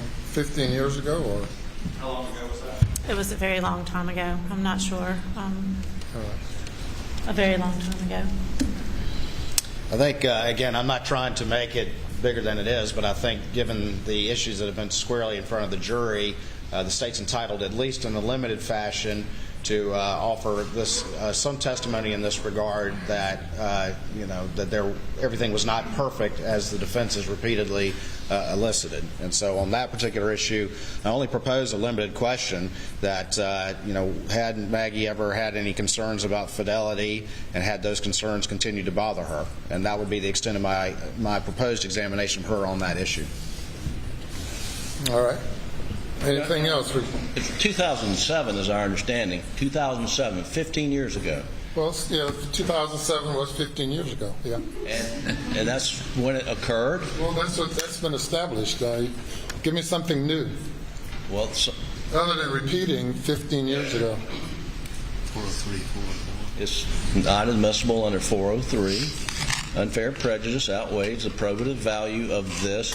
Whether it still bothered her, I mean, she testified that they weren't without their problems like all married couples, but they had a good marriage. I mean, it's been addressed, and it's highly inflammatory. That's why your questions have to not lead into things that might be inflammatory. We're going to be in recess for about 15 minutes. Please.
seated.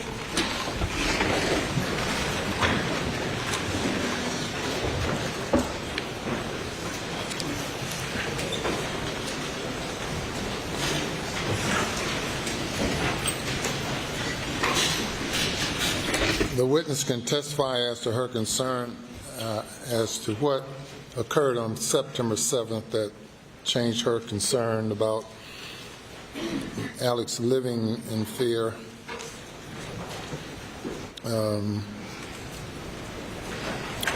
She cannot testify as to on the fidelity issue because that's too remote in time and would tend to confuse the jury. She can testify that she discovered that he'd been fired and that and that he had a drug problem. Your Honor, depending on how the testimony goes, we would have hearsay objections if she's testifying as to what someone told her. She's not testifying as to the truth of it. She's responding to why her concerns were changed based on, in part, of her conversations with you. No, I understand that. Agent for Mr. Murdaugh. No, I understand that. The point I just stood to address is the family wrestling with opioid and pill use by the defendant.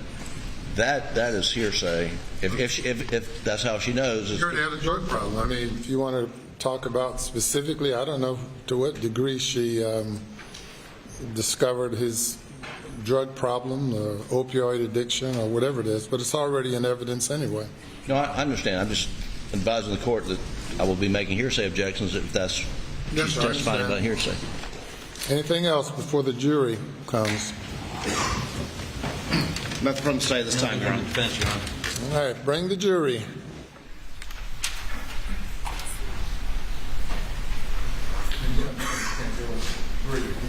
All these issues. Yes, sir.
The objection is overruled. You may continue. May it please the court, Your Honor. Ms. Proctor, when we left on the break, I was asking you what happened in September that caused you to change your assessment. Can you describe that to the jury, please? On September 4th, we were headed to a football game, and my husband, Bart, received a phone call from a friend saying he was so sorry to hear about what had happened to my brother-in-law. And we had no idea what he was talking about. And he said, well, we've heard, he told us he had been shot. So we pulled over on the side of the road. We were all in hysterics. We called Buster, and Buster said yes, that his dad had been shot, that he was being airlifted to the hospital, that they thought hoped he was going to be okay.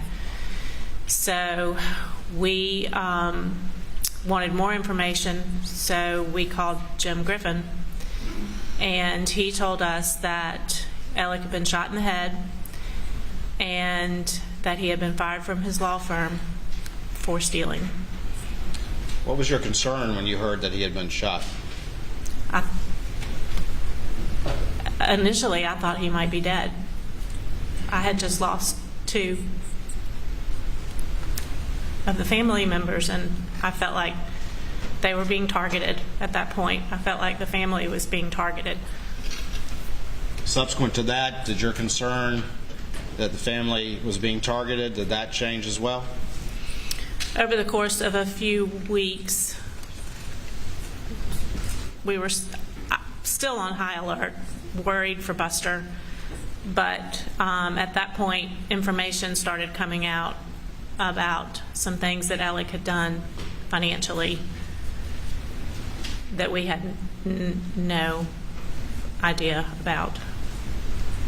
And that changed your assessment about what you heard about him being shot as well. Is that correct? Can you answer out loud? The shooting, that was an event in itself.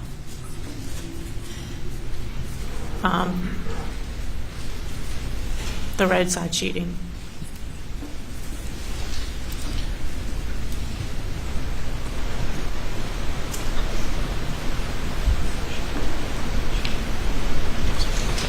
You just stated that the shooting itself, the roadside shooting, was an event in itself.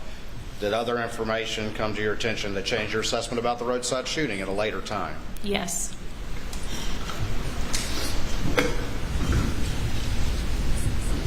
And changed that initial concern that Alec was somehow being targeted? Yes. Did Maggie have a nickname for Paul?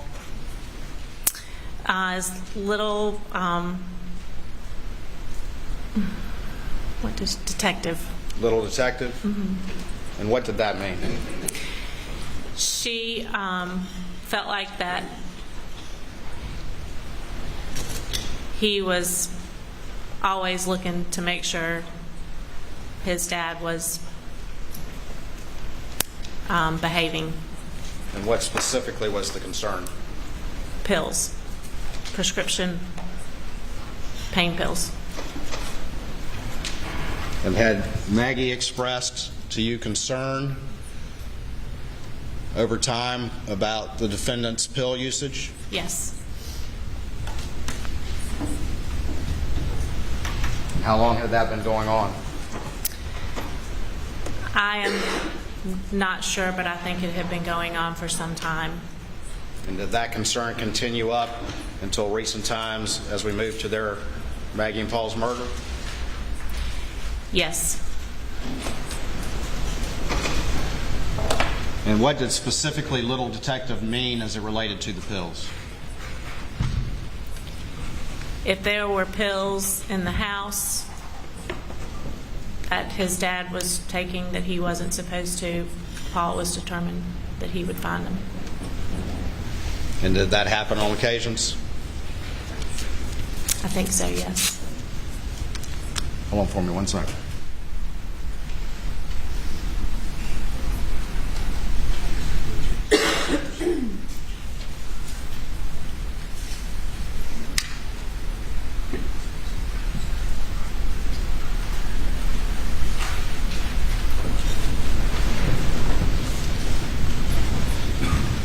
What specifically changed your perception of the roadside shooting after your initial concern?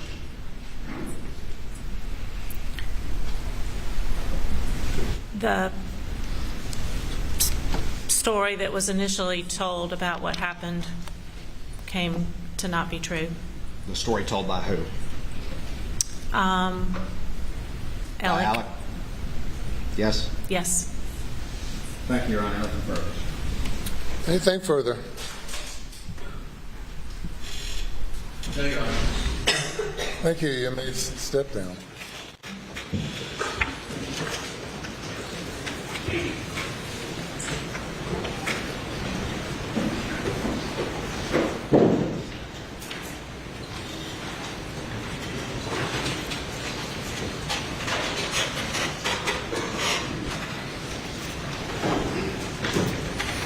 We'll call your next witness.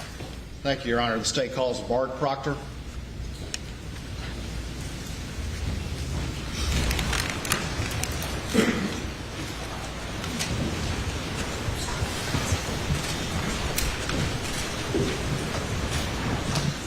Raise your right hand, put down the Bible, please. Do you swear or affirm that any testimony you give today be the truth, the whole truth, and nothing but the truth so help you God? I do. All right, if you would, please, sir. Sit in that chair over there.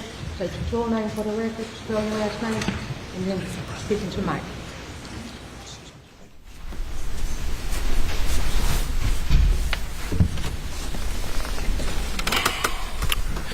My name is Barton Proctor, Proctor. Proctor, good afternoon. Very quickly, tell the jury, are you Marion Proctor's husband? For 37 years. 37 years.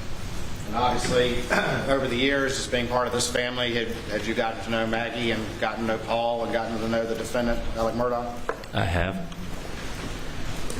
I don't want to belabor the points, but in the aftermath of Maggie and Paul's murder, were you also privy to some of the conversations that Alec had that your wife related to this jury today? Yes. And ultimately heard the same thing in those conversations that she related here today? Yes. Have you had an opportunity to review what's been entered into evidence as States 297, the kennel video? I have heard it. May I have the computer input, please?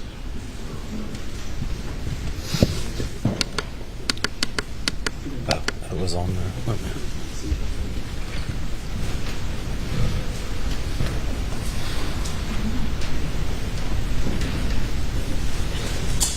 For the record, I'm going to play States 297.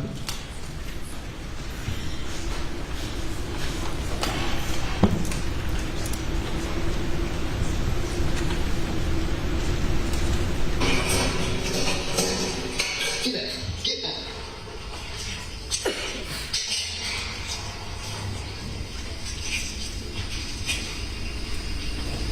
Quick, Cash. Quick. It's okay. Come here. Come here. Close to me. Cash. Hey, he's got a bird in his mouth. Blah, blah. Hey, Bubba.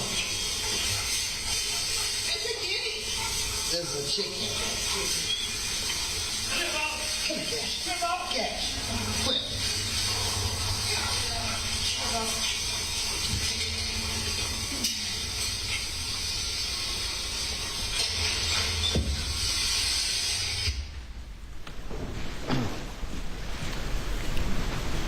Do you recognize any voices on that video? I recognize 3. Can you tell the jury what voices you recognize? I recognize Paul Murdaugh. I recognize Maggie Murdaugh, and I recognize Alex Murdaugh. And when you say Alex Murdaugh, do you see him in the courtroom here today? I do. Can you point him out for the jury, please? Yes, Or sir. describe him? He's wearing a blue blazer and has his glasses on his head. And how sure are you? 100%. Thank you. Please answer any questions the defense may have.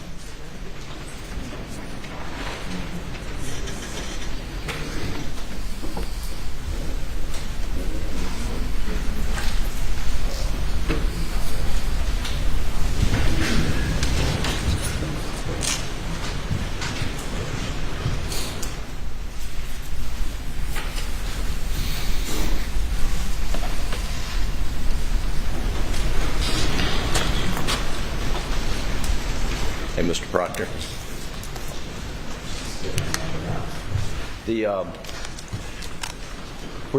Were you ever shown a blue raincoat by any SLED agents? Yes, sir. And was that blue raincoat shown to you and your wife Marion, who just was here in the courtroom? Yes, sir. It's a picture. A picture of the blue raincoat. And did you recognize the blue raincoat? No, sir. Had you ever seen it before? No, sir. Did you ever see Paul wear it? The blue raincoat? I had never recognized it before. Okay. All right. That's all the questions I have, Your Honor. Anything further? No, say, Your Honor. Thank you, sir.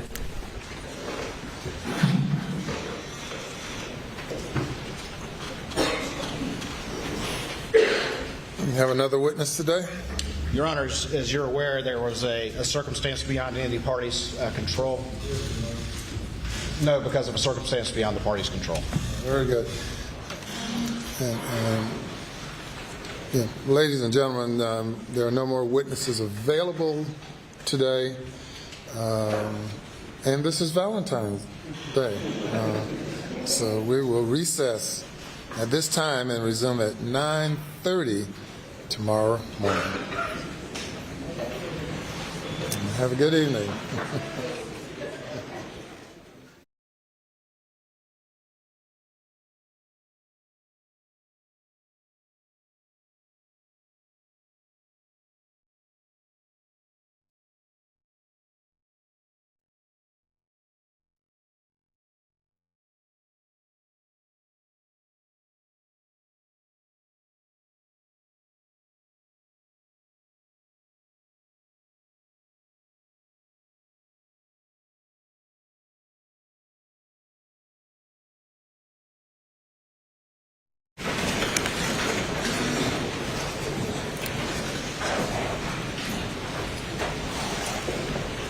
Mr. Waters, the jury is gone. You can further explain if you'd like.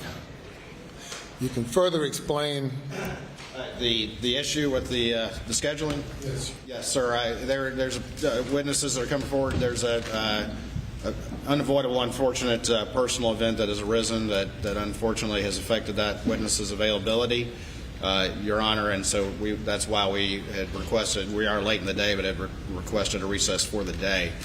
Your Honor, I will say that with the side of the road issue has always been out there, and at this point, we believe there is some admissibility as to that, particularly a statement of the defendant related to that, in which there's actually a few statements, but there's one statement in particular. I don't know if Your Honor wants to proffer that at this particular time, since we have a little time available outside the jury's presence, but I do think that at some point that's a bridge, given developments, that needs to be crossed. Yes, sir. We've prepared a memo. We would be prepared to argue that motion, but we're not today. So we expected this to go through, no motion to be argued today. I apologize to the court, but we would prefer not to go forward with it today. You said you're preparing or have prepared a memo? Let me ask the person preparing it. All right.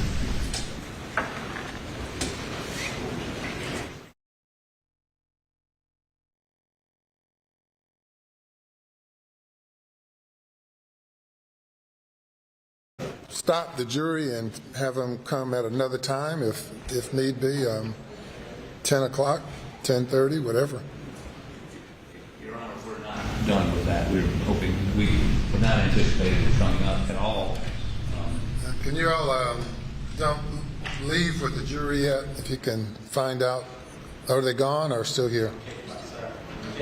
You have them hold for a moment.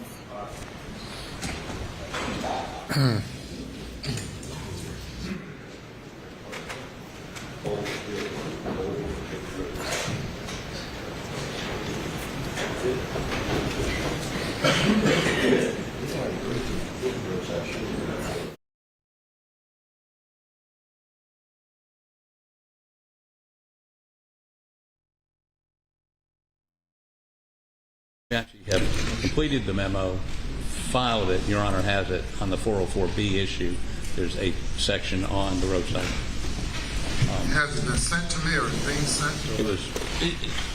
Your Honor, it was filed well before trial, and it is a consolidated memo. It addresses all the 404B stuff, the financial evidence that you've ruled in, and in the section of the memo, we do address the roadside shooting. We point out that it's after June 7th. We point out that he's been indicted for insurance fraud. As a result of that, attempted insurance fraud, their theory of motive is it is just another way for him to gain sympathy when financial situations turn bad, leave for him. But we point out that he has been indicted by Hampton County grand jury for insurance fraud for attempted suicide to obtain $12 million of insurance for his son Buster. And so we argue that it's not motive, and it should not be admissible under 403 as well. All right, and I'm happy to talk about all of that and review what's been submitted overnight and review whatever the state may have for me to consider, and to hear any more argument about it in the morning prior to ruling.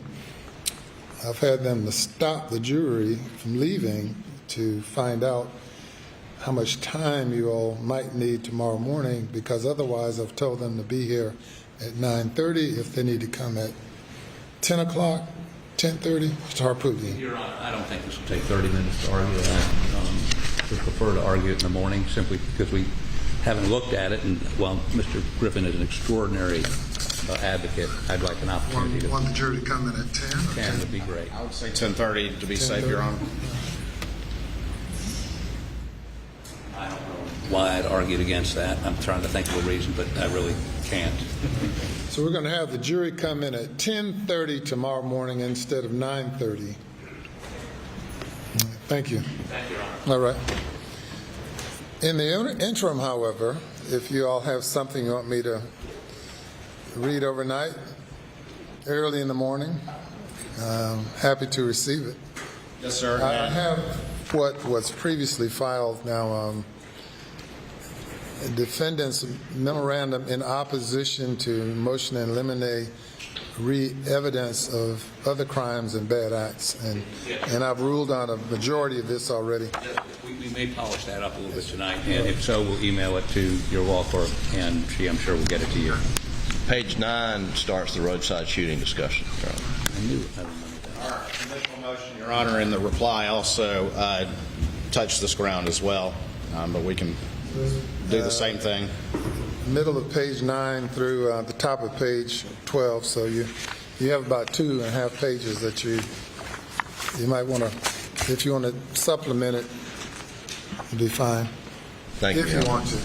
And how about from the state's perspective? Yes, sir, Your Honor, and I think I just lost my glasses.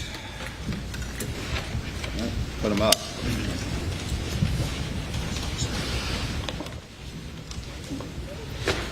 Your Honor, if you look at our response in opposition that was filed on December 8th, we on page 19 in the factual recitation, we talk about specifically the shooting on the side of the road in response to the confrontation with Chris Wilson, and then of course from that point on and prior to that, there is general analysis on 404 and 403. I believe our reply, which I'm trying to put my hands on, also addresses those issues, but we can also polish up some things as well for Your Honor. There is, thank you, Mr. James. There is, starting at page 15 in the reply, it is addressed as well, the reply to their response or in that particular series of filings. It's in there, and again, we can polish that up. There is, again, there's a recorded interview and a recorded statement that we certainly can provide to Your Honor for review, that ultimately we believe they're statements of the defendant, of course, that we believe would be admissible under the theories as argued there.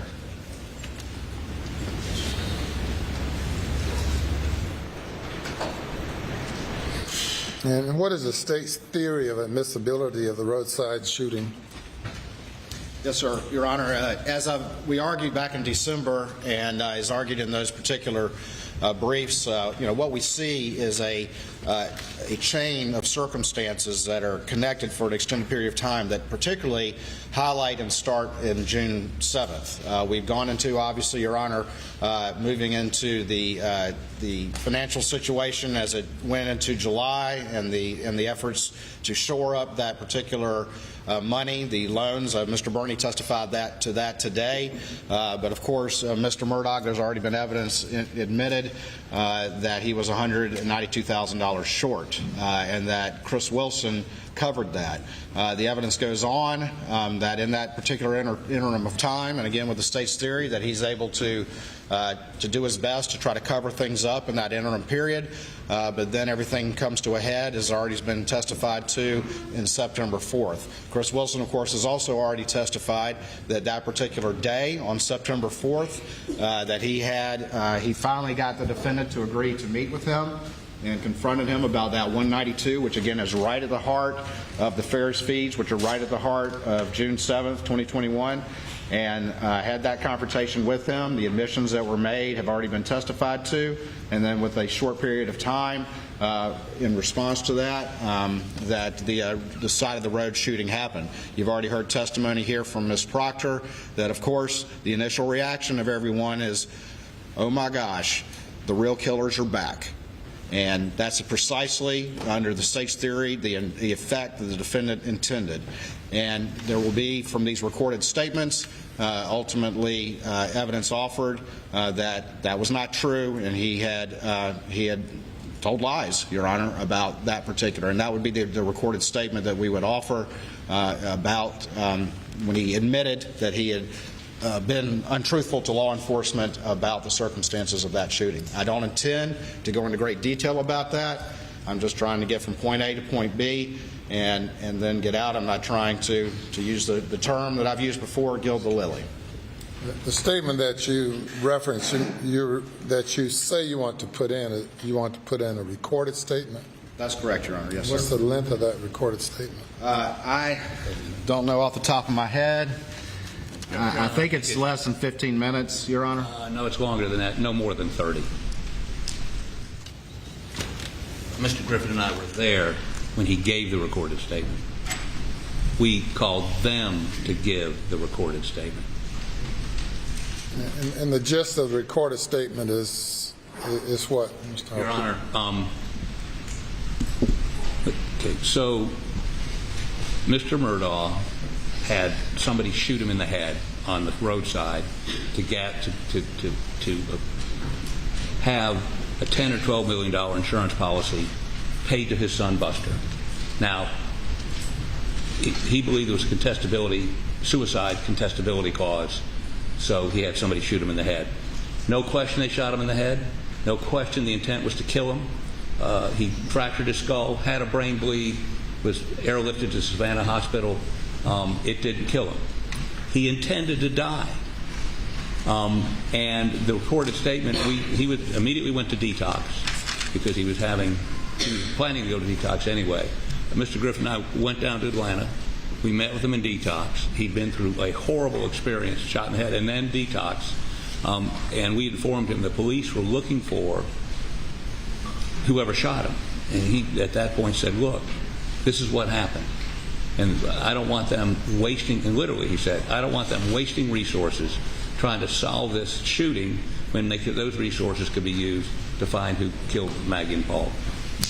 We picked up the phone. We called SWED. We put him on the phone with SWED to have him explain exactly what happened. This wasn't a result of a SWED interrogation. This was a voluntary statement. So they quit wasting resources looking for, and he told them who shot him in the head, and a guy named Eddie Smith, who was his drug dealer. So that's... And you all have brought his name up a couple of times through cross-examination. Yes. Is he on the state's witness list? Yes, Your Honor.